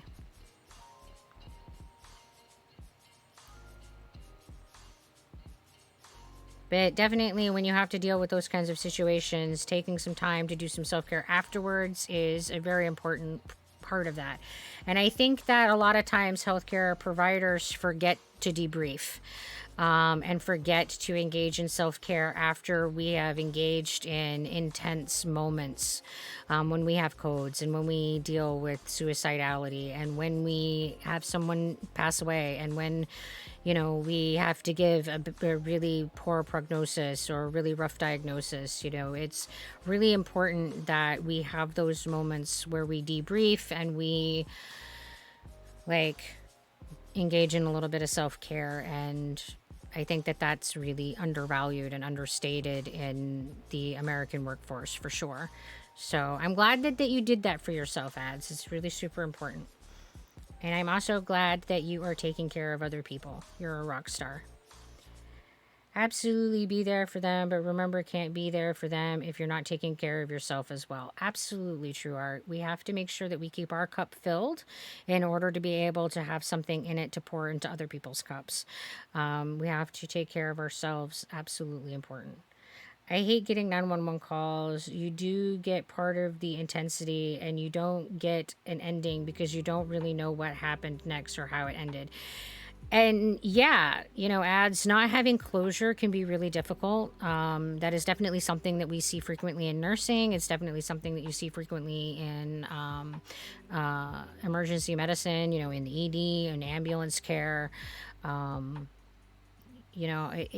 I think those cases are the most difficult for me when I don't know how it turned out. I don't know the end case scenario. When I have a patient who's really super unstable and I transfer them to a hospital that has higher care, and you just have to hope that things turned out okay, and you just never get to know the answer. Not having that closure is one of the things that we have to learn how to cope with. And you just never get to know because HIP is a thing, and that can definitely be difficult, especially when we acknowledge the reality that we as humans will have a degree of emotional investment in our patients. Like it's an inevitability. Like if you don't give a shit about your patients, I would say that you need to walk away from healthcare. Like so that emotional like caring about this other human being is also what sets us up for being at risk for emotional injury and emotional burnout. So it's a catch-22 for sure. So you're a nurse, right? I'm so happy that you get to find time through your week to settle down and do what you love, especially after the whole 2020 outbreak. Very thankful for the work that everyone in the medical field does for us. Our society would go to shit for sure. Yes, Dancing Grapher. I think it's Dancing Raptor now that I look at it again. I think I've been saying your name wrong. I think you were Dancing Raptor. Yes, I think that the people who are working in healthcare are doing really important work. Right now, I am not working at the bedside. I made that transition in the beginning of December. I have been experiencing burnout, and I am experiencing healthcare worker PTSD and need to work through that. Additionally, my physical chronic illness has reached a point that I am not sure that I am capable of physically performing the work anymore. So, having left the bedside, I am not sure whether or not I will ever return to the bedside, and it is highly likely that I will not. That being said, there are other alternatives. I am looking at putting aside money so that I can get a nursing coaching certification so that I can continue to help people and I can continue to work in nursing, but in a way that is kinder to myself and better for my body. And yeah, so I am currently trying to save money to take the $6,000 course in order to do that certification. And if that is something that you're interested in helping me achieve, you can go to my Buy Me a Coffee and you can help me fundraise for that. Same. I am glad I found this streamer. This is the genuine streamer that is needed on Twitch. Well, thank you, True Art. I am very glad that you are happy being in this group of people. I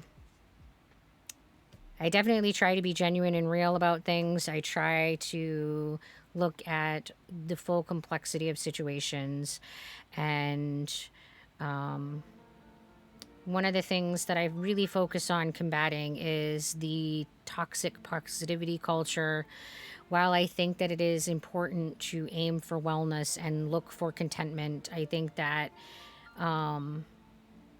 constantly asking people who are in crisis and who are struggling with big situations to not feel negative labeled emotions and difficult emotions and messy emotions like anger and grief and sadness and all of that is not serving us as humans. That we need to embrace the full spectrum of the emotions, and that's part of what I would like to accomplish here. So you're in transition as I am. I experienced burnout from the truck driver after 7 years straight of trucking. During the pandemic, truckers kept the country going, so I was stuck with it, but I am ready for my next step at 33 years old. Yeah, True Art. I think that truck driving is another profession that people don't genuinely understand what they do. Like, we know that they take stuff from point A to point B, but we don't really understand or know what that lifestyle means as the workers, and we don't really understand as a general, community, what kinds of sacrifices and what kinds of shifts and the challenges that come with doing that job. And it's an underappreciated profession. Like, I can go to my grocery store and buy eggs and milk and bread and cheese, and I can have food available to me because truck drivers are doing the very important work of making sure that food is distributed and that grocery store shelves are staying stocked. And I am fed because I am being provided by this network of people, including the truck drivers. And unfortunately, I think that the way that our society is set up, that we do not recognize the work that people are doing and the value of the work that people are doing. Each person having this niche is what allows us to do specialty work. When all of us had to spend a large part of our time farming, we didn't have the time to invest in education in order to learn the things necessary to be specialized in healthcare and biology and all these other things. Like, if you have to spend all of that time just maintaining your basic human needs, you're not going to have these other specialties of work. And we can have that privilege because this the way that communities and societies function, and because we're supporting each other as a group with our work. And I think that we have forgotten, I think we've forgotten a lot of that in this country. And I think that we need to have more refocus on what we're doing for each other as a whole, and how those community members how we're supporting each other, and how we need each other in order for this community to continue to thrive, and in order for us to all have the things that we need in order to be well. The major impact is time away from family. 7 years meant that I wasn't there when my mom passed. I wasn't there to tend to my own health. I might have been able to be checked earlier. Now finding out about the cancer, it had already been a while, but the country needed supplies to move from port to the stores. Absolutely. When you're a truck driver, you spend a lot of time away from home, and you can absolutely, I can see how that would result in missing out. And depending upon what your family situation looks like, if you have children, and if you're married, that can be a strain on your marriage. And yeah, it's hard. Hey, Plum Skeeters, how are you doing tonight? I hope that your holidays have been wonderfully, splendidly fabulous.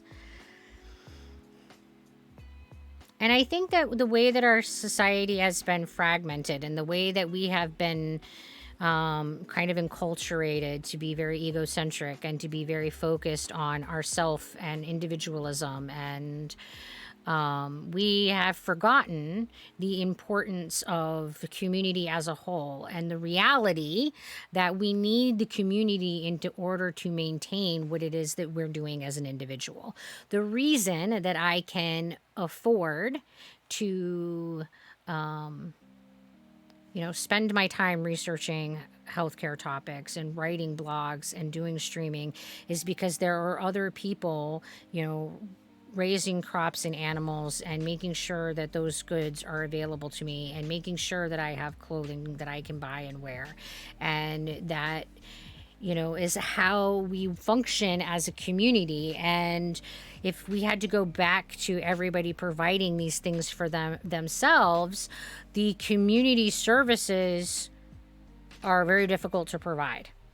You can't have people who are focused on providing healthcare and fighting fires and policing and all of these community services if they have to invest the majority of their day in making sure that that basic foundation needs in the Maslow hierarchy needs are being met. So the people who are making sure those basic needs are being met really should be looked at as the foundation of our society. And we have forgotten that. And we have forgotten the focus of that. And we have forgotten the importance of that. So I think that that's incredibly unfortunate. And I would like to see us getting back to valuing the people that are doing that work. That is a good point. Community is important in ways we don't always think about. When I am home, games is my time off. I am a homebody. I enjoy being home and playing strategy games and playing online multiplayer games with friends. Keeps me in touch with the friends that I've made across the planet. Exactly. And we have the privilege of being able to play those games because there's people who have the privilege of being able to work by making video games. And they have the privilege of doing that because other people are making sure that there's food available to them and clothes available to them, and that that their healthcare needs are met. And this is how a community, we work together to make sure that everybody's needs are being met. And that should be celebrated. And we should be reminding ourselves that if we don't take care of that community system, we as individuals won't be taken care of. Like if we don't make sure that everybody in the community is being cared for and supported, that community is going to fall apart. And then those basic needs that these community members are providing for us are going to stop being provided. Love you. I'll have to sleep. It has been nice hanging out with you. Well, good night, Seeking. You have a wonderful rest. I hope that you continue to have a good holiday season. And thanks for coming and hanging out with us. I love having you here. So I found your channel from a TikTok I found. What's the whole story behind that? Well, that's complicated. It was back in October. There was a TikTok video that went viral. Then it went viral on Reddit. Then it went viral on YouTube. And then it went viral on Facebook. So there was like a storm over 2 months of this video just kind of generating a whole lot of viral activity and bringing lots of people to all of my social media accounts, but mostly to my Twitch account. That's kind of the short summary. And every time I think that things have kind of like died down and settled in that viral event, things kind of like stir up again. So I am at the point of like, I don't know if it's ever going to end. I will say that at this point, we've definitely like kind of slowed and kind of settled at a steady pace of influx of people. But that being said, I still have like people who are coming and following the channel while I'm not even streaming. And it kind of happens at a pretty steady rate. And it's kind of wild and crazy that, yeah, it's super hard to wrap your head around. Like viral events are very unpredictable, and it creates a lot of weird dynamics that are so interesting to try to navigate, and that I definitely don't have any answers for. I just feel like I'm just kind of playing along and doing the best I can, and hopefully not messing all this shit up too much. So yeah. Things have definitely been wild and crazy. I definitely did not expect to have any kind of that. I've already recommended your Twitch to 23 people, adding to your base. Well, thank you, Triar. I really appreciate you promoting the channel. That's amazing. It's crazy how the course of your whole Twitch channel changed just from one person. Very glad to see that you got some of the recognition you deserve. Yeah, viral events are very weird and crazy and complicated, and it's hard to explain all of the challenges that viral events present creators when they happen. Like one of the dichotomies that I frequently like point out to people is that it brought a lot of people to my channel, and we have like 140,000 followers, but if you look at the view rate right now, there's 24 viewers. So yeah, people have hit the like button, but is it part of that viral bandwagon, or is it a genuine interest to the channel? And it's really hard to judge any of that. And in the world of Twitch, you know, the active viewership during your stream definitely has more impact than your follower rates. So I mean, yeah, it's all like just complicated stuff that I'm trying to learn as I go, and that learning curve has been wild.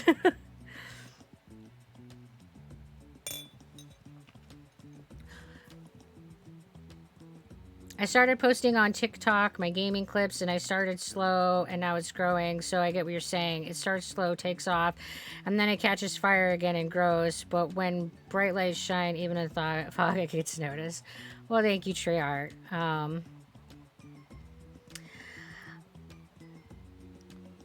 I mean, some of it is just that I am very new to streaming, and when all of this viral stuff happened, I was like streaming for right about a month, maybe a little more. Again, I'm my brain is weird about time. So either way, I haven't been doing this for a year yet. I've been doing this for less than 6 months. So it's pretty wild and crazy when you think about like how fast everything happened, and the tumultuousness of all of it has made it very kind of chaotic to try to learn how to do what we're doing. Hey Stark, how are you? I'm doing pretty good. Thanks for coming and hanging out with us. And a piranha hat. Yeah, you need to redeem some points. Yes, eat your zebra cakes.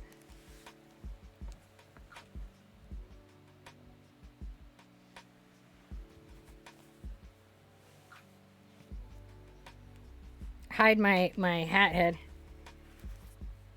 I always have crazy hairdos because I wear these hats and then I like take them off and my hair is just like everywhere.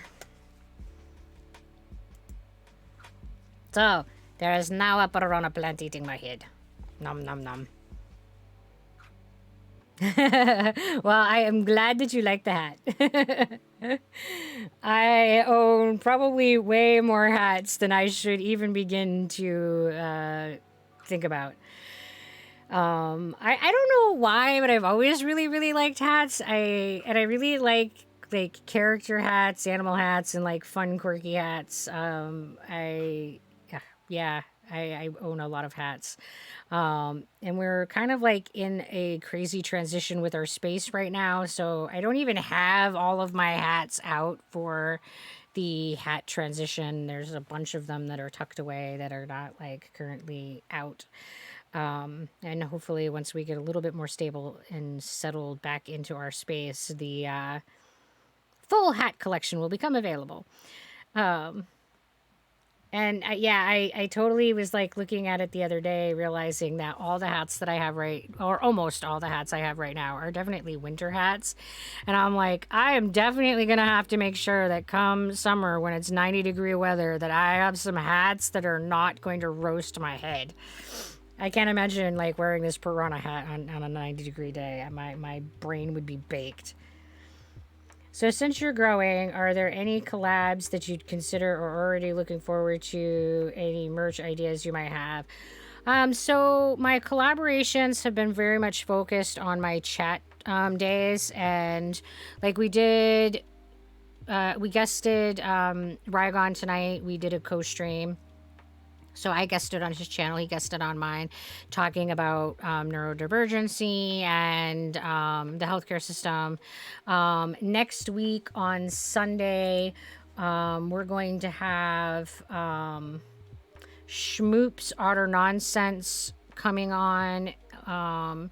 That's January 1st, and he and I are going to be talking about neurodivergency and our challenges and the pros and cons we think exist in having a neurodivergent brain. So I want to do a lot more of the chat co-hosting where we get into more depth with some of the topics from other people's perspectives, so that it's not just me and my perspective in the healthcare system. So if you guys have any suggestions for people who are neurodivergent, who are in the LGBTQ community, who are experiencing chronic illness, who are healthcare workers, if you have anybody within any of those communities that you know of that are streaming that you think are interesting, that I should check out and consider for guests, definitely put them in the recommendation suggestion channel in my Discord. I do have a few other people that I am currently courting to try to bring as guests later. I don't currently have anyone else scheduled.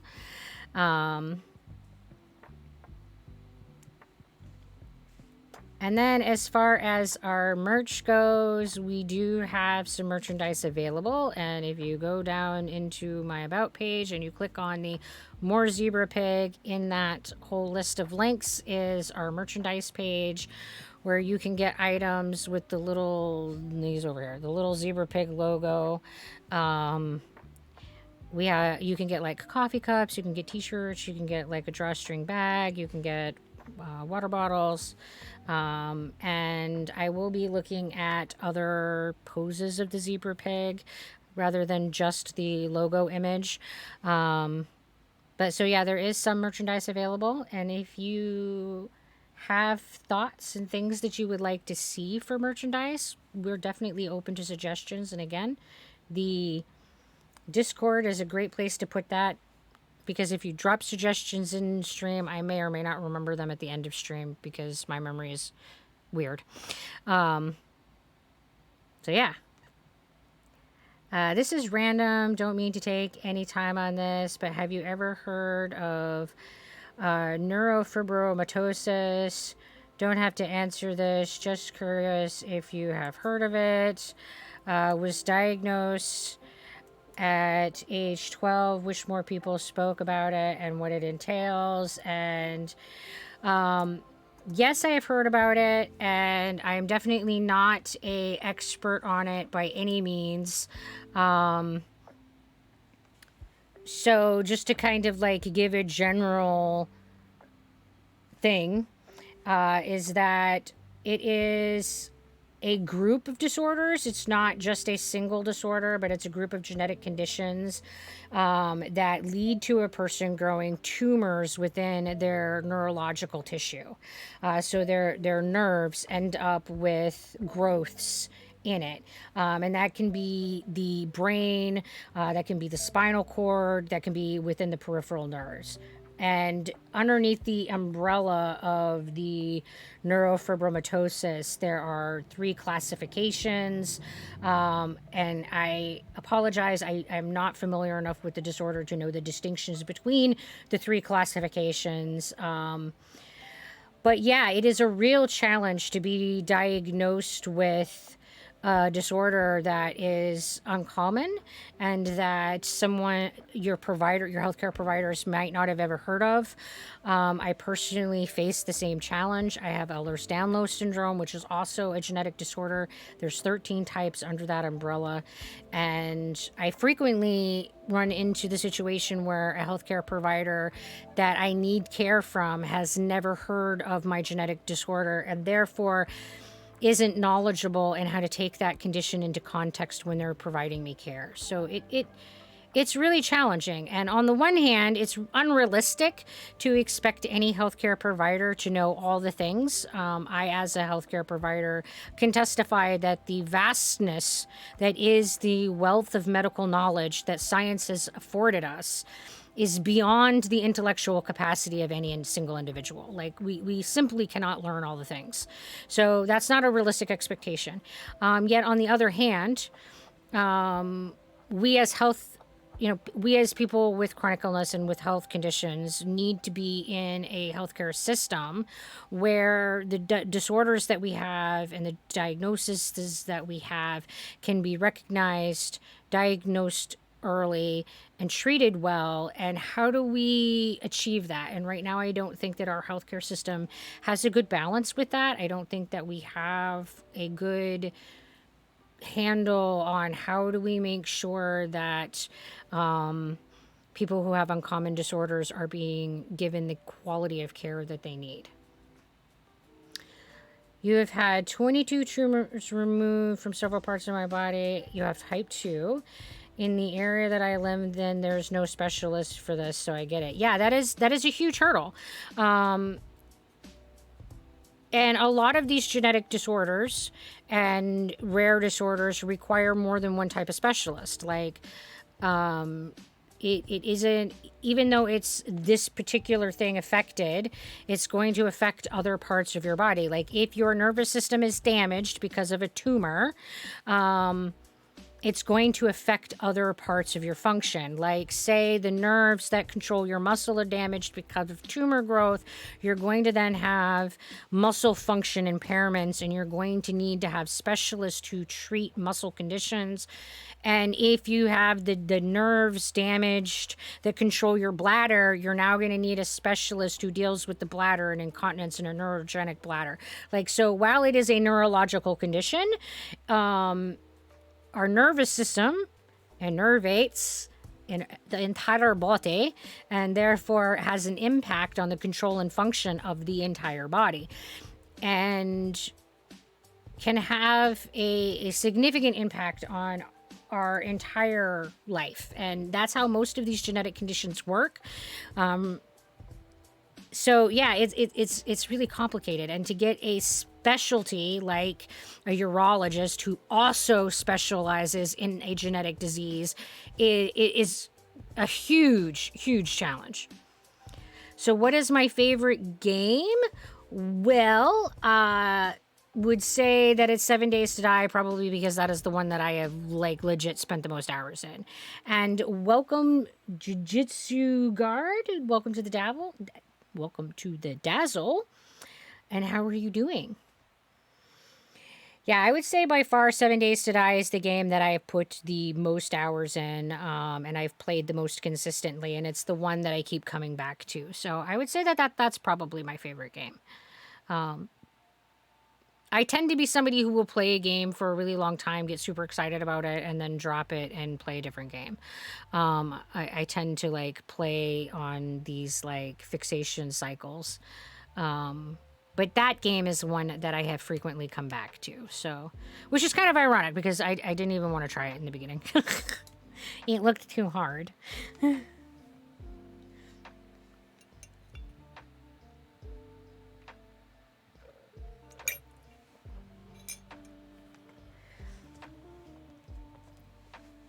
And for a long time, I was like, no, I'm not going to play it. I'm not going to play it. I'm not going to play it. So, yeah.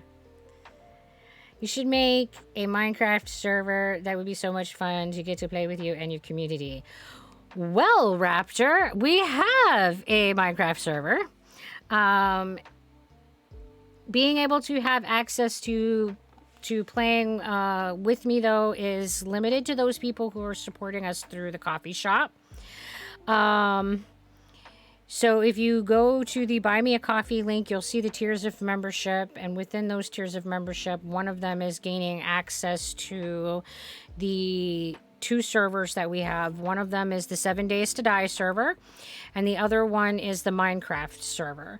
So once a month, I will be playing on those servers live on stream, but I will also just be like, when I want to play the game, be playing on those servers because I like the games. So yeah, we've got the server. The Minecraft server is vanilla Minecraft. It doesn't have any mods or anything on it.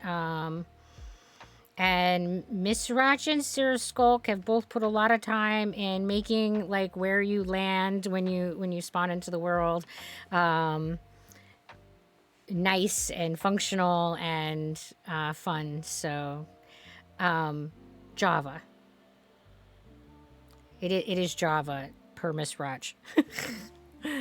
Because I'm a dork and I do not know all the distinctions between all the things. But yes, it is Java, right? Right, Miss Ratch? Make sure that I'm not giving misinformation. Hello, Lavin. How are you doing? Welcome to the Dazzle.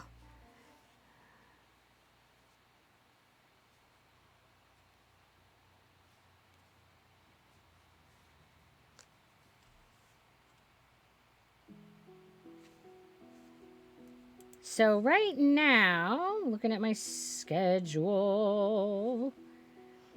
the next time I'm planning on playing on the 7 Days to Die server is on Monday the 2nd. And then I am going to be playing on the Minecraft server on the 16th while I'm doing it on stream. That being said, like I'm going to be popping in on those servers when I'm just downtime playing. But those are the times that I have them for scheduled streams. And again, if you want to see what my schedule is, if you go down into my About page, there's a calendar there with what my streaming schedule is. And if you go into my More Zebra Pig, it will take you to my full schedule that will also include my not streaming events, which right now is only one event, which is the Oinkers support group.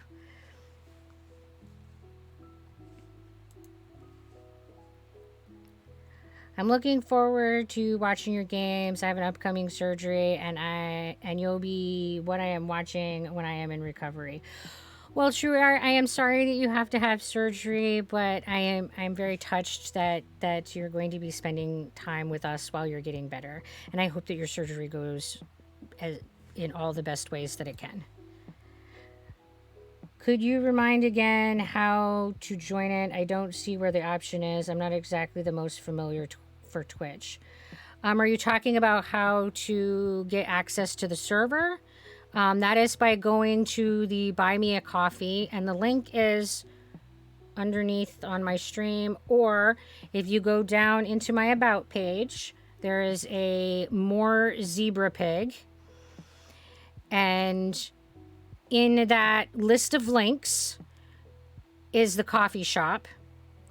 And underneath in the coffee shop is where you can get the membership that will give you access to things like the game servers, being able to play a Steam game with me once a month, being able to vote on what games and activities happen while we're on stream, being able to participate in the Oinkers support group. All of those things are benefits if you choose to support through the membership of Buy Me a Coffee.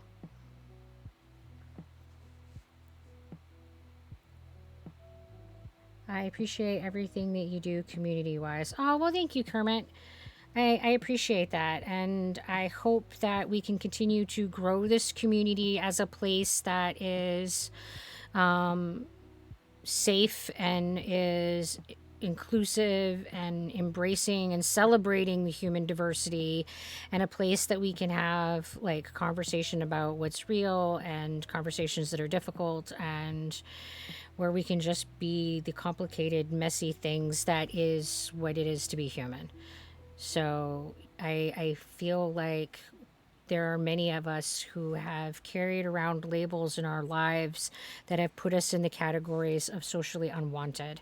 And I myself have carried many of those labels most of my life, and it fucking sucks. So I would like to create a community where people's labels are not that important.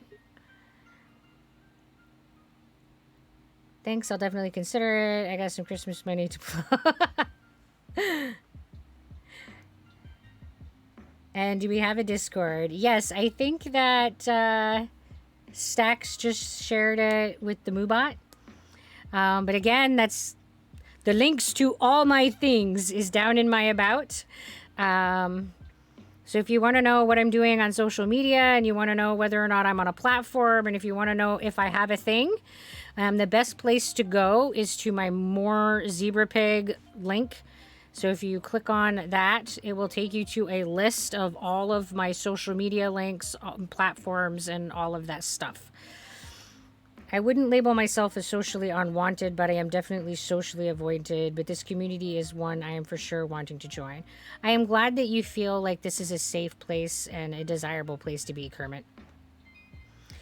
But I will definitely say that my personal experience has been that being different is not embraced in the general American population, and that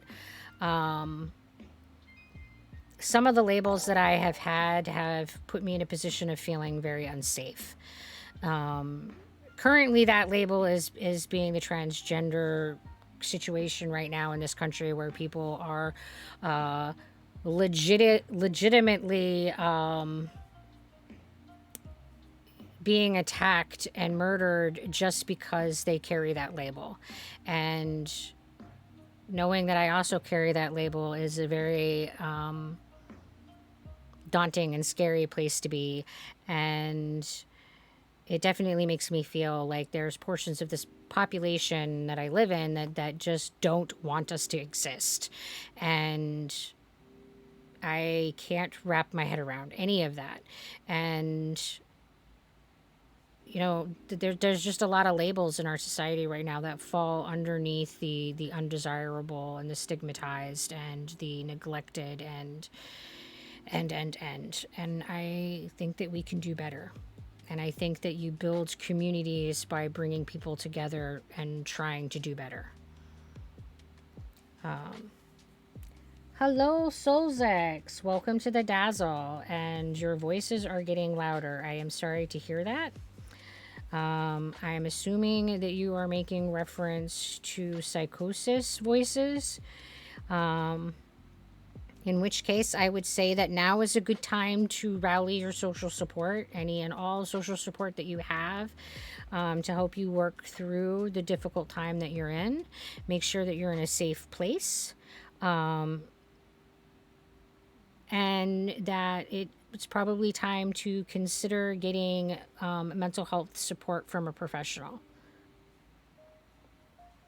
Because that's a really big hurdle to try to take on by yourself. Darn right about that. Fitting in is something that's so bizarre in context. Few and far in between will you find a place like this, someone who just speaks truth and makes it feel welcoming.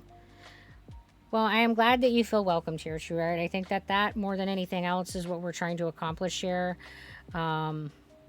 The principle that I have been working under through all of this process has been educate, advocate, and relate. You know, we want to educate people about different medical states of being and that we're still human. Doesn't matter if you have these labels, you know, we're still human. And educate people so that they can learn more about what it's like to have these conditions and realize that we have more in common than we have in differences.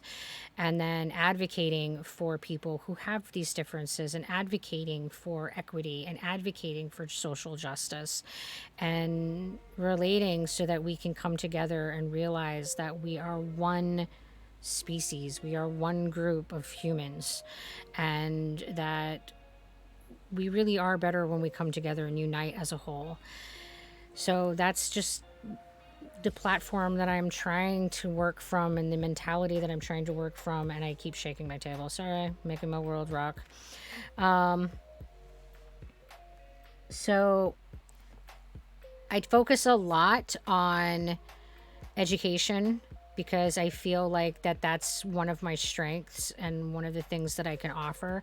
And I also focus on trying to facilitate relating by sharing my personal experiences so that people can see the other perspectives. I get it. I drink to make the voices quieter. I rarely do to being active military. Smoke to make the voices super quiet. If you ever need anything or ever have questions, please speak up. Failing anybody answering, if you are on ZebraPix Discord, please reach out to me. Absolutely, the Discord is a great place. We have a channel that is just for emotional support. So if you feel like you're having a difficult time and you're looking for people to give you emotional space, or you just need to vent about something, my advice is just to clarify whether or not you're looking to vent or if you're looking for advice. Yeah, we have a channel dedicated just to, hey, I'm struggling right now. In that channel, there are some crisis resources posted with the numbers for different resources that you can call to help you work through mental health crisis. So yeah, the Discord is one of the places that you can get some support.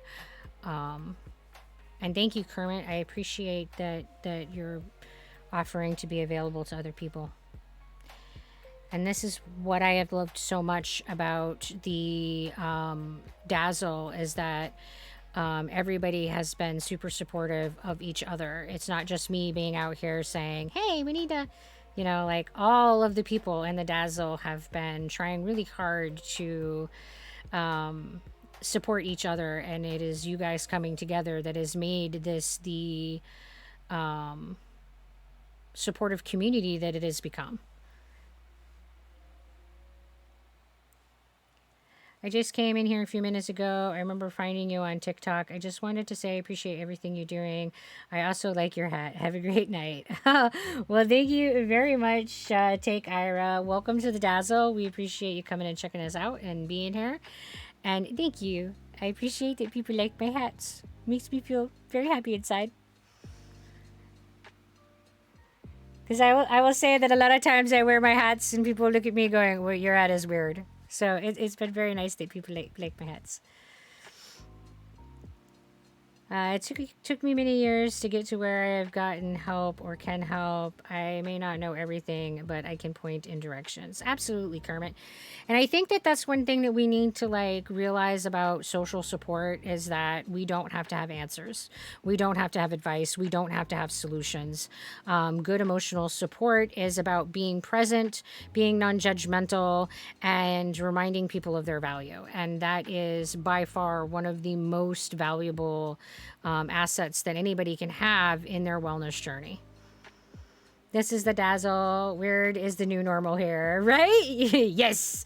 I mean, I think that's so true. Ads like the reality is that no one is average. Like nobody meets all of the average matrix. And if there was actually a person that was truly the average of everything, like the average height, the average weight, the average hair color, the average eye color, the average skin tone, the average of every human matrix that has ever been measured by medicine, they would be a statistical anomaly. They would be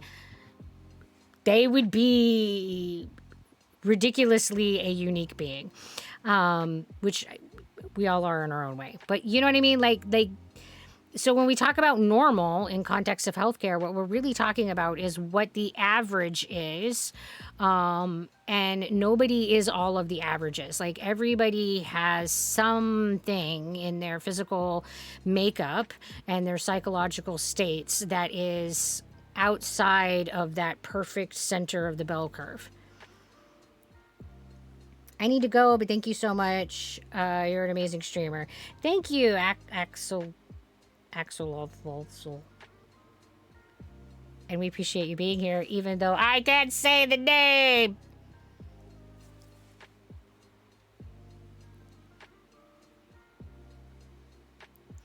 One thing that I'm looking forward to is New Year's Eve, going to the old baseball field near my apartment, and some friends of mine and myself are planning our own cookout and just setting off fireworks and just talking about our troubles and being ready to let it all go. Next chapters are starting. Yeah, that sounds like a good way to spend New Year's. I think that New Year's is a good time for self-reflection, and that it's generally what has become the tradition in America, to like try to make change and all those things. So if you're going to do the whole New Year's resolution, what I will say to you about that is that maintaining a New Year's resolution is super complicated, and initiating major changes in your life are super complicated. And it's really weird and ironic and counterintuitive, but the reality is that the more we tip the apple cart and the bigger the change and the more extensive we uproot ourselves, the more likely we are to make lasting and meaningful change. The more that we maintain ourselves in our status quo, the more our brain will want to maintain everything in its status quo. So you are most likely to have success in making significant change in your life if you make big, radical, dramatic, all at the same time changes. Like frequently you hear people saying, oh, work on one thing at a time. Well, ironically, and against, what we think is logical, the statistics tell us that our brain are so programmed for sameness that as long as we maintain most of the sameness, our brain we'll try to maintain the thing that we're trying to change into the sameness program. And this is why it's easier to change things when you get married. It's easier to change things when you make a move, physical move location, or change jobs, because you're already uprooting and changing your routine and changing so much that these are really good times to add other changes that you want to make in your life. If you want to quit smoking, do so when you get married, when you make a big move, when you change your jobs. Ironically, like this really is when. And so if you're looking to make big, important health, changes in your life, the way to do it is to actually look at all of the things that you want to change and create a plan and create an environment that is going to facilitate you being the new you that you want to be with all of those changes made. So look at, what does your life need to look like? What is your routine, your habits? What do you need to be doing on a daily basis in order to be the entirety of the person that you want to be, with all of the new habits that you want to have? Whether it's how you sleep, whether it's how you eat, whether it's how you exercise. Like, we think, like, intuitively, it seems like working on one little thing at a time would be more successful, but that's just not what the research bears out. Hello, KY Gamer. Welcome to the Dazzle. We're glad to have you here, and I hope that you are doing well. Hi, I am new here. I saw you from a YouTube Shorts. I heard some positive things about you, so I gave you a follow, and also Merry Christmas, Happy Boxing Day. Well, thank you for coming and checking us out after seeing the YouTube Shorts, and I hope that you like your stay. True art. It really is complicated. I try to keep that resolution realistic. Can't get away with incomparable changes, and it becomes too complex. So I don't think that you can get too complex with your resolution, but I do think that we need to make sure things are realistic. Like, for one thing, that I think people try to make changes that isn't really something that they want. We have to make sure that the changes that we're aiming for in our lives are self-driven. If we're doing something because someone else tells us that we should be doing it, we're probably not going to make successful change. Like, if you're going to try to change your diet because someone else tells you that you don't eat enough vegetables, then you're probably not going to be successful in changing your diet.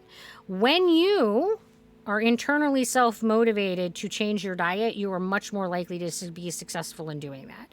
So the first step when you're looking at making changes in your life, whether it's time for a resolution and New Year's and all that, or just at some other point in your life, the first step is to evaluate what it is that you want, why it is that you want this, and what objectives, what things, what benefits are you going to get from those changes. So when you say, okay, I want to change my diet, evaluate first, is it true? Do you really want to change your diet, or are you doing it because of social pressure? And then if you say, no, I really think that I would be healthier and happier if I changed my diet. So then you need to start evaluating, like, what are the benefits? What are the things that you're going to gain, so that you can, like, motivate and look at the thing, like, when you get into your low points, you can be like, this is the why. This is why it's worth staying with this. When you're staring at that food that you're like, I would much rather be eating this crap because my brain says habits. So we need to keep in perspective the why. Like, why are we making this change? And first, it has to be for you, but also, like, what is it that you want to get out of it? And I think that if we list, take the time and really list out what our goals are, like, we're more likely to achieve that. And I think that if we also go into the New Year's resolution, a lot of people just say, I want to lose weight, but then they don't create a plan. They just have this resolution, this goal, and they don't do any evaluation of that goal, and they don't do any planning around that goal. So my other piece of advice is that if you're going to make a New Year's resolution that you actually want to stick with and you want to follow through on, you also need to create a plan. So that needs to have stages where you're measuring your success and reevaluating your progress. So if you want to create change that's sustainable, you need to have a plan of how you're going to get there, and what does success look like? So is success losing 10 pounds, or is it losing 50 pounds? Like, and breaking that down into smaller steps and achievable goals. You know, so when you say, I want to be a nicer person, what does being a nicer person look like? You can't achieve a goal if you don't know what that person you're trying to become is going to look like. So part of creating a good, sustainable, achievable New Year's resolution is asking yourself, what are you going to look like and who are you going to be when you've achieved that goal? So what is success? Define that concretely as possible. So then you can look at, how do you get to that goal? How do you get to be that person, and plan that out? And then give yourself increments, like every month. You're going to reevaluate, or however often you want to do it. You're going to reevaluate. I followed through with my plan, or did I struggle with my plan? And if I struggled with my plan, what are the hurdles? What are the barriers to achieving my goals? And evaluating those barriers and evaluating how you can work around those barriers and how you can change your environment to remove those barriers. So if you aren't regularly evaluating your goals, you don't know if you're achieving success, and you're going to lose your way. So I think those are the reasons that people like set New Year's resolutions and then don't have success with them. So I don't think that it's because they're too grandiose or overarching and too high achieving. I think that it's because they're not structured in an achievable way. Because making change is really hard. Our brains are programmed for sameness. Sameness is safe. And we've got True Art, who's looking to have Otis come visit us. Oh, yes! Hello, True Art. Thank you for summoning me. I am ready for worship because I am the greatest pig ever. Hello. Hello, Dazzle. How you doing? You guys are amazing. Yes, thank you. Throw kisses at you. Yes, worship me. I am amazing, and I love you all. You are amazing too. Let's all be amazing together. Yes. All right, Otis. No, wait. They gotta know how awesome I am. Guys, you gotta, like, totally redeem all your zebra cakes so that you can, like, see me and worship me so I can have all the screen time. Yeah. You know it. All right. So Otis is definitely of the opinion that that's the only way to spend your zebra cakes. And we're doing a posture check. Thank you, Soggy Frog Farts. Because I am terrible at remembering to maintain my posture. I look like your 5th grade social studies teacher. Well, hopefully that's a good thing.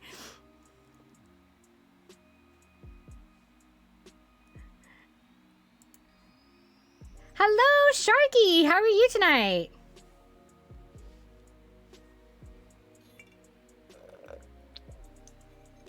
And it's a good thing. Excellent.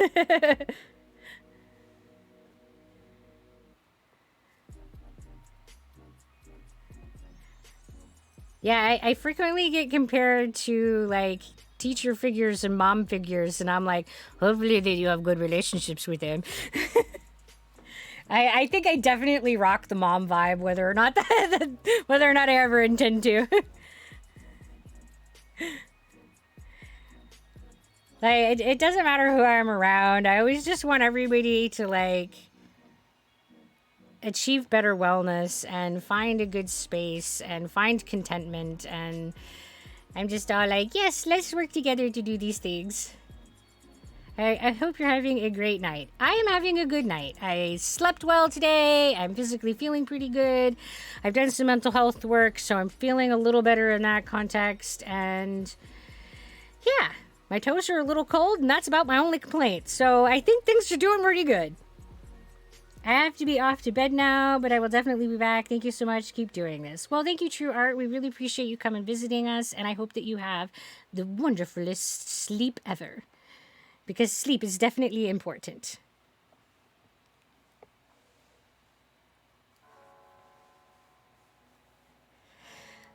So are you guys like looking at setting New Year's resolutions? Are you guys looking at creating goals that you're going to work towards next year?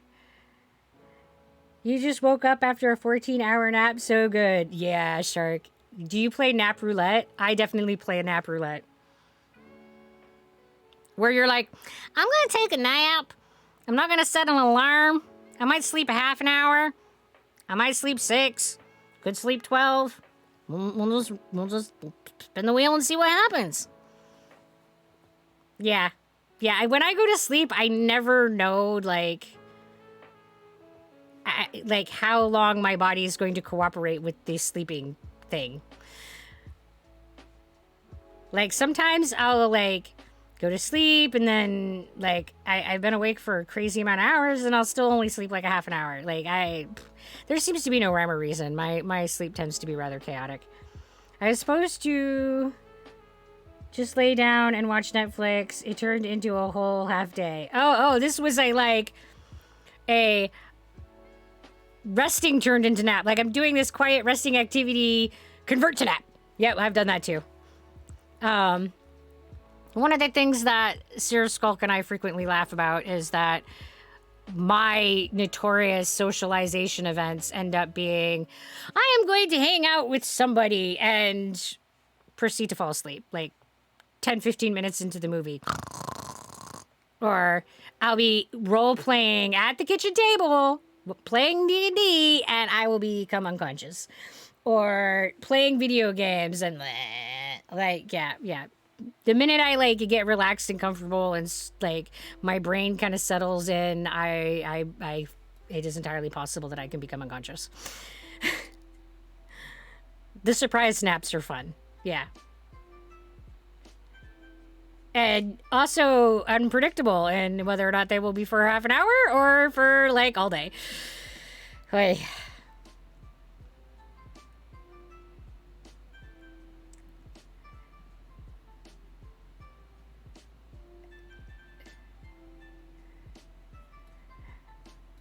I mean, and for me, it's just because I constantly ride on a sleep deficit. So when I, like, engage in quiet, relaxing activities, my brain's like, oh, it's time to rest. So that means we must sleep now. Yeah, that happens to me all the time. And it's like, oh, okay. So I'm a social napper. At the end of the day, who doesn't love to sleep? I mean, you know, when I was a kid, I absolutely hated naps. Now I look back and say, can I have all of the naps that I refused as a kid? Can I just collect those and have extra naps now? Like bonus naps? Because I definitely love napping. Like, and like social napping is definitely like, yeah. The whole like, your friend's gonna play a video game, and you're just gonna watch them play that video game, knowing that you're probably gonna pass out in a few minutes while you're watching them, and just, like, enjoying their company until you're unconscious. Yes, I'm definitely a social napper. And sometimes it happens accidentally, and sometimes it happens where I'm definitely, like, I know I'm going to go to sleep now, and I'm gonna do a social napping. And I'm also a dork in that I, like, every time I go to sleep, it's a nap, even if I think it's going to be a short sleep or a long sleep. And every time I eat, it's a snack, regardless of, like, how much I plan on eating. I like napping, I like sleeping, but I don't like feeling that lost time sleeping. Oh, like when you feel like you get disjointed and like, whoa, where'd the day go? Like, I could have a couple more hours or watching more episodes of a favorite show. Yeah, I mean, sleeping does take up a lot of time, especially to, like, get really good, adequate sleep. I thought it was weird seeing my mom nap during the day. I would have the energy of 5 sons, right? Like, when I was a kid, I had, like, an insane amount of, like, energy. I would, like, sleep poorly and still be like, and I would be like, what are you taking a nap for? I'd look at my parents and be like, napping? Like, pfft. And now I'm like, yes, please. Like, a great social activity is to eat a meal together and then have people playing video games and socially napping. This is a great day.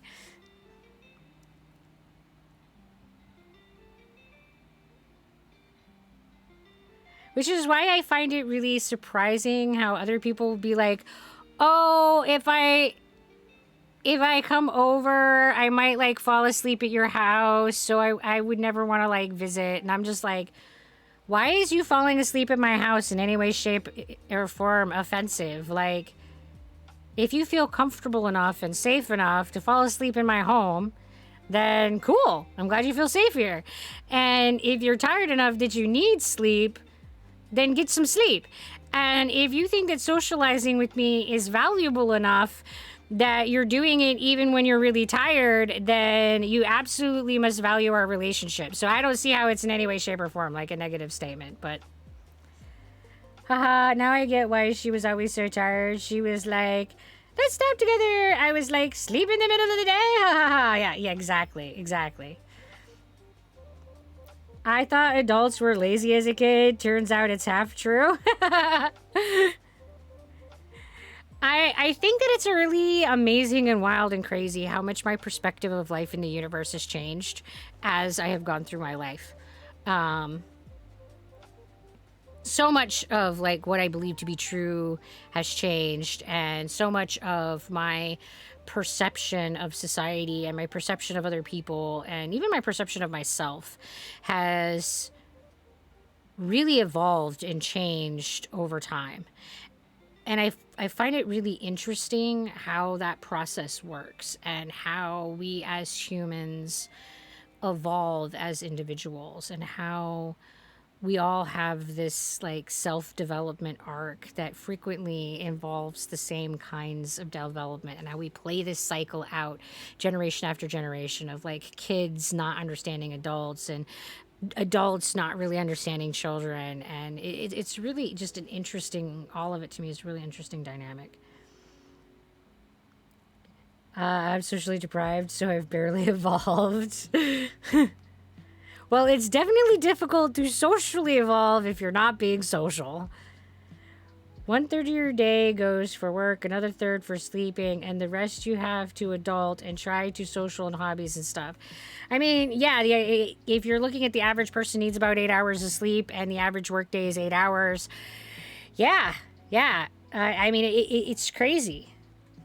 It's crazy that you spend like 2/3 of your life like just poof. I mean, a third of your life is being asleep, and then you still gotta like take care of body functions and feeding it and washing it and just like meeting the body needs and making sure the meat boat keeps sailing. I mean, it's wild and crazy to me, like how much time over our lifetimes we just spend sitting on the toilet. Like cumulatively, we spend so much time taking care of our meat boat. It's crazy. And there's really nothing we can do to get around to that because we have to take care of it. We're stuck with this ship. Hello, bees. How are you tonight? I used to sleep 4 hours max. Reason being, if I sleep for 8 hours, I'll still feel tired as fuck. So why not just sleep less? I'm still be tired as fuck. I mean, and the thing that we need to keep in mind is that 8 hours of sleep is also an average. You know, some people are going to sleep better when they sleep 4 hours, and some people are going to sleep better when they sleep 10 hours. I personally tend to feel the best when I can consistently get 6 hours of sleep. So, again, 8 hours of sleep is the average. When we did research on sleep, what we found was that most people performed cognitively best, emotionally regulated the best, and had the best health outcomes on average when they slept about 8 hours. But we have to remember that averages do not represent individuals. So you need to listen to your bodies. You need to like ask yourself, when do I feel best? What do I need to do to feel best? And if you're sleeping 8 hours a day and you're not feeling good and you're not feeling rested, or you're feeling like that overtired sluggishness, then do something different. So, I mean,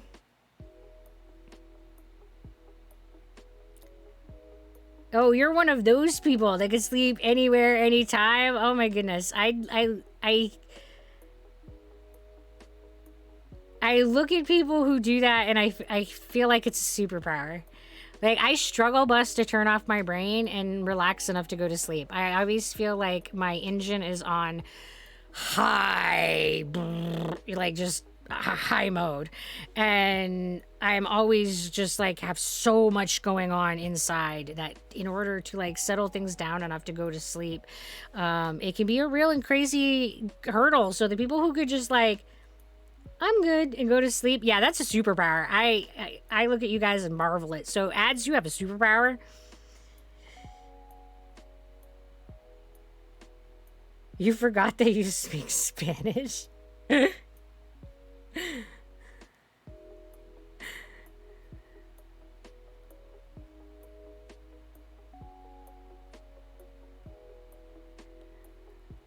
I learned sleeping anywhere because backpacking and traveling. I do think that being able to sleep flexibly is a learned skill. And again, because we are creatures of the sameness, and our human brains are programmed for wanting sameness, we have this tendency to create routines and habits. And those routines and habits around sleep is part of what triggers our brain that it's time to go to sleep. And if we don't engage in that sameness, it becomes really difficult for us to go to sleep if we've established sameness associating with sleep. And this is why people statistically are more likely to have difficulty falling asleep when they're outside of their usual environment. And this is why people who say that they have been in the military or have been otherwise frequently traveling and had to have learned how to sleep in lots of different places tend to be better sleepers because they're not associated with these habits and routines and places of sameness. So while routines save us spoons and habits save us spoons, and these routines and habits help us function better, they can also be a catch-22 and entrap us into things that are not ideal. And it's kind of just this interesting way that our brain is made. Oh my God, with traveling, I learned to spend days without sleeping instead. Oh no! Both skills are well appreciated, right? Well, going days without sleeping is definitely not good for you. I don't recommend it. Nope. Definitely not recommended.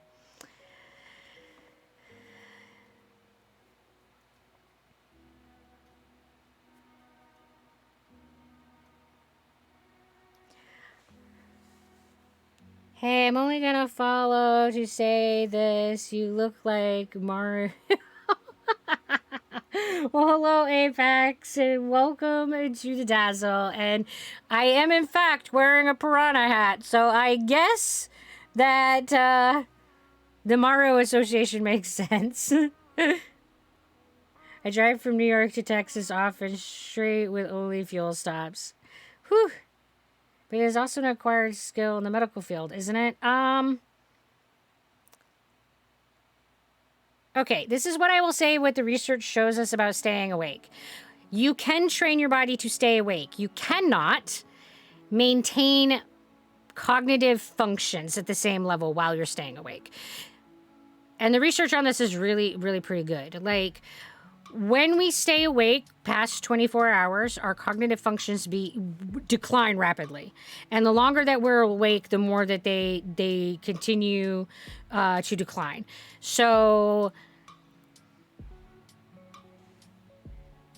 people are more prone to making mistakes, or overlooking things, making errors. They have more difficulty with making processing basic math, etc. after that point.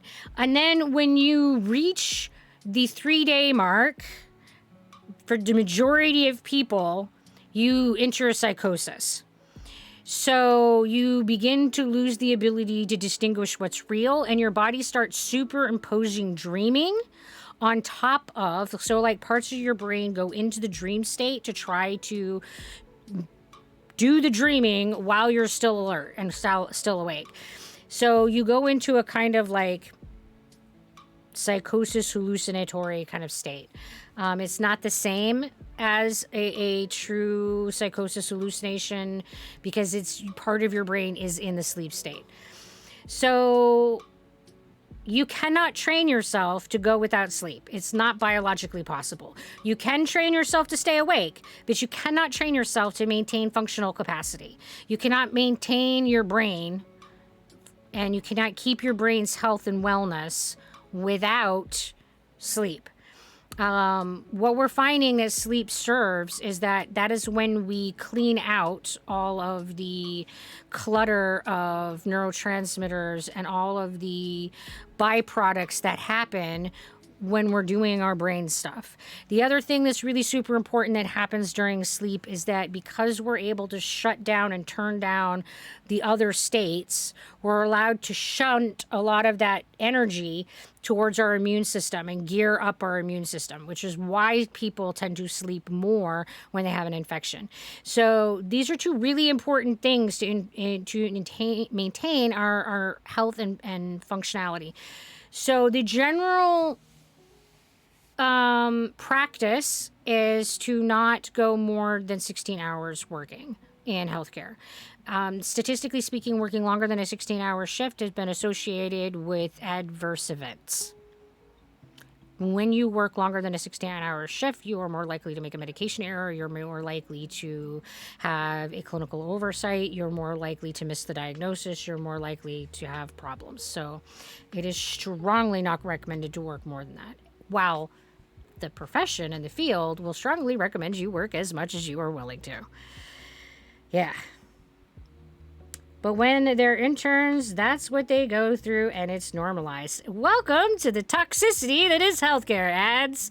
There are so many layers of toxic bullshit in healthcare that should just not happen. And absolutely, interns being expected to work 24 and 36 and 48-hour shifts is fucking ridiculous and shouldn't be a thing.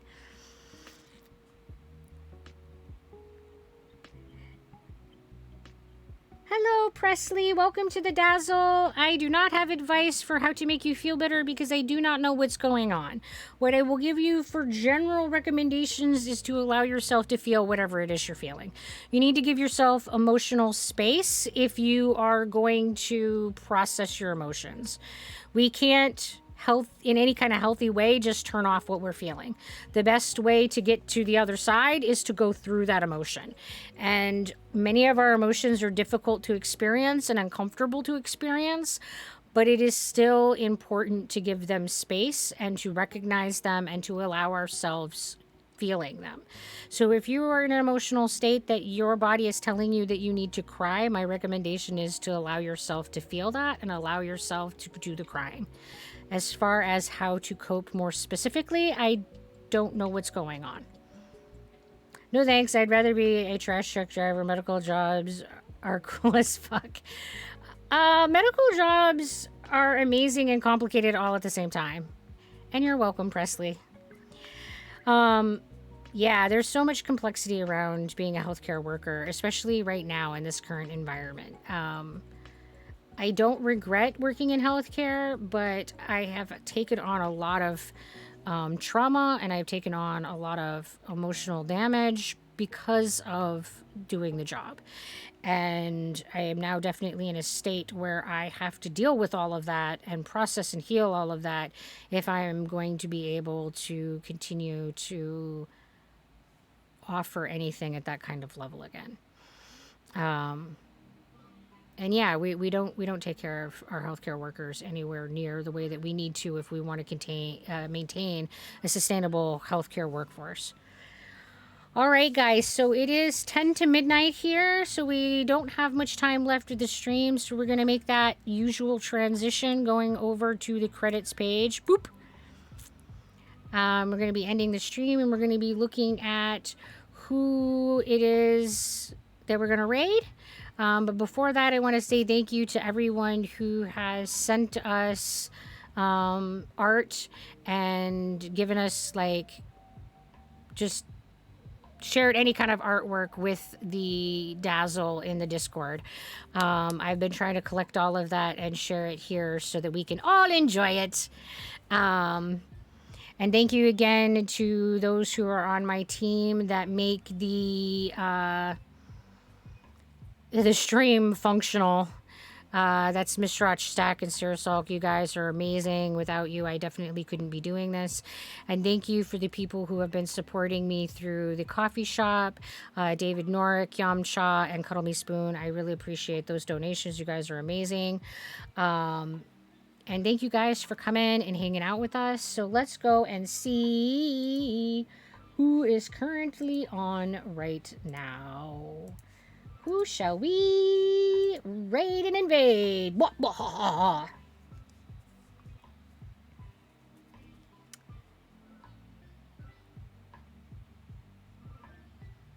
ha. All right, I think that we are going to be invading Miss Rockentooth tonight. She is awesome.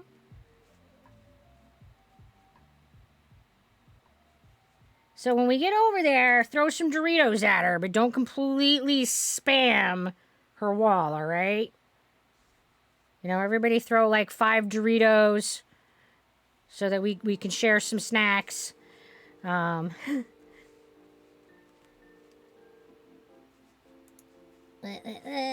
let's get that.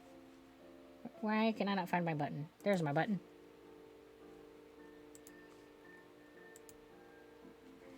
And thank you again for everybody coming and hanging out with me tonight. I really super appreciate that. You guys are rock stars. You guys are what makes the Dazzle amazing. And I am super blessed for you all being here. And you guys have a fabulous day, night, wherever you're up to. And I will see you all tomorrow. Bye.